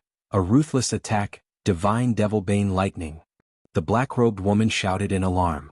Just as she thought to retaliate in fury from having her attack countered, she suddenly saw the lightning emitting from Han Li's body, a net of crackling thunder rushing to envelop her. Horror on her face, her body transformed into smoke as she shot back, attempting to avoid the lightning at all costs. With an emotionless face, Han Li unfolded his wings and disappeared from sight. When she saw this, the black-robed woman immediately recalled what she had heard about Han Li and hastily formed an incantation gesture with her hands, her body of smoke blurring and shifting into 8 identical copies, each one standing side by side. Each of them appeared real and took actions of their own, splitting up and scattering in different directions in streaks of yellow light. It was unknown which copy was the true. In a flash of silver light, Han Li appeared where the woman original stood, thunder ringing behind him. He glanced at the scattered streaks of yellow light in a calm manner. There was even a trace of a sneer on his face. Spiritual power entering his eyes, blue light shined from deep within his pupils, activating the bright side spirit eyes. Han Li raised his head and peered into the distance. The silhouettes within the yellow light were all dim and possessed sparse spiritual chi. They were all fakes. Han Li's heart trembled and he hastily looked around him to suddenly discover that a nearly invisible thread of smile was silently approaching him from behind. The woman had used an illusion technique to capture his attention, and decided to use this gap in attention to seize the opportunity to launch a surprise attack on him rather than escape. The woman was both capable and bold. Were it not for his bright side spirit eyes, he wouldn't have been able to detect her. The woman's evasion techniques are no less skillful than Silver Moon's. Spiritual sense wasn't enough to find any trace of her. Shocked to the core, Han Li silently turned around and flew straight towards the huge ape as if he had no further intention to chase after the black-robed woman. The faint thread of smoke had already arrived about 10 meters away from Han Li. It paused and the woman's body suddenly manifested in the air. An inch-long blade of yellow light shined from her hand in an attempt to strike Han Li from behind. From how it appeared, it seemed she was about to incisively strike at Han Li's heart. If her attack struck true, his body was certain to be destroyed. But in the moment the woman was about to strike, Han Li turned around in a blur, his eyes immediately locking onto her. He opened his mouth, shooting golden light from his mouth. Ah! The black-robed woman's face turned deathly pale and she hastily attempted to dodge, but she was too late. She couldn't avoid the attack from such a close distance. Bang! A bolt of golden lightning shot out of Han Li's mouth and directly struck the woman's shoulder, filling the air with a burning scent. The woman screamed before falling down from the sky. Han Li flapped his wings, disappearing with thunder ringing behind him. Suddenly, Han Li reappeared behind the woman with a single hand enveloped in faint blue flames. He gently pressed it against her neck. Whoosh! A dense layer of blue ice covered her entire body, isolating her from any other sensation but the cold. She then continued to fall from the sky, clad in ice. Han Li motionlessly floated in the air, already prepared with a handful of lightning arcing from his hand. He released the lightning and caught the iced woman inside of it. Then with a malicious glint from his eyes, golden light brilliantly shined around her iced figure and in a series of explosions, the black-robed woman turned into specks of icy light before disappearing without a trace. The sole thing that remained in the lightning net was the woman's nascent soul. The nascent soul's complexion was deathly white as if it held the divine devil-bane lightning in complete fear. Han Li glanced at her and just as he was about to exterminate the nascent soul shrieked, "You cannot kill me! I am the Tao companion of the Jin Empire's sifting Yin sect master. If you kill me, my sect will not rest until you are dead." The Yin sifting sect master's Tao companion. Han Li coldly watched the nascent soul for a moment before suddenly relaxing his grip on the lightning and turning away. The woman's nascent soul was stunned for a moment before joyously flying through the gap, her mind filled with malicious thoughts of revenge. But just when she was 30 meters away from Han Li, the net suddenly tightened once more, tightly binding the nascent soul into the net. Soon after, thunder roared and the black-robed woman's nascent soul turned to ash. "Now that I've already destroyed your body, how could I possibly allow you to the chance for revenge?" Han Li muttered to himself helplessly and deeply sighed before turning his attention back to the huge ape. Although the series of events in which Han Li had exterminated the woman was complex, the matter had only occurred in the blink of an eye. The shriveled old spell warrior was already flying towards her in a streak of golden light during her time of danger. But in that moment, a strange pink light appeared nearby and turned into a large pink cloud, directly enveloping the shriveled spell warrior. In a series of rumbles, the shriveled old spell warrior managed to scatter the pink mist, and the light around him scattered to reveal an ashen complexion. He rigidly stared at the pink mist with eyes of rage. He truly didn't know what the Yin-sifting sect master would do when he found out his Tao companion was killed. He could only grit his teeth in rage at Han Li and whoever it was that blocked him.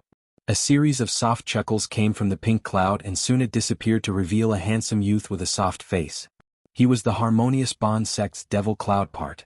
Devil Cloudpart chuckled and glanced at Han Li. "Fellow Taoist Han, now that I've helped you, the debt is repaid." Having just flown back from killing the black-robed woman, Han Li replied, "It was only a chance matter that I freed you. I wasn't looking to be repaid. More importantly, Divine Sage Zhu isn't something the two of us can deal with, and he isn't alone." Once that was said, Han Li swept his gaze past the shriveled old man. In addition to the black-robed spell warriors that were doing their utmost to stop the huge apes massacre, there was an army of spell warriors flying across the horizon. As bold as Devil Cloudpart may be, his expression immediately revealed surprise when he saw their great numbers. Earlier, Han Li had managed to rescue Devil Cloudpart from the barrier in a fluke by using 2 of the lightning beads. But just as Han Li was making plans to fight together with him, he suddenly saw the Yin-sifting sect release a vast quantity of copper-armored corpses. It was then that Han Li decided to release the Weeping Soul Beast, curious about its abilities now that he had refined the Weeping Soul Pearl in its entirety. As soon as it had appeared, it caused an uproar with great enthusiasm and began to vigorously absorb the refined corpses around it. But what came as a surprise was how effective the Weeping Soul Beast was against corpses that cultivators have refined. Han Li knew that the Weeping Soul Beast was adept at devouring the souls of demons and ghosts, but it seemed its strange abilities had undergone an evolution along with its body. A surprise to be sure, but a welcome one. Now that they found themselves facing so many spell warriors, Han Li and Devil Cloudpart glanced at each other, both intending to flee. However, the Weeping Soul Beast was still rampaging amongst the army's refined corpses. Han Li was unwilling to abandon it there. Just as Han Li thought to use the Weeping Soul Pearl to order it to retreat, he suddenly heard roaring laughter from behind him. "Have no fear, fellow Taoist Han. Since you've released this great beast to deal with the refined corpses, We will help you deal these spell warriors. When Han Li heard Long Han's voice, he felt his heart stir. He quickly turned and saw Long Han 100 meters away, leading a squad of cultivators. Han Li was delighted. It was no wonder the spell warriors didn't immediately launch an attack. It seemed they were treating the situation carefully, having seen cultivator reinforcements were approaching them as well. When Long Han saw Han Li's demon form self, a trace of astonishment momentarily appeared on his face, but he soon turned a blind eye to it. Now was not the time to ask about it. The cultivators were all watching the spell warriors across from them.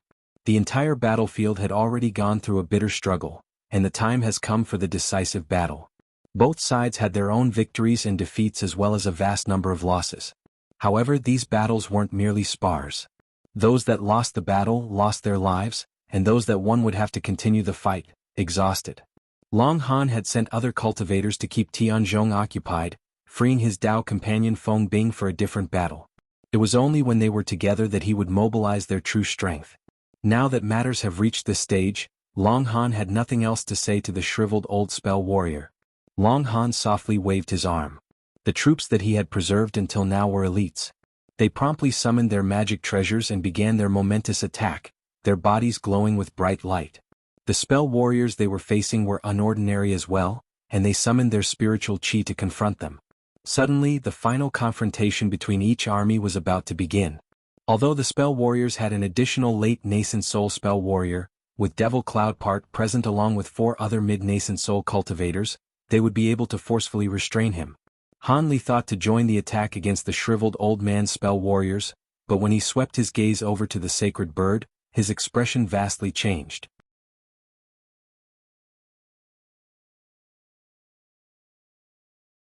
Chapter 780.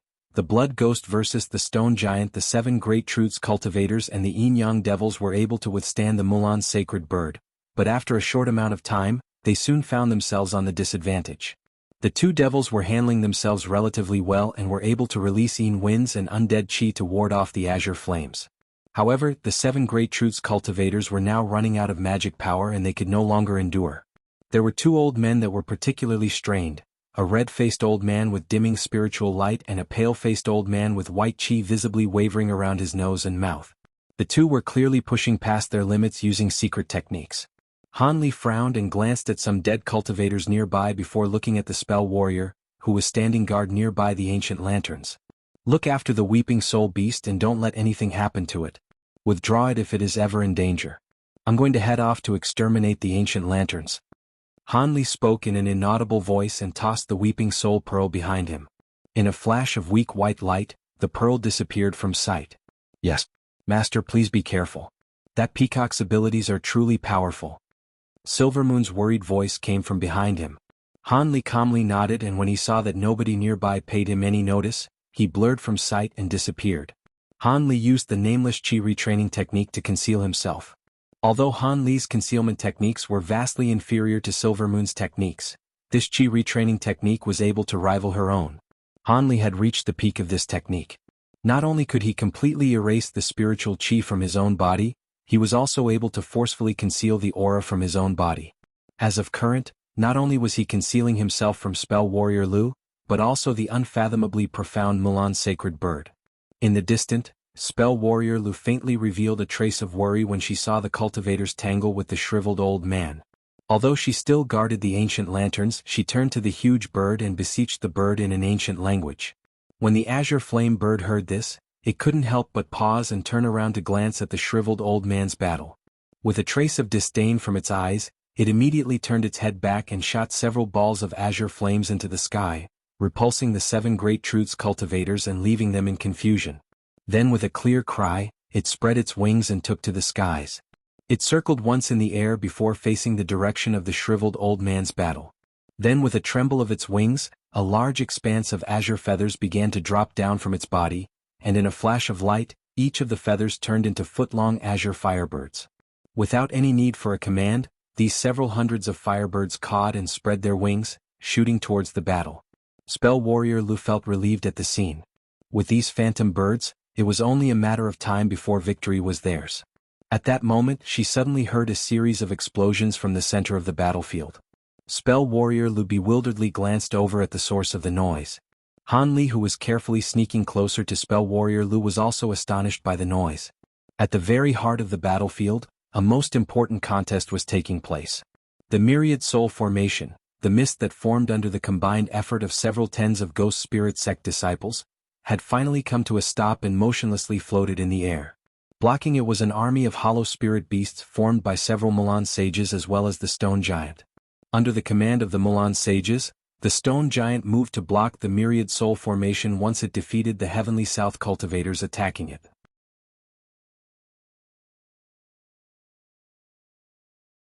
Its arms appeared to be sculpted out of wood with dagger-like fingers, and a layer of translucent scales seemed to wrap around them. Although vile ghosts were ordinarily said to be huge, it was several times smaller when compared to the stone giant. However, the ghost showed no fear and instead screamed at the giant as it stared at it with a cold glint in its eye. It lowered its head and its body darted like an arrow, launching itself at the lower leg of the stone giant. It extended its claws and swiped, immediately cleaving off a large portion of stone. The two Mulan sages couldn't allow this to continue and immediately had the stone giant to form fists and strike down at lightning speed, knocking the blood-vile ghost over 30 meters away. The strike had blown off half of its head, but it stood up as if nothing had happened. Then in a flash of crimson light, its head was restored as it charged to the stone giant once more. In the two sages' furious alarm, they ordered the hollow spirit beasts to attack and release their own magic treasures to assist the giant. As for the ghost spirit sect cultivators that had fled from the ghost mist, they immediately turned around and joined the battle. Explosions continuously ruptured as crimson light continuously flashed from the battlefield. Spell warrior Lu frowned at the sight of this and continued to watch the battle in silence. As a Mulan sage, she knew of the might of the stone giant and was surprised to see that the heavenly south cultivators were able to match it. But she wasn't overly concerned over the matter. So long as the stone giant could persist for a moment more, she could call for the Mulan sacred bird to exterminate them and decide the battle. With that thought, she glanced at the huge bird a short distance away. As if knowing that it was a decisive moment on the battlefield, the Mulan sacred bird exerted the entirety of its fire spirit chi to envelope 300 meters of area into an azure sea of flame. In a spread of its wings, it separated the 7 old men and the yin-yang devils. The sea of flames down below split into two, separating the two devils from one another. With 2 devils neutered, it then focused a majority of its attacks on the 7 Great Truths cultivators. Unable to endure, these 7 old men soon found their lives to be in danger. Spell warrior Lu was satisfied by the scene. When she turned around and saw that the lanterns were still half full with oil, her heart appeared particularly steadfast. Suddenly, the woman raised her brow and her eyes narrowed. In a swift motion, she summoned an ember of fire from one of the lanterns and in a wave of her hand, it disappeared. Azure light flashed in an area 100 meters away, followed by a shout of alarm. A silhouette appeared with his body sparkling in azure light. A layer of flame enveloped him. Soon after, spell warrior Lu formed an incantation gesture with her hand, combusting the flame around the azure light barrier. Then with a miserable scream, the flame turned the figure into ash.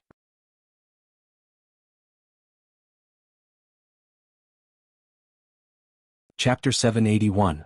Fight for the lantern. To think of concealing yourself near the bright origin lanterns.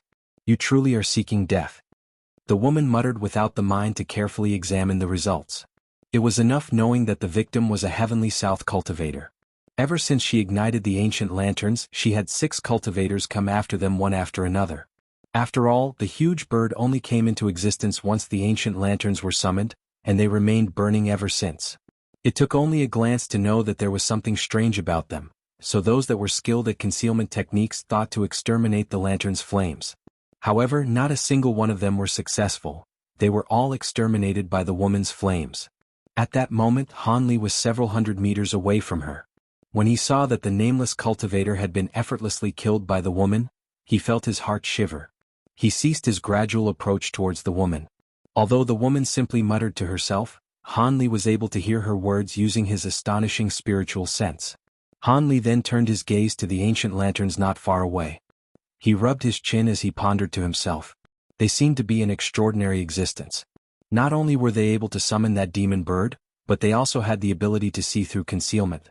It would prove truly troublesome. Han Li's expression wavered for a long while and his brow shifted, having finally come to a decision. He slapped his storage pouch and fished out a few items. He then glanced at a few spirit beast pouches at his waist with a smile. A short moment later, Spell Warrior Lu appeared vastly more on guard as she sat cross-legged in front of the ancient lanterns, a lotus mirage faintly visible around her. She was staring at them, fusing her spiritual sense with them and allowing her to sense any movements with 100 meters of them. A flash of light suddenly appeared 100 meters away to reveal a dozen tall apes. Their bold appearance caused the woman to look at them with surprise. There was another entire row of apes standing behind the first. They all raised their arms, shooting several tens of beams of light from their hands. Puppets. Spell Warrior Lu was shocked, and soon frowned when she discovered that they were well crafted. She cautiously looked around, failing to spot who was controlling the puppets. Spell Warrior Lu paid little mind to the light beam attacks. With a single incantation gesture, the lotus mirage flickered and easily blocked them. Afterwards, the woman's body blurred and she picked off an ember of flame from one of the lanterns. This time, the woman didn't immediately release the ember. Rather, she kept it floating in her hand as she stared at the ancient lanterns in preparation for any strange changes. In a mere short moment, the woman's expression stirred and she opened her mouth, spitting out a breath of spiritual chi onto her hand. The flame then blazed with azure light before disappearing without a trace. She turned her head and glanced at an area 100 meters away. With a light pop, a silhouette appeared, covered in azure light. Then with an incantation gesture, the woman willed the flames to combust, a cold grin of satisfaction appearing on her lips. Why are they still alive? The woman's smile froze and discovered that this silhouette wasn't instantly incinerated as with the previous cultivators, nor did it show any sign of struggle. In her alarm, she hastily examined the figure. This person is? No, not a person. It's a puppet. The silhouette appeared the same shape as Han Li, but its expression and body was completely stiff. Additionally, it appeared as if it weren't being burned by the azure flames in the slightest. Not good. In that instant, something immediately came to mind and she hastily turned her head to look at the ancient lanterns, re-examining her surroundings with her spiritual sense. Meanwhile, a silhouette appeared 60 meters away in a flash of azure light. Then with a ring of thunder, he disappeared in a flash of light. When Spell Warrior Lu saw this, she formed an incantation gesture with both her hands in furious alarm, striking the lanterns with successive spell seals. However, she was too late. Lightning flashed beside the ancient lanterns, followed by the appearance of a youth. Soon after, a giant black-red hand was summoned in the air, growing to the size of 3 meters before fiercely swiping at the ancient lanterns. This person recognizes the main lantern. Only the caster could possibly know which one is the original. Even a late nascent soul cultivator shouldn't be able to see through them. When the woman saw this, she was shocked to the core. In this short distance, the large hand and Spell Warrior Li's spell seal struck the ancient lantern at the same time. The lantern flashed with life as it underwent a transformation, but in the process, the huge hand grabbed onto it, burning with black-yin flames in an attempt to exterminate it. At nearly the same moment, the other 8 lanterns began to tremble, disappearing one by one in a flicker of light, dissipating into wisps of smoke. No! Spell Warrior Lu blanched at the sight of this. With gritted teeth, she raised her hands, enveloping the black hand with a large lotus mirage in an attempt to seize back the ancient lantern. However, her attack was predicted. With the ancient lantern in its grasp, it immediately shot back without the slightest delay. Then with a cold snort, lightning rang once more, and both the black-red hand and the silhouette disappeared.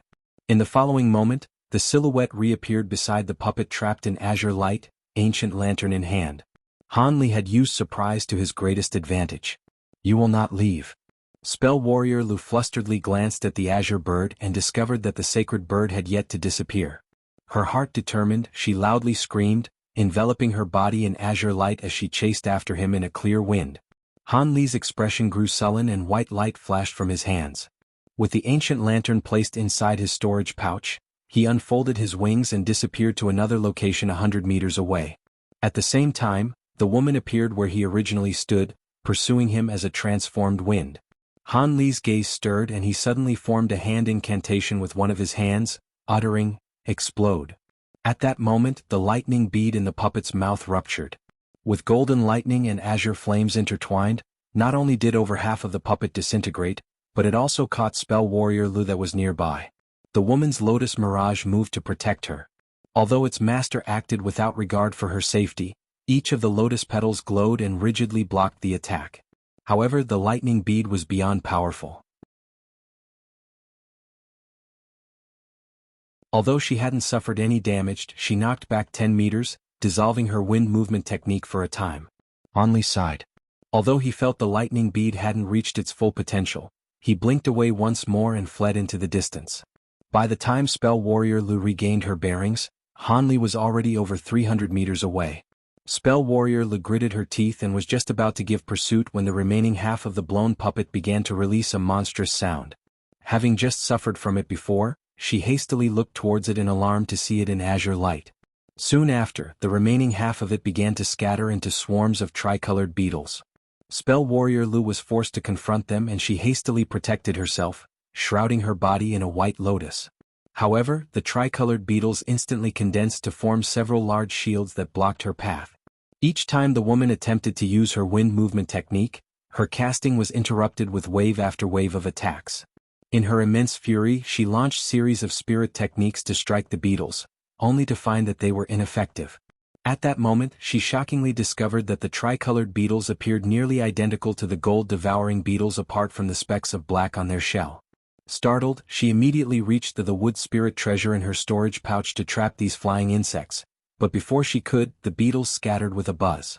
The woman changed expressions several times from shock and she hastily glanced into the distance.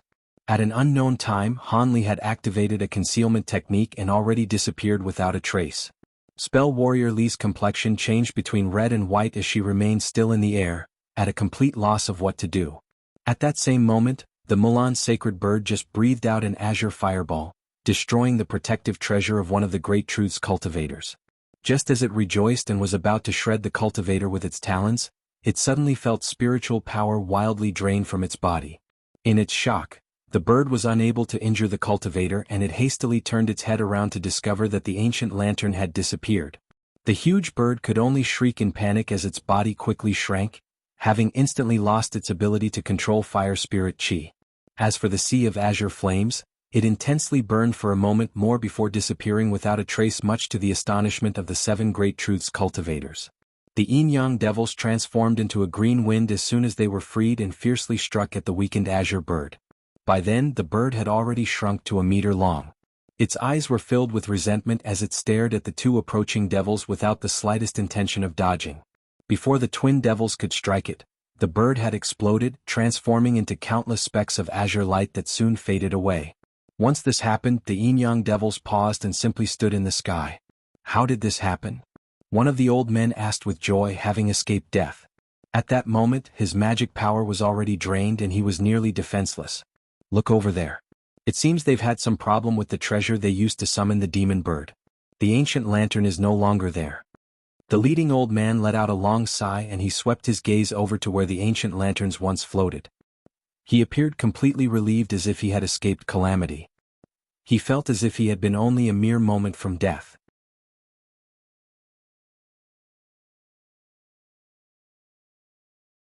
Chapter 782.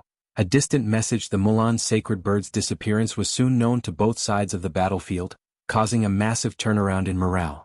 The spell warriors found themselves vastly in shock, and the cultivators with their spirits roused. When the shriveled old man and Tianzhong saw this while they were in battle, they wore an expression of disbelief. The sacred bird can't have disappeared because it ran out of lantern oil. The only possibility was that a cultivator has extinguished the bright origin lantern. The 2 divine sages couldn't have known that the Mulan lineage treasure had fallen into Han Li's grasp once again. From how they saw it, with their late nascent soul stage cultivators occupied and their other cultivators suppressed by the sacred bird, there was no possibility of a breach of Spell Warrior Li's defenses. This terrible reality has come as a vast surprise. Han Li had stealthily arrived by the side of the Weeping Soul Beast before making a reappearance. By that point, the Weeping Soul Beast had already exterminated a majority of the refined corpses. The remaining fraction of them had been hastily withdrawn by the Yin-sifting sex cultivators, as it was only a matter of time before all of the copper-armored corpses were eliminated. Having absorbed so much undead chi, the Weeping Soul Beast grew even larger and its fur shined with even stronger black light. It appeared completely strengthened. Of course, there were many black-robed cultivators and spell warriors who wished to exterminate the huge ape. However, Long Han fully understood that this strange huge ape was the key to dealing with the copper-armored corpses and immediately dispatched men to protect it. There would occasionally be those that made it past, but Silvermoon would lead them astray with her illusion techniques, sending them off to their doom. By the time Han Li made it back, the Weeping Soul Beast was finishing off the final copper-armored corpses that have yet to be withdrawn. He waved his arm at the beast, and in a flicker of black light, the beast shrunk and flew into a spirit pouch at his waist in a streak of black light. When Silvermoon saw this, she approached him from behind. Having withdrawn the Weeping Soul Beast, Han Li thought to say something further to Silvermoon when a kilometer of the sky was suddenly covered in dark clouds, countless bolts of green lightning flashing from within. Han Li glanced at the sky in awe. "Who is it? Who is it that killed my wife? I will take your soul and wipe it away." The thunderous roar of the Een-sifting sect master echoed through the skies. When Han Li heard this, he felt his heart thump and he gloomily watched him. "Why are you so quick to leave before victory has been decided? I wish to experience your demonic techniques." Quickly following after the black-robed man's shout was Devil Concord's faint voice. Soon after, a gray mist shot out from the sky and blocked the black clouds from moving. "I have no intention of sparring with you. Leave me be or I won't hold back." The piercing voice of the Een-sifting sect master echoed through the sky. Devil Concord chuckled. "You won't hold back? Surely you haven't been holding back during our last fight? Go ahead and show me what you have." The black-robed man was silent for a spell before gloomily responding, "Fine. Since you have no sense of propriety, I won't be wasting any more time on you. I'll have you witness the might of my sect's treasure, the ghost-sifting banner." By the end of the sentence, it seemed almost as if the sifting insect master was smiling. The ghost-sifting banner? Devil Concord voice appeared to carry curiosity. This short exchange of words was cause for astonishment for the cultivators fighting down below. It also came as a great surprise to many that the Een-sifting sect's Tao companion had already fallen into the hands of the Heavenly South cultivators. Han Li's expression remained calm, but once he saw that Devil Concord blocked off the Een-sifting sect master, he felt greatly relieved.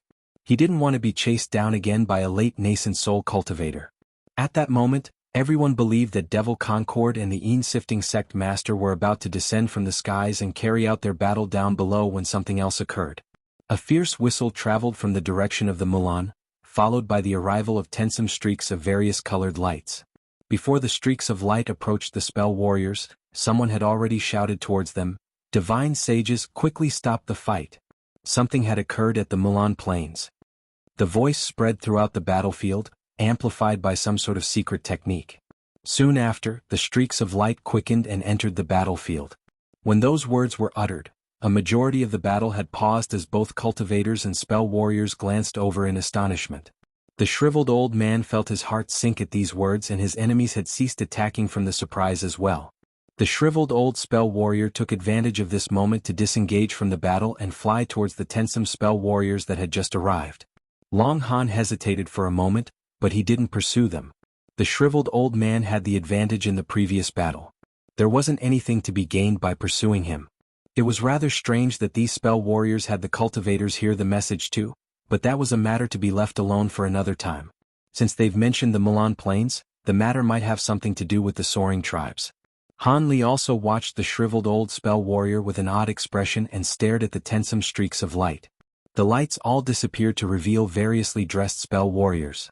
They were being led by a yellow-robed spell warrior possessing mid-nascent soul cultivation, much to Han Li's surprise. It was odd for such a powerful spell warrior to not be assigned to the battlefield. Could it be that he was guarding something important? Regardless, it only added credibility to his words. As for Devil Concord and the Een-sifting sect master, they had silently disappeared into the clouds. When the shriveled old spell warrior saw the yellow-robed spell warrior, he wore an incredulous expression. Before he could even speak, the yellow-robed spell warrior flew to his side and spoke to him through voice transmission, causing the old man's expression to grow sullen. Afterwards, the yellow-robed spell warrior handed over a jade slip to him. The old man received the jade slip and read through it. A short moment, his complexion grew pale. After a quick word with the yellow-robed spell warrior, the old man turned around and gloomily flew towards Long Han. When he arrived in front of Long Han, he calmly said, "We will not be continuing the war. The battle is over." Otherwise a third party will reign over us both. Long Han's expression flickered and he neutrally said, "What do you mean by that? If you want to stop this battle, you must give me a reason." Because of Han Li's unexpected displays of might, both the copper-armored corpses and their sacred bird have been dealt with, evening out the battle. Long Han unconsciously felt that the spell warriors were retreating out of fear. The spell warriors sullenly asked, "Did you send a group of cultivators to infiltrate Soaring Heaven City's storehouse?" Long Han hid his alarm and maintained a calm exterior. With a flicker of his eyes, he calmly replied, "It seems you've discovered this matter." "Discovered?" The old man snorted with a furious expression and calmly said, "Were it not for the interference from the third party, it was likely you would have succeeded." "The third party?" Long Han frowned upon hearing this. Saying nothing further, the shriveled old man continued the conversation through voice transmission. When Long Han heard what he said, he cried out in alarm, unable to maintain his calm. "What, so it was like that? With matters having reached this far, what do I have to gain by lying to you?" the old man bluntly said. Long Han frowned and grew silent for a moment before suddenly raising his hand and releasing a talisman towards the air. It suddenly transformed into several golden spheres of light and erupted with blinding magnificence. Suddenly, the cultivators ceased attacking and hastily withdrew back to the defensive spell formation. The withdrawing cultivators appeared like swarming bees returning to the nest. Without the need for any commands, the spell warriors also withdrew. The Bloodvial Ghost and the Stone Giant were forced to cease fighting in particular. In an instant, the battlefield became entirely empty. With both sides separated, it was clear to see that there were many casualties. However, there weren't many losses amongst high-grade cultivators on both sides. The spell warrior camp was somewhat better off. Although they were somewhat bewildered, they ultimately kept calm. But on the cultivators' side, there was a huge uproar. A few high-grade cultivators were speaking with Long Han to understand the situation. However, Long Han would only bitterly smile in response, to the dissatisfaction of the cultivators around him.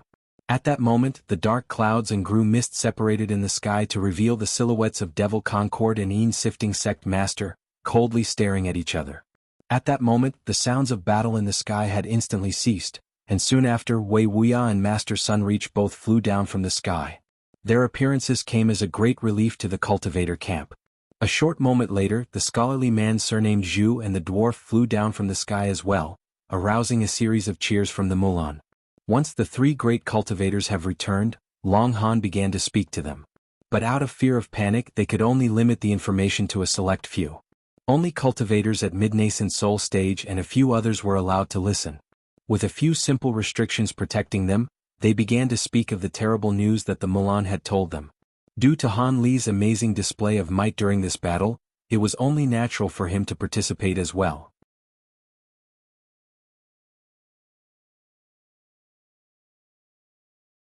Chapter 783.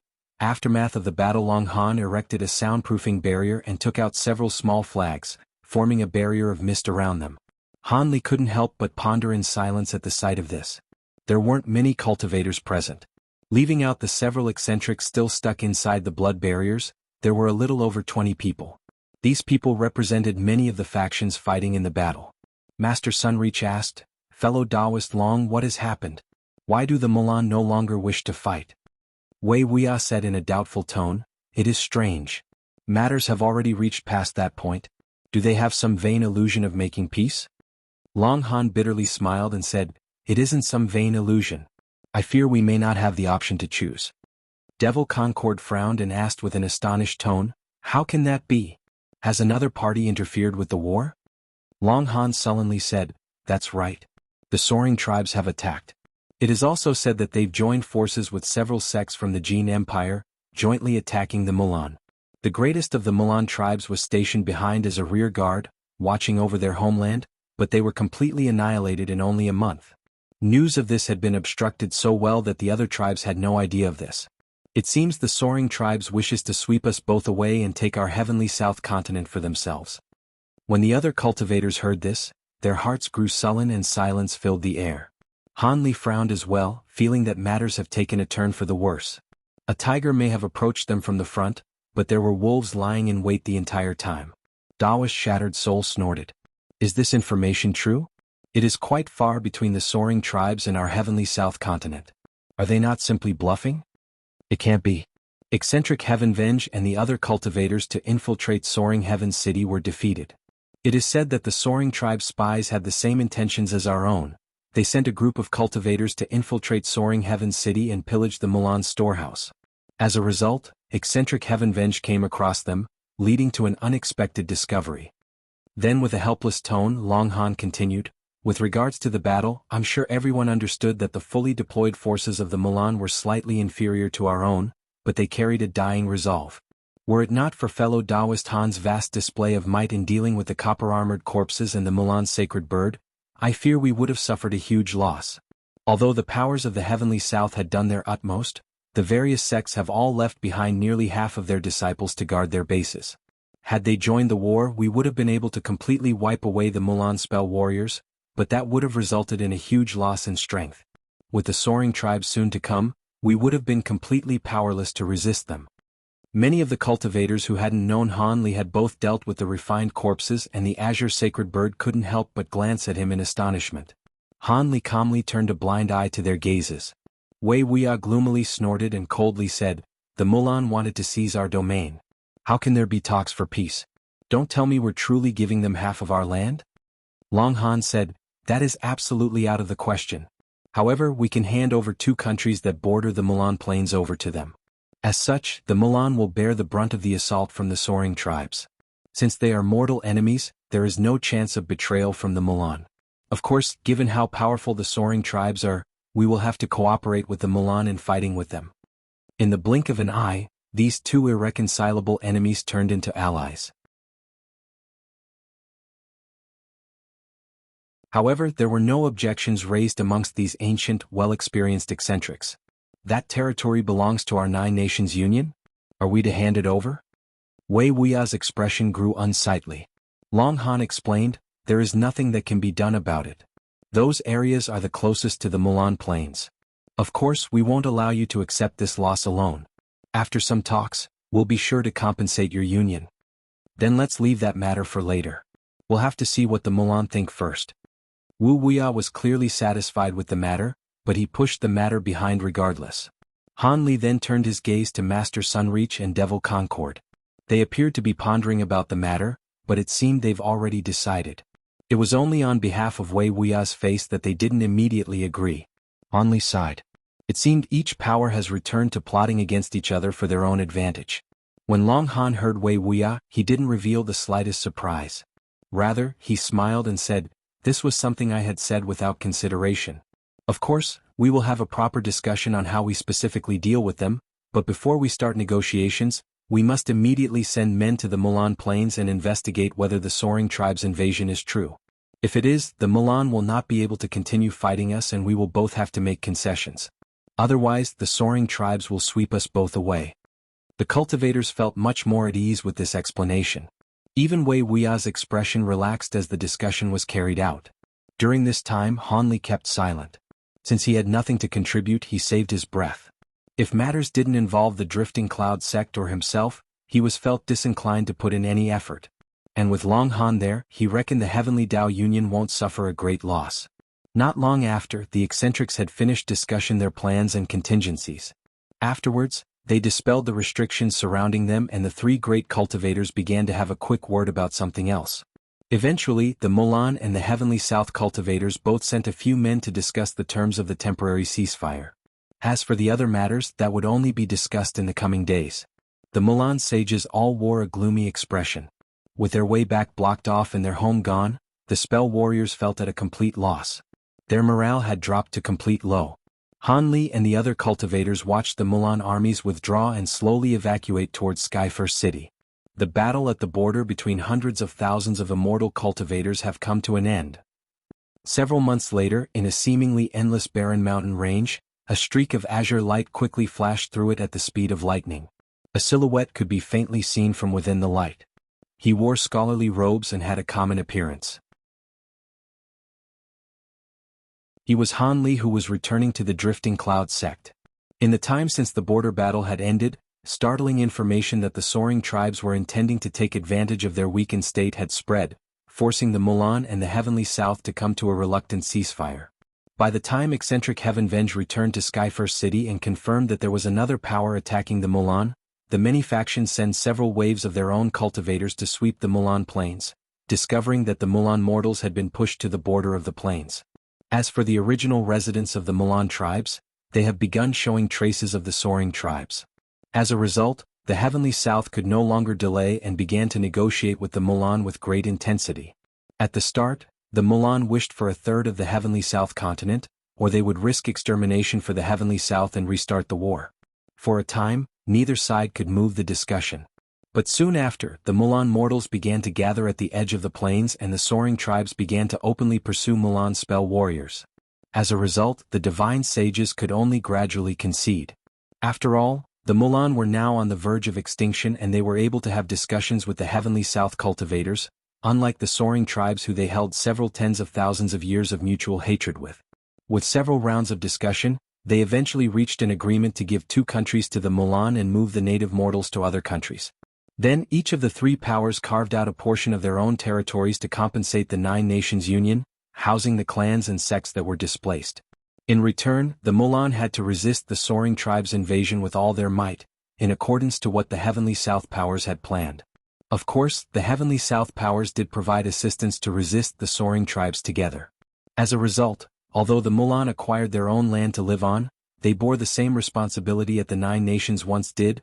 They were required to stand on guard for any attacks by the soaring tribes. And because they were only given 2 countries, the Heavenly South powers didn't need to worry about the Mulan expanding and becoming a threat later on. After all, one's potential power is limited to the number of cultivation resources one possesses. While the Mulan were confined to 2 countries, they managed to avoid extermination, and they wouldn't have to fight the soaring tribes alone. They would have the assistance of the Heavenly South factions. Under the current circumstances, both parties were satisfied with this agreement. But among this, there was something that occurred to Han Li. Since he had killed the Dao companion of the Yin-sifting sect master, the sect master was unwilling to leave it be and sent him many challenges to fight him alone. However, whenever Han Li received these messages, he immediately extinguished them without any intention of replying to them. It wasn't reasonable to expect that an early nascent soul stage cultivator to fight a late nascent soul stage cultivator, and Han Li wasn't the reckless hot-blooded sort either. He wouldn't do something so stupid without reason. Once discussions were finished between the Mulan and the Heavenly South, the Yin-sifting sect master seemed to have come to an agreement with the Mulan divine sages and he immediately departed with his subordinates. It was reportedly said that he returned to the Jin Empire, much to the relief of Han Li. As for the ancient lantern that Han Li captured, it was the legacy treasure of the Mulan tribes, the Bright Origin Lantern. The Mulan divine sages have all expressed that the Bright Origin Lantern was something passed down to the Mulan through successive generations.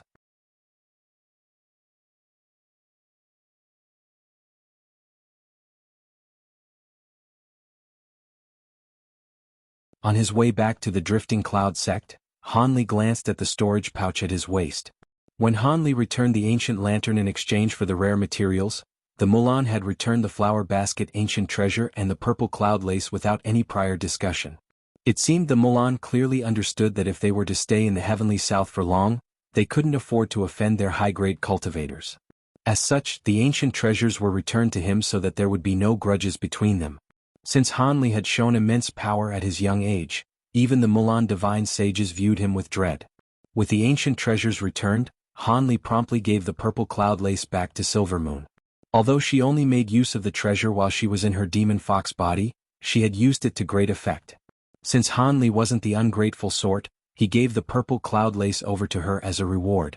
When news spread out that the Heavenly South cultivators and the Mulan had joined hands, the soaring tribes grew hesitant for a time. Although they stationed a large number of cultivators at the border of the Mulan plains, they didn't immediately launch an attack. They merely observed the actions of the Heavenly South and the Mulan, deciding to only observe in the near future. However, the soaring tribe's actions only caused for greater concern to Master Sunreach and the other leading figures of the Heavenly South. The deliberation of their enemies only displayed a greater intent to invade the Heavenly South continent. Seeing that there would be quite some time before further confrontation, the various powers of the Heavenly South took turns guarding the border as they did before. Each sect would send a few of their elite disciples and garrison them near the 2 countries given to the Mulan. If the soaring tribes did attack, the Mulan would be hard-pressed and the station disciples would be able to provide immediate assistance. As for the other cultivators, they were allowed to return to their sections. As a drifting cloud sect elder, Han Li had much to do with senior marshal brother Lu. After confirming that most of the sect disciples had survived, he was free to return to the sect. Lu Luo had a few other matters to deal with and had to stay behind for a few days. As such, Han Li returned first. On the way, Han Li used the wind-riding chariot to hasten his journey, allowing him to cut down on the time it took to travel back. But when he entered the state of Shi, Han Li put the chariot away to avoid any unnecessary attention. The remaining 100 kilometers were traveled in nearly the blink of an eye. When he saw the Dream Cloud Mountains in the distance, he couldn't help but smile as he thought of Nangong Wan's beautiful appearance. Soon Han Li found himself inside a secret room, glaring at a silver-haired old man, his senior marshal brother Cheng. With a face filled with fury and malevolence, Han Li uttered, "What's going on?" When he had returned to the Drifting Cloud sect, he didn't immediately return to his cave residence. Rather, he was stopped halfway and was brought to a secret room brimming with glacial energy. It was there that Han Li saw an astonishing sight. Nangong Wan had transformed into a 7-year-old child, sealed inside a slab of ice. Her eyes were shut as if completely oblivious to her surroundings, much to the fury and alarm of Han Li's senior marshal brother Cheng bitterly smiled and sighed. If junior marshal brother Han had returned 2 weeks earlier, he might have been able to prevent this from happening. There is no danger to her life for now, but she is forced to use this method to delay the activation of the Soul Seal Curse. The Soul Seal Curse? How did the Scene Curse take effect? Wasn't this curse lost long ago in the heavenly south? Could it be? Han Li paused to a moment when something soon came to mind. Seeing that Han Li recalled something, senior marshal brother Cheng gave Han Li a detailed explanation of what happened to her. Half a month ago, Nangong Wan emerged from her cave residence in the morning to absorb the frost of a nearby mountain for the use of her incarnation arts, but she didn't expect to encounter a black-robed man on her outing. As soon as this man saw Nangong Wan, he immediately attacked her with a ferocious Devil Dao technique, breaking through several of her protective treasures.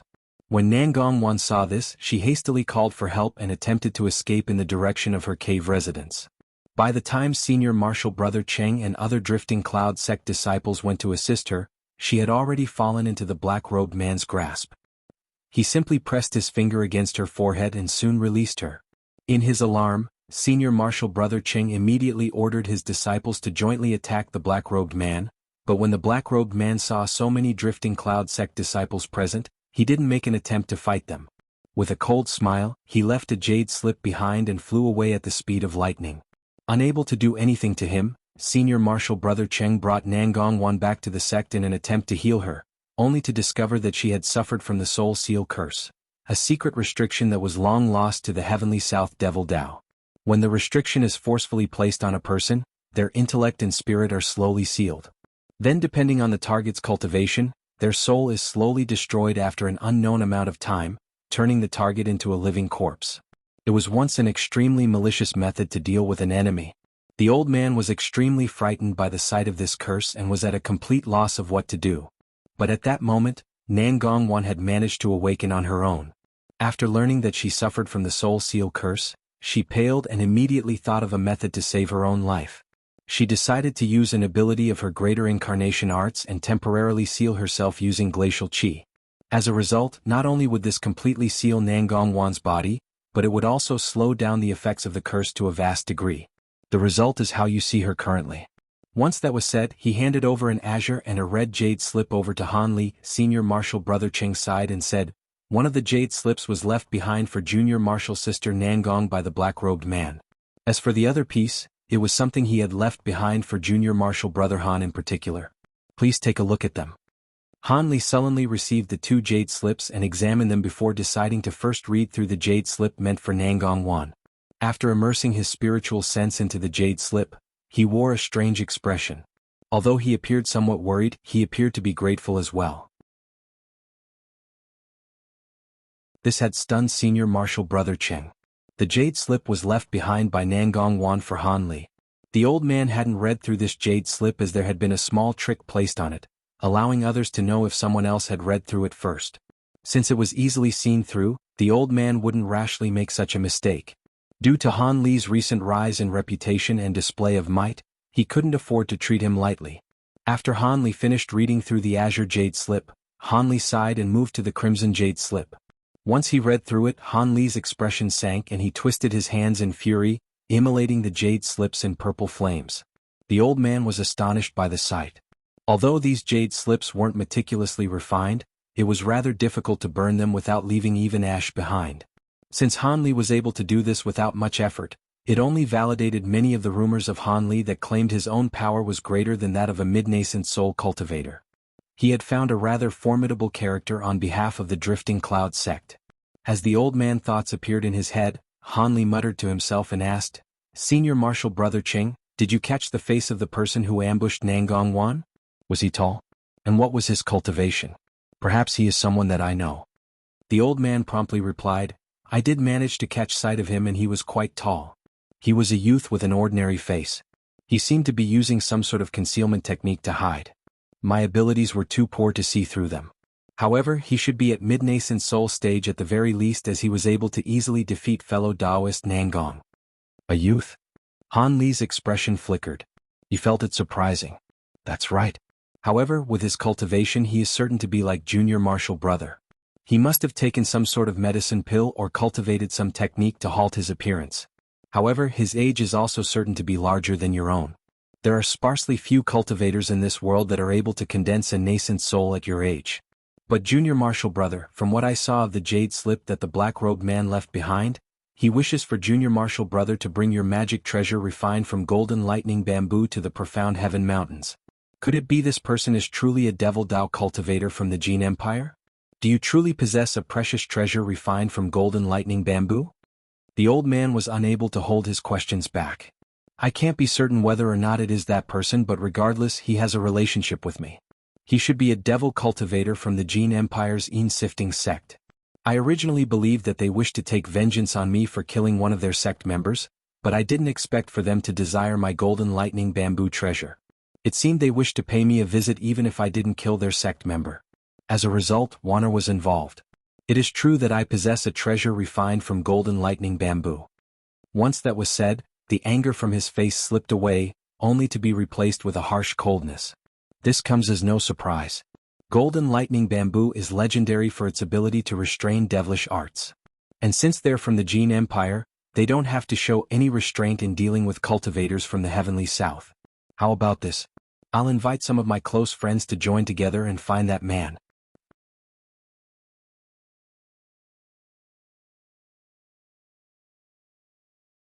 Chapter 785, Sword Refinement. Han Li shook his head and slowly said, "There is no need. If I've guessed correctly, his cultivation will be profound, and he'll be a character on par with the Mulan divine sages. If common cultivators encountered him, they wouldn't be able to deal with him and they would only bring about their own deaths. Besides, he possesses the Soul Seal Curse's removal method. I don't want to scare him off." Senior Marshal Brother Cheng shouted in alarm, "On par with a Mulan divine sage? Could he be a late nascent soul stage cultivator?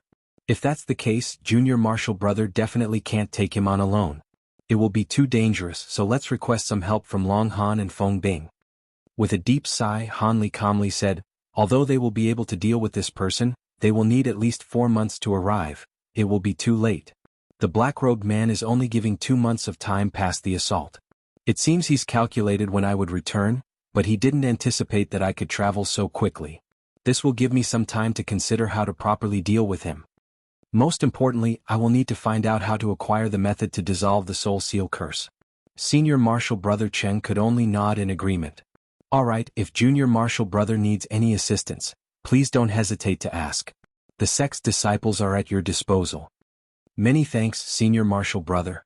According to the jade slip Warner left behind, she is able to postpone the activation of the Soul Seal Curse for nearly 100 years, but in truth, this had never been tested before, so I can't help but worry. Han Li glanced at the girl in the wall of ice with worry. After a moment of thought, the old man consoled, "There is no need for Junior Marshal Brother to be so anxious. From what I see, she should be able to survive and pass this trial. How about this?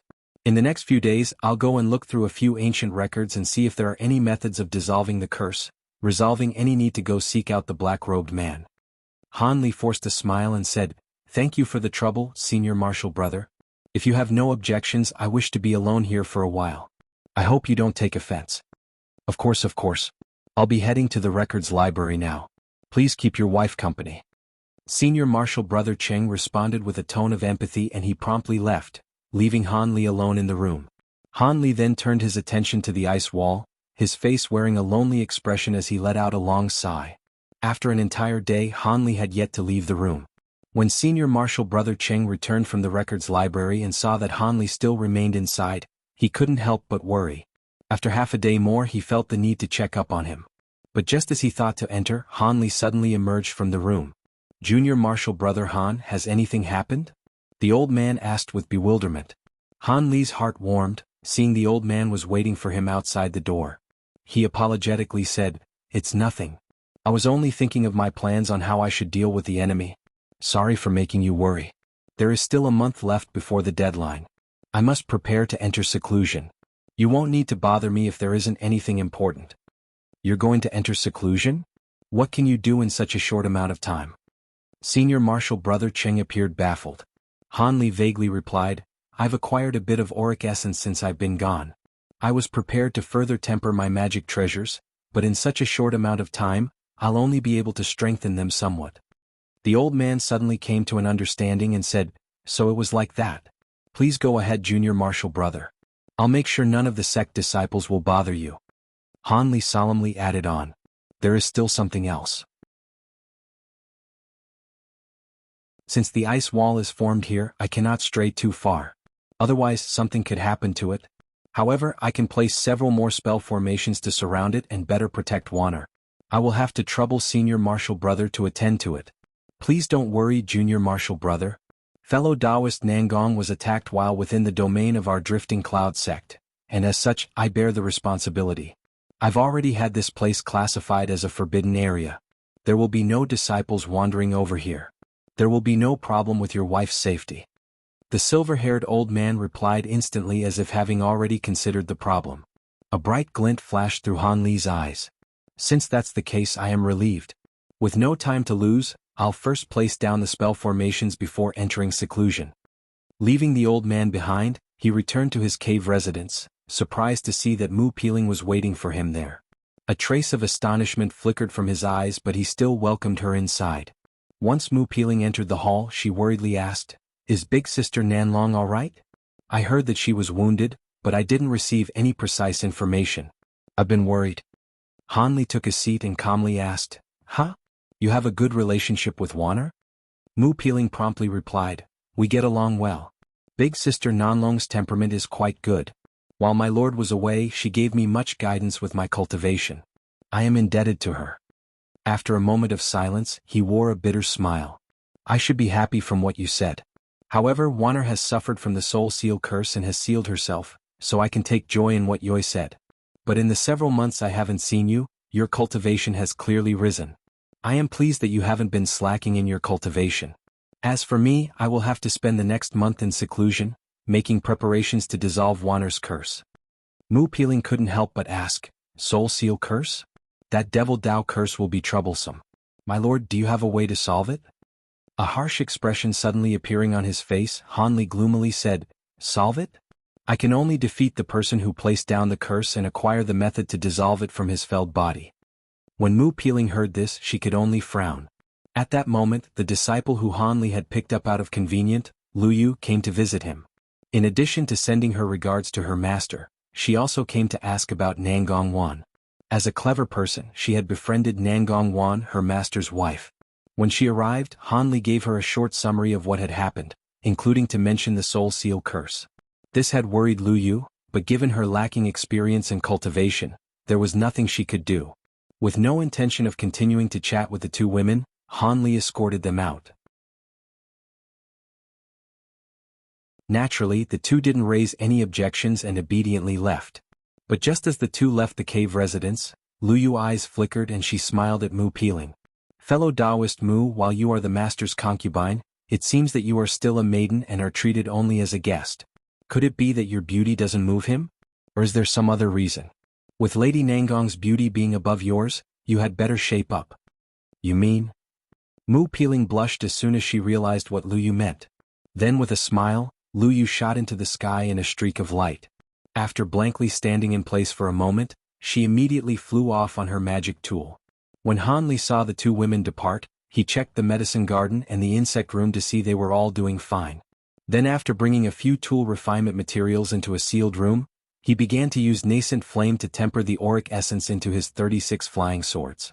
In addition to the pieces of auric essence he had acquired from Master Sunreach and the Mulan, he was given another piece of auric essence from Long Han on behalf of the Heavenly Tao Alliance. As a result, he had more than enough auric essence to fully temper his 36 flying swords. Tempering additional materials into completed magic treasures wasn't a complicated task. However, it was rather pressing to do this as only in a month. Han Li could only sit down and do his utmost to temper his swords until they could form a minor version of the Grand Aureate Sword formation, allowing him to battle against a late nascent soul stage cultivator. As for the person who placed the soul seal curse on Nangong Wan, he should most likely be the Yin Sifting Sect Master. He needed to acquire the method of dissolving the curse, and the minor form of the Aureate Sword formation would be his way of getting it. With those thoughts in mind, Han Li placed his hand against his storage pouch and summoned several various-sized pieces of auric essence on the ground. He then summoned the supplementary materials from his storage pouch by their side. Han Li sat down cross-legged and pointed to the smallest piece of auric essence. The faintly golden stone floated in the air and slowly flew towards Han Li. Han Li stared at it unwaveringly and waited until it was a meter in front of him before it stopped.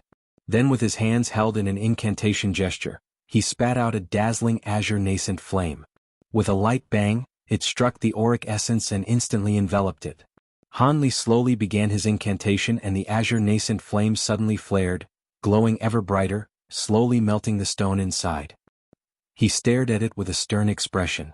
After an hour had passed, a majority of the impurities dripped onto the floor as quite liquid. The rest of the auric essence remained in the fire as a translucent liquid. Once Han Li saw this, he flung his sleeve and swept up a jade box from the ground. It instantly opened itself to reveal a fine silver powder. The powder was then swept into the liquid auric essence in a streak of silver light, roiling the azure flames. The transparent liquid then began to shine with silver light, and after striking it with several spell seals, it was entirely absorbed.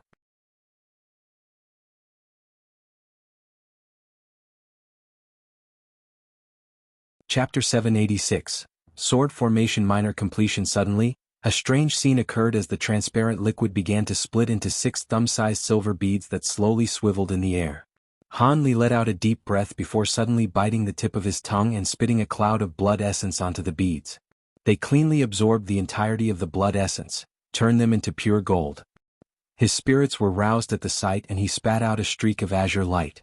The light circled once around him before stopping, revealing itself to be a sparkling inch-long sword surrounded by azure mist. Han Li pointed to one of the purified beads of auric essence and had it cover the surface of the sword in a perfectly even layer. The small sword immediately began to flicker with a dazzling golden light. Han Li raised his brow at this and pointed at the ground several times, summoning several of the supplementary materials to fuse with the flying sword. He then beckoned to the flying sword and it instantly flew into his palm where it became embroiled in azure nascent flames. Han Li slowly shut his eyes and used his spiritual sense to control the nascent flames and begin the tempering. This process would only be completed when the blood essence infused auric essence merged completely with the flying sword. Day after day passed, and Han Li refined each of the bamboo cloud's warm swords without a single moment of rest. Were it not for the myriad-year spirit milk, Han Li's magic power wouldn't have been able to persist. As time drew closer to the black-robed man's appointed date, those who knew of the matter grew anxious, but the most worried of them all was Senior Marshal Brother Cheng. On the day before the deadline, someone delivered a jade slip to the Drifting Cloud sect using a flying sword. The jade slip detailed the precise location for the coming appointment. Not only was the terrain dangerous, but it was even somewhat far from the Dream Cloud Mountains. If Han Li did not leave seclusion soon, he may not have enough time to make it there. As the silver-haired old man restlessly walked in circles inside the official hall, Han Li silently appeared at the entrance. The old man saw that Han Li arrived and shouted with delight, "Junior Marshal Brother, you've finally arrived. Have you finished tempering your magic treasures?" Appearing more confident than he was a month ago, Han Li sullenly responded, "I've managed to somehow finish refining the treasures. Senior Marshal Brother, I heard that another jade slip has been sent explaining the meeting place. Is that true?" "That's right. He wishes to meet you at the peak of Heaven Pillar Mountain. Here's the jade slip that he sent." Senior Marshal Brother Cheng nodded and handed over a green jade slip. Han Li took it and quickly read through it with his spiritual sense. With a snort, a stern expression appeared on his face as he said, "He wants me to come alone and bring the golden lightning bamboo magic treasure. It seems he's investigated me quite well. He even knew of my relationship with Warner, or else he wouldn't have been able to use it against me. With his vast abilities, it should prove to be an easy task to stealthily look into the matters between junior martial brother Han and little sister Nangong. After all, low-grade cultivators are completely helpless against powerful Devil Dao cultivators. Junior martial brother, I can't have you face this danger alone, so I've already contacted the Child Fire Dragon and 6 other fellow Taoists. When you take off, we'll follow closely behind you. As soon as that person appears, we'll surround him and we'll be certain to keep him trapped. We'll make sure he knows that he can't do as he wishes in our state of Shi."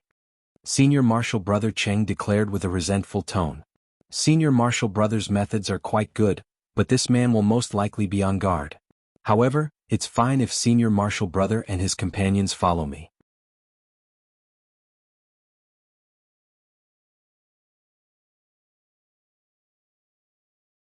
However, there were some misgivings that accompanied his delight.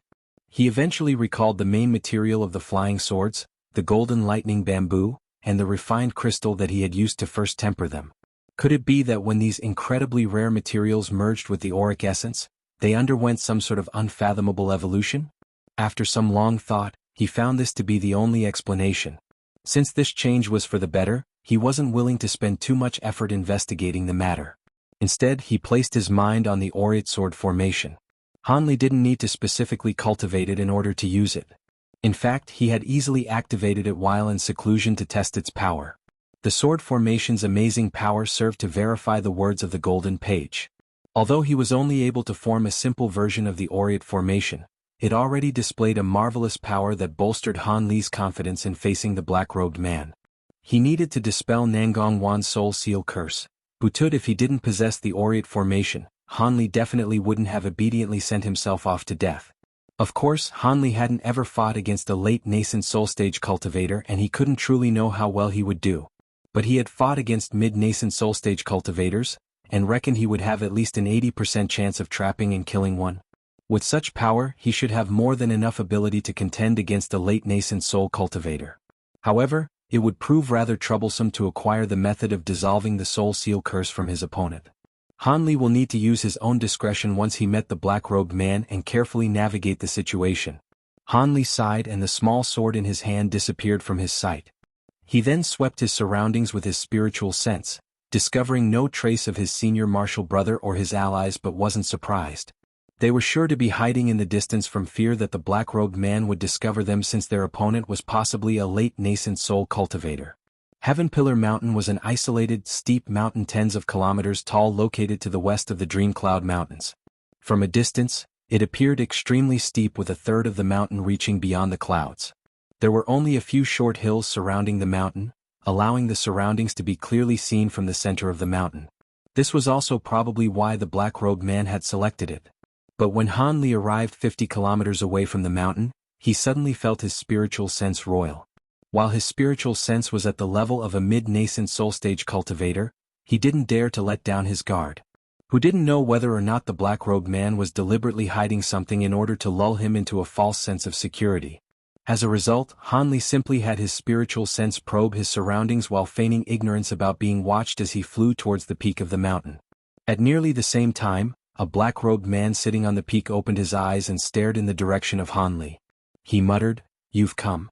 It seems the information I acquired was correct, and your relationship with that woman is quite deep."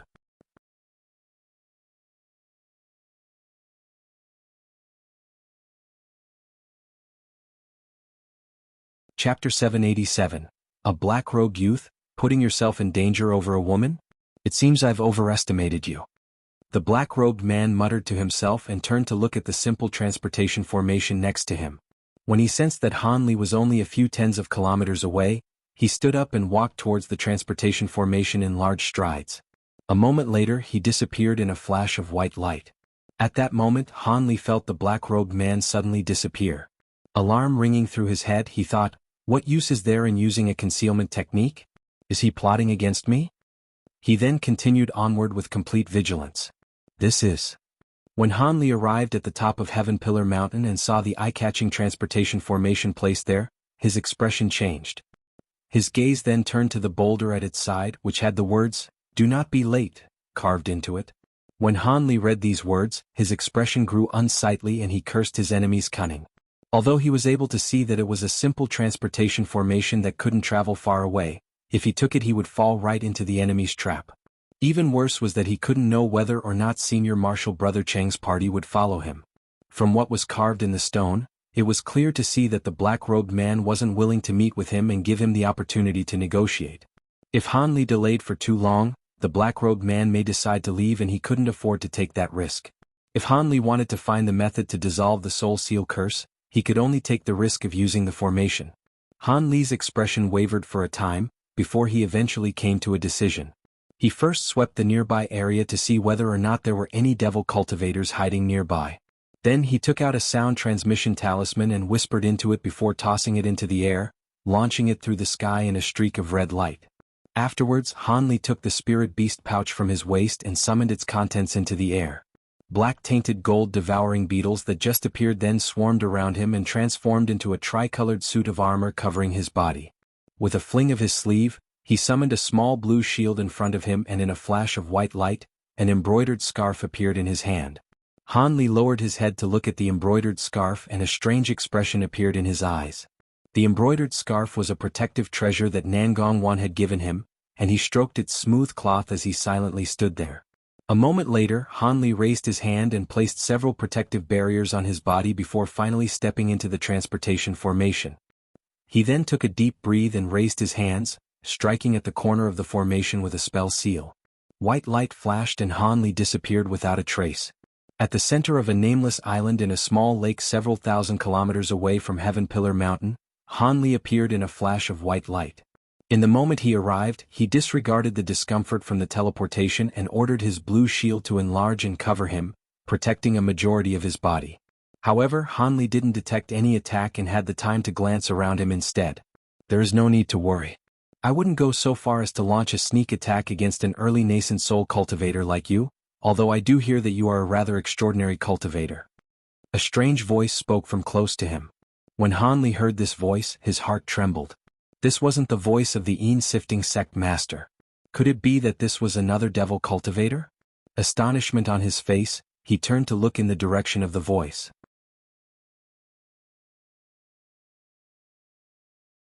He saw a black-robed youth that looked to be in his 20s standing 100 meters away with his hands behind his back, staring at Han Li. Although Han Li hadn't seen the true face of the Een-sifting sect master, this man's body and voice were completely different from what he had seen. Han Li looked at him, unable to see through his cultivation. With narrowed eyes and a wary heart, he snorted and mockingly said, "If you won't perform a sneak attack, then why did you need to place the soul seal curse on my Dao companion?" After saying these words, Han Li took in his surroundings. He was at the edge of a swamp with muddied waters and damp air. He could hear the sounds of a lake and see a short grove close to them. Han Li frowned for a moment before regaining a calm expression. He felt that there were strange spiritual chi fluctuations around him and realized there were restrictions placed around them as he had expected. Although he reckoned they weren't formidable spell formations, they were certain to put him at a disadvantage considering that he was forced here. The youth chuckled and leisurely said, "I won't be needing to use them since fellow Taoist Han has obediently come. Although I possess some abilities, it isn't to the extent that I would be able to resist your entire sect." Han Li glared at the youth and asked, "You truly aren't the Een-sifting sect master?" "What? Do I look like my sect master?" asked the black-robed youth with a chuckle. "No. But you were able to easily sneak into the Drifting Cloud sect and safely leave after injuring someone. I don't know who else aside from your sect master who could have done it. Also, I don't recall ever seeing you before. Did you not appear during the great battle?" Puzzled, Han Li spoke as if musing to himself.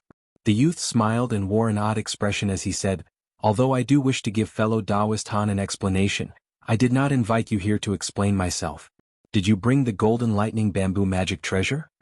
When Han Li heard this, he glared at the youth in silence. The youth sighed and confidently said, "If fellow Taoist Han wishes to drag this on, I fear he will be disappointed. I specifically refined the transportation formation so that it will only work twice. After 2 uses, The other end of the transportation formation will destroy itself and your friends wouldn't be able to get here in less than half a day. I believe that will be more than enough time to settle the matter between us." A cold glint appeared in Han Li's eyes and he snorted, speaking with an emotionless tone, "You wish to know whether or not I have the golden lightning bamboo treasure on hand, but how about telling me the method to dissolve the soul seal curse first?" "The method to dissolve the soul seal curse is inside this jade slip, but let me take a look at the golden lightning bamboo treasure first. I am not like my sect master and I only want the golden lightning bamboo. I have no intention of trying to avenge his dead Tao companion." The youth's smile disappeared and he revealed a jet-black jade slip in his hand, then deeply stared at Han Li. With raised brows, Han Li firmly said, "Of course. Although the golden lightning bamboo treasure is valuable, it isn't nearly as important as my own Tao companion." He placed his hands on his chest and then slowly drew them away. In a clap of thunder, golden lightning jumped out as a small azure arrow appeared in his hand. Holding it with 2 fingers, Han Li expressionlessly glanced at the youth. When the youth saw this, greed momentarily appeared on his face. Then after a moment of thought, he flicked his wrist and sent the black jade slip flying towards Han Li at an incredibly slow speed as if it were being dragged through the air by a rope. Han Li immediately understood what he intended. Without speaking another word, he flung the small arrow over, making it travel through the air at a similar speed. Although the two were controlling each of the items, their gazes were fixed on each other's faces. By the time the 2 objects arrived in front of each other, Han Li and the youth both let out sighs of relief. The 2 took the exchanged items into their hands and quickly looked them over, only to find themselves wearing a bitter smile. "This is your golden lightning bamboo magic treasure?" The black-robed youth coldly smiled and pinched the small azure arrow in his hand. In a silver-white fire, it turned into ash. "I've also never heard that the simplest of the 5 elements techniques was capable of dissolving the soul seal curse." Han Li grasped the jade slip in his hand and burned it with blue flame, causing it to freeze and shatter into glistening light. The black-robed youth wore a stern expression and he snorted as traces of fiendish chi began to emerge from his body. "It seems neither of us trusts the other. However, that doesn't matter. I will ask you one last time whether or not you are willing to exchange the golden lightning bamboo treasure. So long as you hand it over to me, I will give you the method to save your Tao companion and leave. Otherwise, I will just seize the treasure after killing you. Since it isn't an ancient treasure, you must be carrying it within your body." With a light sigh, Han Li icily said, "As it just so happens, my plans are similar to your own. Since you're the caster of the soul seal curse, the method to eliminate the curse must be within your mind. Once I kill you, I will perform a soul search on your primal soul and acquire what I want to know." "You will perform a soul search on me? You are the first person to dare say that to me for several hundreds of years. I will honor your audacity by leave your corpse intact." The black-robed youth smiled in fury before he raised his hands and shot several spell seals all around him. Then with a series of hums, 7 pillars of blinding white light shot into the air. At the same time, silver-white flood dragons emerged from each of the pillars of light, roaring towards the skies. "Not good. The 7 pillar dragons. Master must quickly leave." Before Han Li could clearly recognize the pillars, he heard Silvermoon's terrified voice in his ear.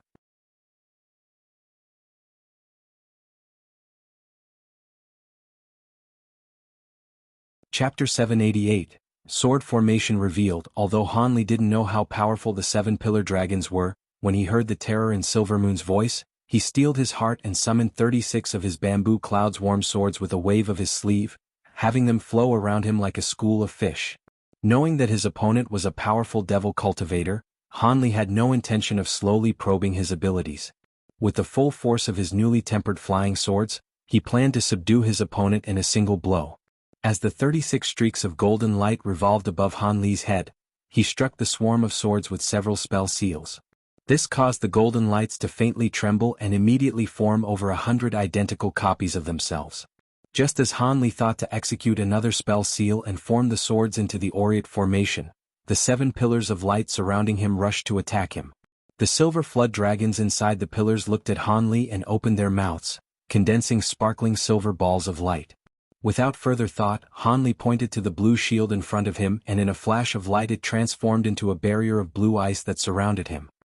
He then released the embroidered scarf with his other hand, and it transformed into a white mist of frost surrounding the ice barrier.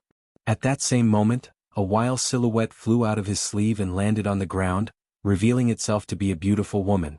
In Han Li's surprise, Silvermoon immediately raised her hand and released a streak of purple light, the purple cloud lace. With a tense expression, she made the cloud lace transform into a purple net of fire, forming the final layer of protection around them. Han Li's heart trembled as he had already placed down 2 layers of protection, and Silvermoon still didn't believe it to be enough. Just how powerful were the 7 pillar dragons? Just as these thoughts appeared in Han Li's mind, the 7 silver flood dragons silently released beams of nearly solid silver light. The beams of light immediately struck the net of purple flames. The net managed to endure for a short moment before 7 holes were melted through, and the 7 silver lights continued to strike the mist of frost formed from the embroidered scarf. The mist roiled as soon as it was struck, as if it wouldn't be able to endure for long. When Han Li saw this, his felt breath turned cold. As things were going, the 3 layers of protection were about to be destroyed in an instant. These beams of light were incredibly powerful. But just as these thoughts appeared in Han Li's mind, Silvermoon felt relieved and said, "So these turned out to be a counterfeit. I was worried over nothing." Silvermoon muttered to herself before forming an incantation gesture and spitting out a pearl the size of a thumb surrounded by a pink mist that carried a strong fragrance. Silvermoon then began to utter an incantation with a sweet voice and extended her finger towards the pearl. Bang! The pearl exploded and transformed into countless gleaming specks of dust that soon merged with the blue ice barrier. Han Li was somewhat surprised, but didn't intend to block her in the slightest.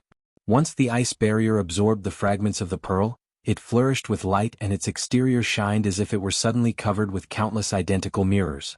At that moment, the silver light pierced through the white mist and made its way towards the last layer of defense.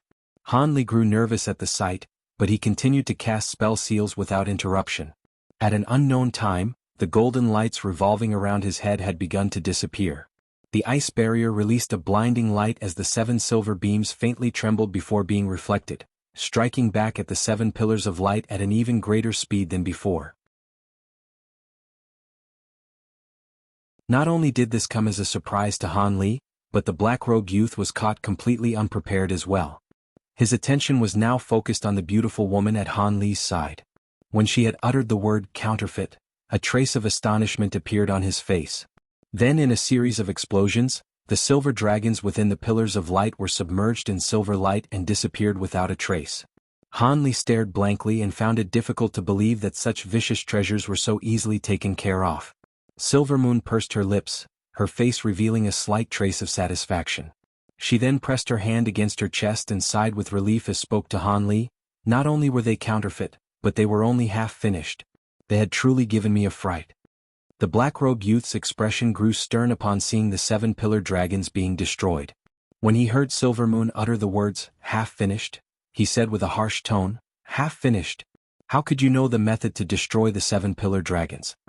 Although he knew that the treasure he had acquired wasn't the genuine article described in legends, he had still felt that its abilities were somewhat lacking. This lingering doubt caused him to feel as if there was a ring of truth to Silvermoon's words. Silvermoon's gaze flickered upon hearing him, but she had no intention of replying. Instead, she formed an incantation gesture with her hands and struck the ice barrier with a spell seal. Suddenly, light flashed from the barrier and a pink mist shot out from it, instantly condensing back into the pearl. Silvermoon then spat out a mist of light and swept the pearl back into her mouth. The black-robed youth's initial fury soon disappeared and was replaced with delight as he exclaimed, "Demon core! Ehe! So you were a demon fox.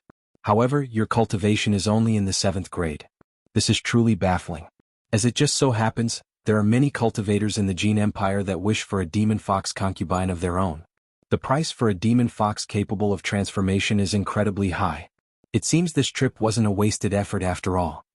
Silvermoon's expression changed, but soon her luminous eyes flickered.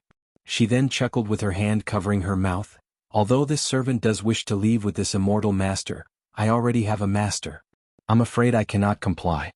Staring at Silvermoon with fierce greed, he casually said, "Your master? Soon that master will have his soul scattered.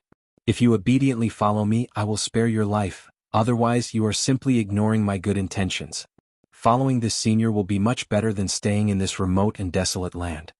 Still standing in place, Han Li derisively said, "Is your mind muddled? Her current master is doing quite well.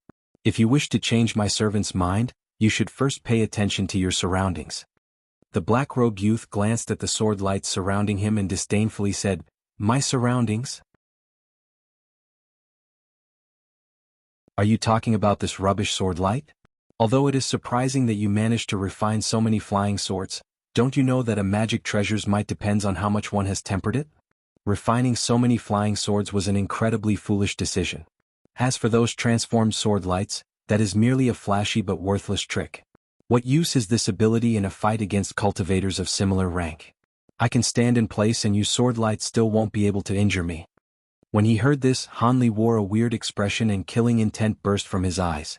"Your words are reasonable.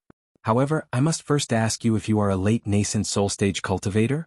If you aren't, then you will die." At that moment, he completed a spell seal and activated the stealthily placed Aureate sword formation. When the black-robed youth heard Hanli, he felt a wave of unease and hastily flipped his hand, summoning a pitch-black hatchet. Talisman characters could be faintly seen on its surface and a vivid ghost face was carved on its handle. At that moment, streaks of golden sword light suddenly burst with radiance and released loud, clear rings as they streaked across the air, yet to attack. The black-robed youth hastily spread out his spiritual sense to find the sword lights, but he wasn't able to locate a single one of them. This caused his heart to drop. Without any further hesitation, he snorted and released the black hatchet. In a flash of black light, it grew to 20 meters in the blink of an eye, and its edge gleamed from its sharpness. In a blur, the huge hatchet fiercely chopped at the air, only for a golden light to suddenly blossom. An unremarkable golden thread suddenly appeared from underneath the huge hatchet and flashed before instantly fading away. With a bang, the huge hatchet was split down the middle and fell to the floor. "This is..." The black-robed youth's disdain suddenly disappeared and his expression turned grave. He quickly raised his hand and summoned an emerald saber, which shot through the air before a similar scene occurred. The green streak flew about 30 meters before being shredded by several streaks of golden threads. Then in a burst of green light, it fell to the ground in 7 pieces. A sword formation. The black-robed youth recognized what this was due to his vast experience as his blood ran cold. This kind of sword formation required several hundreds of cultivators in order to employ it. However, Hanli alone was able to lay down such a fearsome sword formation, much to the black-robed youth's shock. Hanli saw he had recognized that this was a sword formation, but had no intention of giving the black-robed youth the opportunity to consider how to break it. Hanli promptly put his hands in an incantation gesture and contacted all of his sword lights with his spiritual sense, activating the entire Aureate sword formation. A strange scene suddenly developed near the black-robed youth as countless golden threads suddenly flickered around the youth, intermittently coming in and out of existence. These flickers appeared without a pattern and slowly closed in on him. When he saw this, the youth's expression turned pale and he suddenly patted his storage pouch and took out 10 white pearls filled with veins of crimson. He then began to spin and toss the pearls all around him.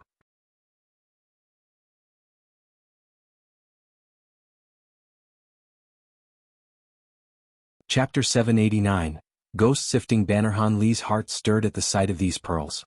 They appeared to be the same as his own lightning beads. As the thought appeared in his head, he willed the Aureate sword formation to continue onward. The sword threads were one of the abilities of the Aureate formation, similar to the sword threads used by sword cultivators, but the formation was capable of summoning over 100 astonishing threads of sword chi. With the sword formation's might coupled with the auric essence-infused swords, these sword threads were far more formidable than those from common sword cultivators. Ordinary treasures were similarly incapable of blocking the sword's incisive strikes. As for items like the lightning bead, Hanli had no fear of them. So long as the true 36 swords were unharmed, the sword formation would easily reform itself even if the sword threads were scattered. The Aureate sword formation couldn't be set back by any attacks. Just as Hanli thought this, golden light flashed as the pearls contacted the sword formation, splitting the pearls into several pieces. Surprisingly, the pearls weren't explosives. Instead, they released a dense black-red mist of blood. The blood mist immediately dispersed and leaked through the air, spreading a pungent, sickly sweet scent. The bead was known as a blood mine and it was said that they were refined from the most putrid materials found in the world. So long as one didn't have particular Devil Dao treasures, the treasure's spiritual nature and power would greatly decrease upon entering the blood mist. Even if a powerful magic treasure with a highly spiritual nature were to enter it, they would take days of purification with nascent flames in order to recover from the damage. Of course, these blood mines were incredibly rare. Not only were the materials used to refine them seldom seen, but the odds of a successful refinement were minuscule. These tensum beads were something the black robe youth had spent over 100 years accumulating. This youth was an elder from one of the 10 great devil sects of the Jin Empire. With his vast experience, he immediately thought to use the blood mines to corrupt the swords comprising Han Li's sword formation. A sword formation needed great coordination in order to display its might. If a few of the swords fell out of balance, the sword formation would collapse. Using blood mines was one of the most common methods used by Jin Empire devil cultivators to combat sword formations. And since the blood mines were incredibly rare items, the youth normally wouldn't use them in solo battles. He would only deploy them in large-scale conflicts, as sword formations usually couldn't be activated by lone cultivators. Although Han Li didn't know what this blood mist was, he immediately sensed something strange about it. Just as he pondered about it, faint rolls of thunder could be heard coming from within it as flashes of golden light appeared from the blood mist, followed by arcs of golden lightning. When the golden lightning struck the blood mist, the mist scattered in an explosion. In the blink of an eye, the divine devilbane lightning and the tensum pockets of blood mist had erupted in mutual destruction. Han Li was astonished by the sight, as this was the first time he had ever seen the divine devilbane lightning take action on its own. It had shot out of his flying swords without any orders. It appeared that the wicked nature of the blood mist had counteracted the divine devilbane lightning, a truly astonishing discovery indeed. Han Li didn't know that the blood mines were specialized in dealing with the treasures of the righteous Tao. When met by the divine devilbane lightning, which specialized in subduing devil Tao techniques, the two just so happened to counteract one another. However, the quantity of the lightning contained in the 36 swords was vastly greater than the amount of blood mist. As a result, the blood mist was cleanly eliminated in the blink of an eye. The black-robed man's complexion paled and he shouted with fright, "Divine devilbane lightning!" The flying swords were treasures crafted from golden lightning bamboo. Impossible. How did you acquire so much of it? I'll answer that after I send you to the underworld. Han Li took a deep breath and ordered the sword formation to continue since the blood mist had temporarily stopped the golden threads. The sword's threads then continued to close in on the black-robed youth without a sound. Although the Aureate sword formation was immensely powerful, it was difficult for Han Li to sustain with his current cultivation. It was a massive drain on his magic power and he wasn't able to increase the speed at which the sword formation moved after activation. Otherwise, he would have had the sword threads close in on the black-robed youth in the blink of an eye and put an immediate end to him, preventing him from figuring out a way to resist. Han Li reckoned that the optimal time to cultivate the Aureate sword formation would be during mid-nascent soul stage. If he wasn't only using half of his flying swords, he simply wouldn't be able to activate the sword formation due to his level of cultivation, despite how his magic power exceeded that of ordinary early nascent soul cultivators. The black-robed youth surrounded himself in a layer of black chi and snorted. With an imposing tone he said, "You truly believe a trifling sword formation can truly trap me? Your sword formation may be incisive, but can it cut my sect's protective treasure?" He glanced at the golden threads that were less than 30 meters away and silently raised his hand before striking at his chest. Black blood sprayed out of his mouth as a green inch-long banner appeared from within the blood. As soon as the banner appeared, it flickered with green light and completely absorbed the black blood that surrounded it, turning it dark green. The black-robed youth gloomily waved at the banner and it shot into his hands as a streak of black light. The green banner brightly glowed and immediately grew until it was a meter tall. The banner now glistened with green light as if it was densely covered in EN clouds, causing its surface to be concealed. However, one of the corners of the banner seemed to be missing as if it were damaged. Han Li's pupils shrank at the sight of the banner. The ghost-sifting banner. Originally, the EN-sifting sect master had wanted to use their sect-protecting treasure to fight Devil Concord. While it hadn't actually been used in battle, its name had stuck in Han Li's mind. Now that the black-robed youth took out the small banner, Han Li managed to guess what it was. The black-robed youth coldly smiled after hearing that Han Li recognized it. He said with absolute confidence, "Aren't you clever? This is one of the main banners of the 20 ghost-sifting banners. I'll have you experience its might." Soon after, the youth firmly grasped onto the banner and waved it towards one of the golden threads. With a gust, a dark green EN cloud flew out from the banner and surged, enveloping the body of the black-robed youth. The bone-chilling EN cloud expanded and the sky was suddenly turned pitch black, as the cloud blotted out the sun from the sky. This incredible darkness had somehow spread from the green ghost mist with ghastly wails and screams echoing all around. With a mere shake of the banner, the entire world around them had changed. It was no wonder why he was so confident in this treasure. Despite Han Li's confidence in the Oriate sword formation, even he felt dumbfounded at the current situation. At that moment, the sound of tearing wind suddenly arrived from the flag, and several black threads shot out from the mist surrounding the youth, directly attacking Han Li. Golden light flashed as the sword formation's restrictions were activated. Countless golden threads chopped the black threads into pieces. However, the threads immediately turned into green mist and returned back to the main body. Before Han Li could react, the black-robed youth shouted in alarm from within the green mist. The Yin ghost threads were said to be incredibly durable, but they were easily struck down in a single blow, much to his surprise. After a moment of thought, he decided to unleash the full power of the ghost banner. He suddenly tossed the green banner from the mist and it bore into the earth a meter in front of him. Soon, he began to utter a cryptic incantation and a series of Yin winds swept up the dense fog around him, sweeping towards the banner at its center. In the blink of an eye, the banner grew to 6 meters in height and the mist that had been covering it scattered, revealing its true form. Its appearance vastly shocked Han Li. Han Li fiercely shouted, "How many souls did you use to refine that banner? How many people have you killed?" The green banner's surface was densely filled by innumerable faces. They all continuously squirmed from the flag as if they were alive and wore expressions of agony. The youth's sinister voice spoke from within the fog. "How many? Who knows? It should be around 100,000 or so. There are also at least several hundred cultivator souls in there as they are required to refine a single main banner." Han Li grew silent and he coldly stared at the green mist. A moment later he said, "You are all damned." The youth sneered and said, "Damned? There are many that have said this to me before, but here I am, alive and well. And all the people who said this to me had their souls seized by the banner, becoming a part of it. You will be no exception." He then struck the banner with a red spell seal. Green light magnificently flashed, summoning a meter-wide hole in the flag. Black chi flowed out of it, releasing a series of Yin winds and piercing whistles. Soon, huge skulls flew out in a line from the hole, their eyes glowing with ghastly green flames and trailing green smoke. The biggest of the skull had huge bull horns emerging from it, but the rest of its features appeared entirely human. Han Li was alarmed. Could it be that the skulls were from metamorphosis stage demon beasts? But for the time being he placed the thought at the back of his head. Once the first wave of skulls emerged from the flag, various flaming ghost skulls followed. In the blink of an eye, over 100 ghost skulls surrounded the black-robed youth. Pointing at Han Li from within the mist, the youth shouted, "Go!"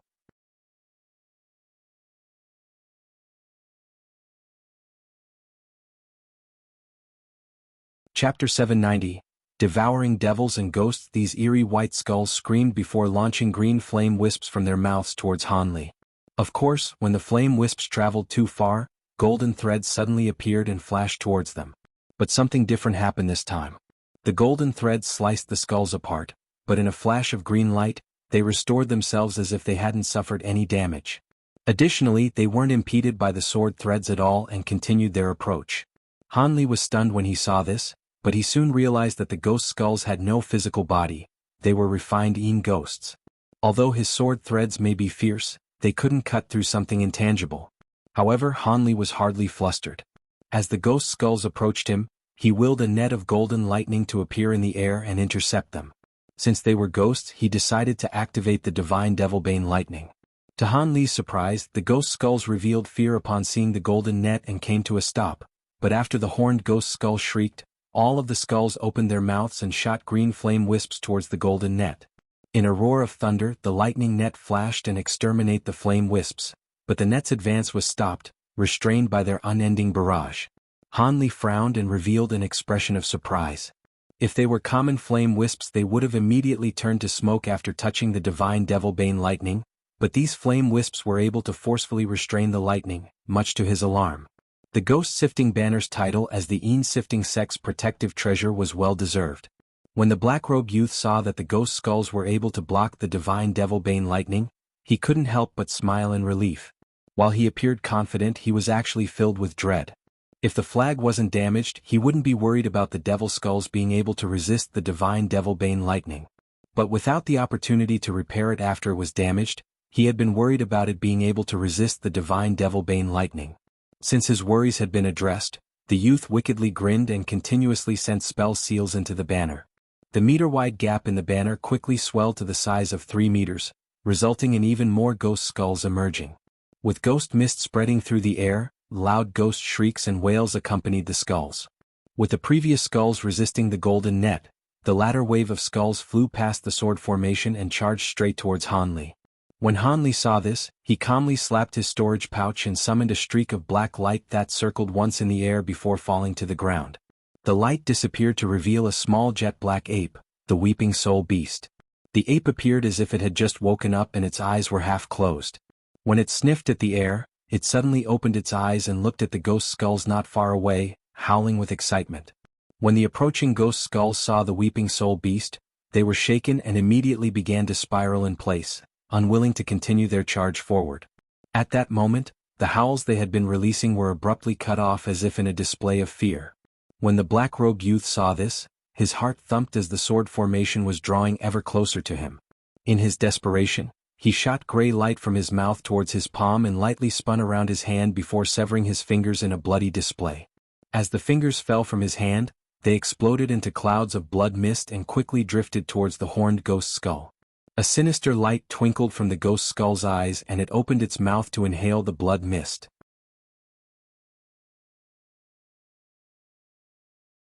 The flames surrounding the skull suddenly rampaged around it, coercing the other skulls to launch a wave of green flame wisps towards the Weeping Soul Beast. When the Weeping Soul Beast saw this, it hammered its chest as black light wrapped around its body. In the blink of an eye it grew 10 meters tall. It then snorted, releasing a yellow mist of light from its nose that swept away the ghostly flame wisps and directly approached the group of ghost skulls.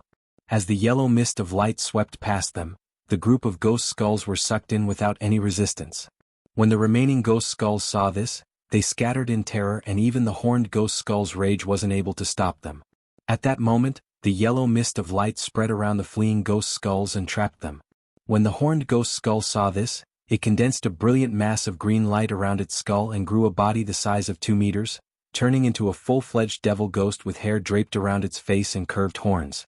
As soon as the ghost appeared, it immediately spread out its hands and launched a barrage of black fireballs towards the yellow light mist in a wave of explosive booms. As soon as the fireballs entered the yellow mist, they completely disappeared and not a sound was produced from the impact. When the devil ghost saw this, it wore an expression of terror and turned around to flee, but it was already too late. The yellow mist closed in on it and instantly absorbed it inside, leaving nothing behind. The yellow mist then quickly returned into the Weeping Soul Beast's mouth before it spouted out another mist from its nose, sweeping the air clean of any remaining skulls. When the black-robed youth saw this, he wore an expression of fright and rage. Although he had heard that Han Li's ape beast had absorbed the undead chi from the copper-armored corpses and destroyed a majority of them, he hadn't taken it to heart. He absolutely didn't think that the spirit beast would be able to devour the Een Essence devil skulls created from the Een Sifting banner. Even the leading devil skull had been absorbed without being able to put up any resistance, leaving him feeling terror and helplessness. If he knew that Han Li's spirit beast had the ability to devour devils and ghosts, he definitely wouldn't have accepted the task of meeting him alone. The other elders of the sect knew of the spirit beast's abilities and had grown fearful. Its abilities were as much of a threat to them as the golden lightning bamboo. As these thoughts surged through the youth's mind, he felt a wave of regret. By then the golden threads were less than 10 meters away from him. With his death slowly drawing closer, he couldn't remain calm and hastily slapped his storage pouch. 8 treasures instantly shot out all around him in balls of various colored light. When they reached the edge of the sword formation, countless golden threads flashed by and shredded the treasures into scrap. The youth paled at the sight of this and with panic filling his mind, he waved his hand to the ghost-sifting banner. With the flag back in his hand, he gritted his teeth and began to revolve around the banner with both his hands on it. He turned into one with the banner and transformed into a cloud of eerie green mist before shooting towards the sky. As of current, he could only hope that the might of his sect protecting treasure would be able to withstand the attacks from the sword formation and allow him to escape. Otherwise he could only sit and wait to die. When Han Li saw this, he knew that the youth had exhausted his options and was driven to desperation. As a result, he opened his mouth and shot a ball of golden lightning. As soon as the golden lightning left his mouth, it ruptured, forming a huge golden net several tens of meters wide. At that moment, the mist-formed black-robed youth had reached the edge of the sword formation. Over 100 golden threads waved around him, with each flash shredding away a fraction of the mist protecting him. In the blink of an eye, a majority of the mist had already been dispersed. The mist scattered in an attempt to escape, but there were too many golden threads blocking him path with no chance of escape. Every gap was immediately blocked with tens of golden threads, pushing the mist back and trapping him inside. With only a thin layer of the mist remaining, the youth's voice hoarsely shouted in rage, "You actually want to kill me? Don't you want the method to dissolve the soul seal curse?" Han Li calmly responded, "Don't worry. I will just extract the information from your primal soul. You want to use a soul search technique? You don't." The youth shouted in terror, but the last layer of the mist protecting him was shredded away, cutting him off. In a blood-curdling scream, his body was dismembered into a myriad of pieces. Only a ball of green light remained, his nascent soul. It took this chance to try and escape, but a net of divine devilbane lightning had already been set up outside. Han Li pointed to the net and uttered, "Restrain," immediately closing the net around the youth's nascent soul. As soon as the nascent soul encountered the net, lightning flickered followed by screams of pain. The nascent soul suddenly shrieked with resentment. "If you wish to use a soul search technique on me, I will detonate my nascent soul. I won't let you have your way." "Detonate your nascent soul?" Han Li frowned and immediately stopped the net from closing in. The nascent soul rejoiced upon seeing this and immediately shrieked, "So long as you let my nascent soul go free, I will tell you the method to dissolve the curse and save your Tao companion. Otherwise you will have no way of finding out." Silent, Han Li's gaze flickered as he considered the conditions. At that moment, a light suddenly appeared around the nascent soul as a purple net wrapped around it and immediately tightened. At that moment, Silvermoon silently appeared behind it in a flash of white light. She quickly spat a fragrant pink mist from her mouth and launched streaks of silver from her fingers.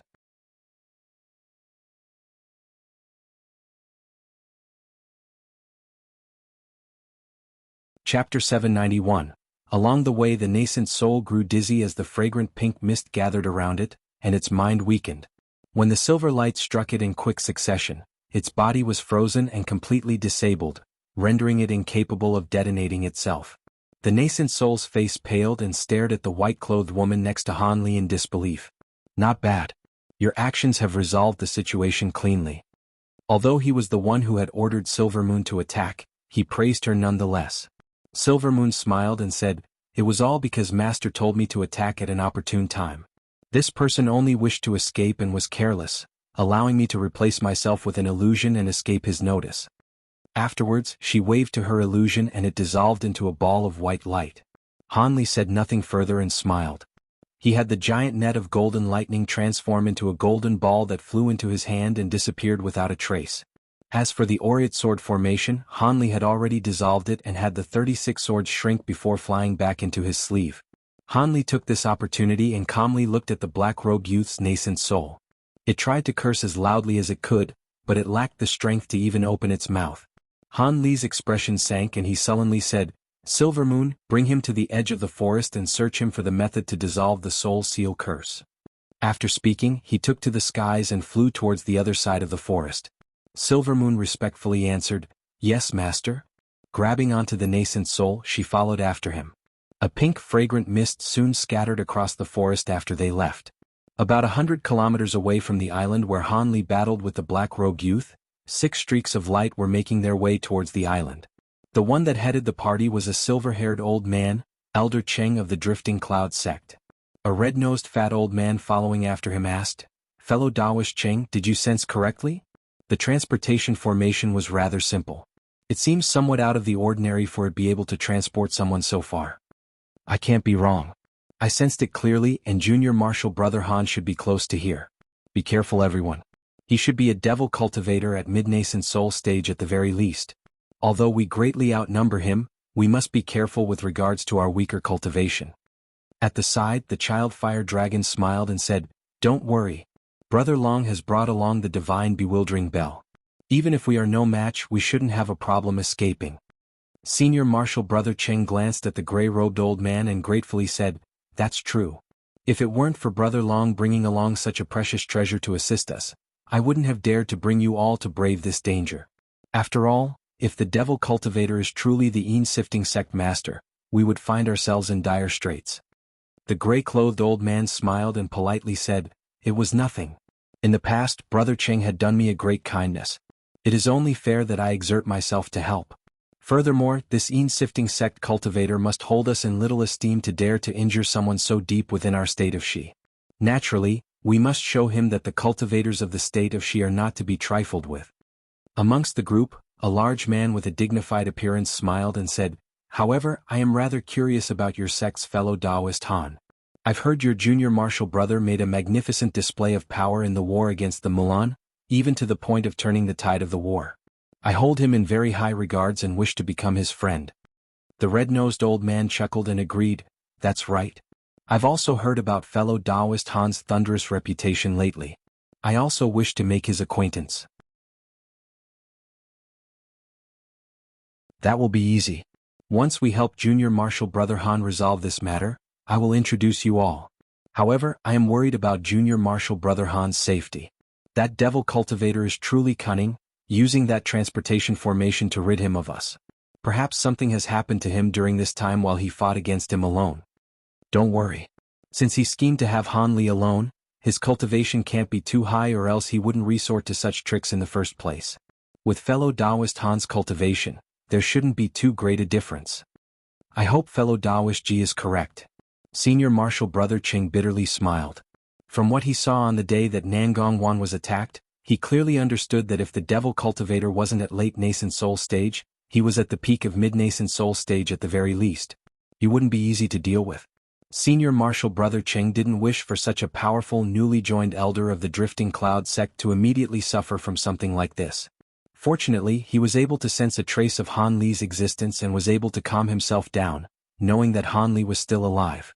As the 6 nascent soul cultivators chatted, they slowly drew closer to the small island where Han Li had battled the black-clothed youth, and their expressions grew more solemn. Senior Martial Brother Cheng yelped and the party came to a sudden stop. "Brother Cheng, what's the matter? Junior Martial Brother Han seems to be flying towards us.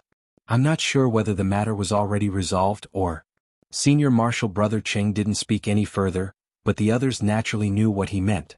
It was possible that he had been captured alive or was running away. The gray-robed old man calmly said, "Let's make our preparations. If something truly happened to fellow Taoist Han, we'll be able to rescue him." Soon after, he slapped the storage pouch, taking a small yellow bell in his hand while silently watching his front as he held it. When the others saw this, they all took out their own treasures in preparation for a battle. Senior Martial Brother Cheng's expression grew sullen, slight fear betrayed from his face. A short moment later they saw an azure light flying towards them. "It's Junior Martial Brother Han. Nothing happened to him." When Senior Martial Brother Cheng saw the azure light, he sighed with relief and smiled. The other cultivators were astonished to see this. Since Han Li was safe, could it be that the matter with the devil cultivator had been handled? As the other cultivators pondered over this, the azure light quickly arrived before them to reveal Han Li. Han Li frowned when he first appeared as if he were worried.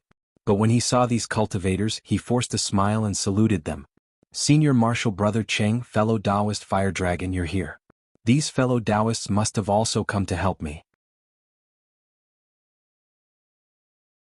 I can't thank you enough for troubling yourselves over me." After closely examining Han Li, the gray-clothed old man surnamed Long humbly said, "Fellow Taoist must be joking. We were too late and there is nothing to help you with. We're rather embarrassed." As if headed by the gray-robed old man, they all glanced at Han Li with forced smiles. When Senior Martial Brother Cheng saw that there was no one pursuing Han Li, he couldn't help but ask, "Junior Martial Brother Han, what happened with the devil cultivator? Did you escape from him?" Han Li indifferently replied, "I've already killed him and disposed of his nascent soul. However, he wasn't the een-sifting sect master, merely one of its elders." Senior Martial Brother Cheng asked with a tone of disbelief, "What? You've already killed him? Although he wasn't a late nascent soul cultivator, he should have been at the mid-nascent soul stage at the very least. You really managed to kill him?" When Old Man Long and the others heard this, they revealed astonishment. Since the devil cultivator was able to injure an early nascent soul cultivator in the Drifting Cloud sect and easily escape, they naturally knew that he was a formidable character. If Old Man Long hadn't brought the divine bewildering bell, the others might not have been brave enough to come. Now that they heard that Han Li was able to destroy even the devil cultivator's nascent soul, they were greatly surprised. It was only a matter of luck. I just happened to be able to subdue his techniques. Han Li casually spoke and pondered for a moment before tossing a black object towards Senior Marshal Brother Cheng. The old man caught the item and examined it with a grim expression. There was a dense layer of talisman characters on the medallion, and the character for Sift was engraved at its center. Having already guessed what it was, Senior Marshal Brother Cheng still asked, "What's this?" Han Li faintly smiled and said, "This is the command medallion of a Yin-sifting sect elder that the devil cultivator left behind. It's an ancient treasure of some power and should be sufficient to confirm his identity." The others turned their gazes to the medallion upon hearing this. When they saw how strange the medallion was, they didn't doubt Han Li's words. The others couldn't help but ask about the details of the battle, but Han Li simply played the matter off. When the others saw that he didn't feel like talking, they tactfully remained silent. However, they all still intended to befriend Han Li. After all, he was someone who could slay a mid-nascent soul-stage devil cultivator, and there were many benefits to befriending such a powerful figure.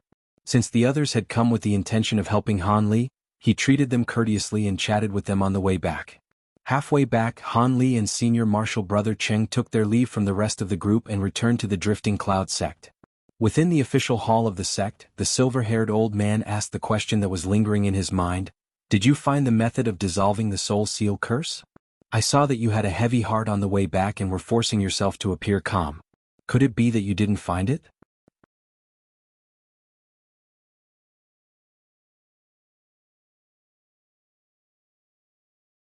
Han Li took a seat on a chair and wryly smiled as he answered, "The Yin-sifting sect elder only knew the method to cast the curse, not dissolve it.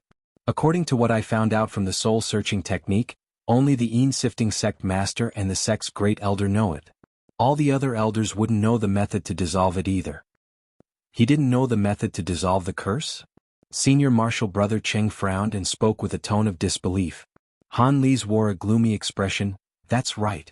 It seems that the removal of the soul seal curse involves an incredibly powerful technique belonging to the Yin-sifting sect. Only the sect master and the great elder are ever taught it." Senior Marshal Brother Cheng's expression turned grave. "Without the method to dissolve the curse, little sister Nangong will." Han Li's gaze flickered and he continued, "Although there is no way to directly dissolve the curse, it's not as if there are no other methods in this world. From what I managed to discover by searching the soul of the Yin-sifting sect elder, there is a method to forcefully break the curse with the assistance of a few particular items." With roused spirits, the old man asked, "What items are able to dissolve the curse? Please tell me." Han Li sighed and said, "These items are all incredibly difficult to find in this world. I fear I may not be able to find them." He then muttered the name of the items, leaving Senior Marshal Brother Cheng alarmed. The old man muttered, "Not to mention the heavenly south, but I fear that the entire world might not have these items." Han Li's mouth twitched and he calmly replied, "This might not be certain. I just so happen to know the whereabouts of one of the items, but it will be difficult to acquire. I must carefully prepare to even have a chance at it." The old man was shocked by what he heard, but seeing that Han Li didn't intend to give any further details, he didn't ask further. Instead, he sincerely said, "Is this a matter that the sect can help with? Please do not restrain yourself." After a moment of silence, Han Li shook his head and said, "No. This isn't a matter that can be solved with numbers." The old man twirled his beard. "Since Junior Marshal Brother seems to be well aware of the situation, I won't ask about it. But if there is anything that you need, please don't hesitate to use the sect." Han Li smiled and said, "Thank you, I appreciate your kindness. I'll be going to visit Wanner now." Senior Marshal Brother Cheng bid Han Li farewell and remained alone in the hall. After a moment of thought, he sighed and flew towards his cave residence. The hidden room was untouched as well as the block of ice that laid within. Han Li stood in front of it and looked at the girl frozen inside with a confused expression. It was unknown how long Han Li stood there before a complicated expression flickered over his face. He softly muttered, "Wanner, your courage is truly great. To grasp the chance for life, you refined the most dangerous technique of your incarnation arts, the youthful celestial moon. Could it be that you didn't know that this technique would cause you to be reborn? If I truly dispelled your soul seal curse, it could trigger something from your technique. How could I not be worried?" His voice grew softer as he spoke.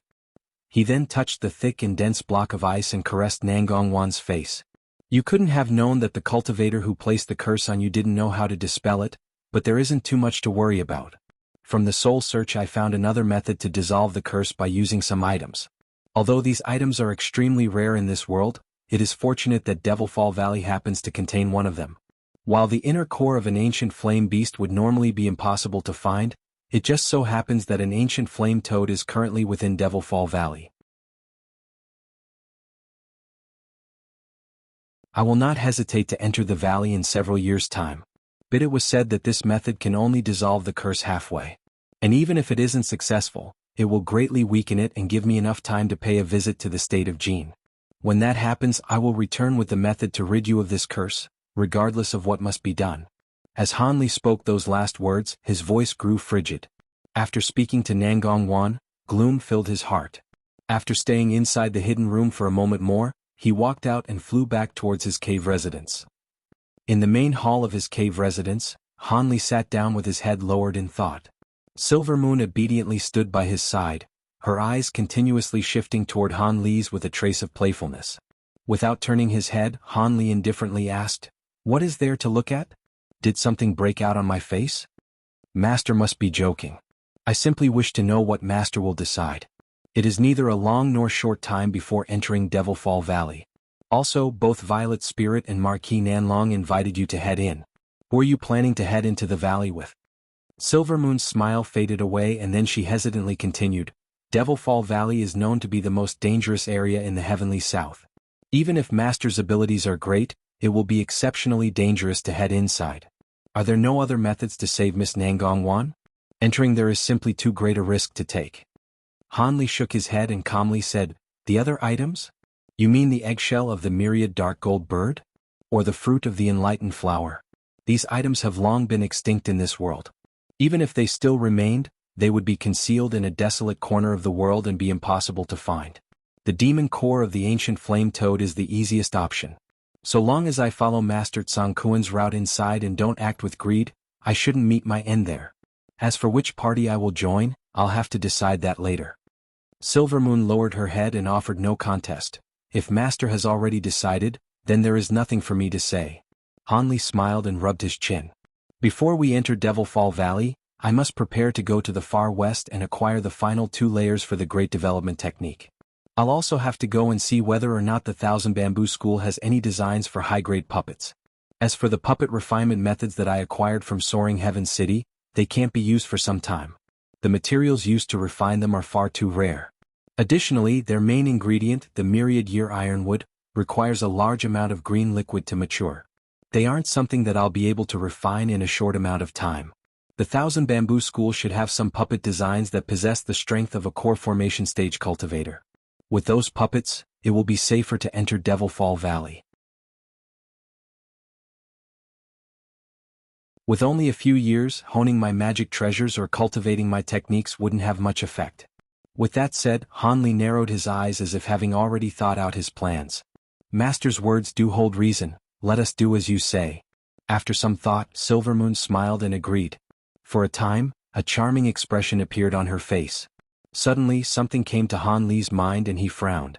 "However, it will be somewhat difficult to arrive at the far west despite it being adjacent to the heavenly south. I'll have to pass through the righteous Tao state of Zhu and thousands of kilometers of desert." "Desert?" Silvermoon opened her mouth in surprise. "That's right. Not to mention that there is something odd about the desert. For some unknown reason, its skies are always plagued by fierce windstorms. If we wish to pass through it, we'll only be able to walk or our magic power will be exhausted halfway through the journey. Additionally, the far west is the size of only 2 medium-sized countries in the heavenly south and are quite impoverished. As a result, while most of the heavenly south know of their existence, no one finds it worth the effort to make it past the desert. It is also said that the entire area is ruled by the Thousand Bamboo School." Silvermoon frowned and worriedly said, "Since we can't fly through the desert, wouldn't it take far too long? If we walk the entire distance, the round trip would take around a year even if it goes smoothly. That's why I must make preparations before I leave. While preparations are underway, I must also have you help me and will leave this in your hands. Pour green liquid on it and see whether or not it shows signs of life." As Hanli said this, he took out a jade box from his storage pouch and handed it over to her. Silvermoon recognized the contents at a glance and spoke with surprise, "The profound goddess palm. Master, you are letting me handle it?" Han Li mysteriously smiled at Silvermoon and said, "Hee, if this item doesn't revive, then it will simply be used as a material for tool refinement. Also, I may as well take advantage of this time to refine the wood spirit nascent. Additionally, I'll have to go down and deal with the corpse demon. I've acquired a method of refining a devil corpse suitable for it from the Een-sifting sect elder. After all, leaving the corpse demon alone is like leaving a calamity waiting to happen inside the Dreamcloud Mountains. With so many matters to attend to, I'll have to hand the matters inside the cave residence over to you." "Fine. I'll follow your orders, as I was the one who recognized you as my master after all." Silvermoon pursed her lips and agreed with a tone of helplessness. Han Li grinned and spoke a few words more before leaving the main hall. At that moment, Silvermoon suddenly shouted for Han Li to stay after a moment of hesitation. "Master, there is something that has been on my mind for a while. Can I ask you about it?" She wore a stern expression. "You're tuning in to the Sword Dance in the Vast Sky YouTube channel. Don't forget to subscribe and join us on this journey to catch the most captivating stories.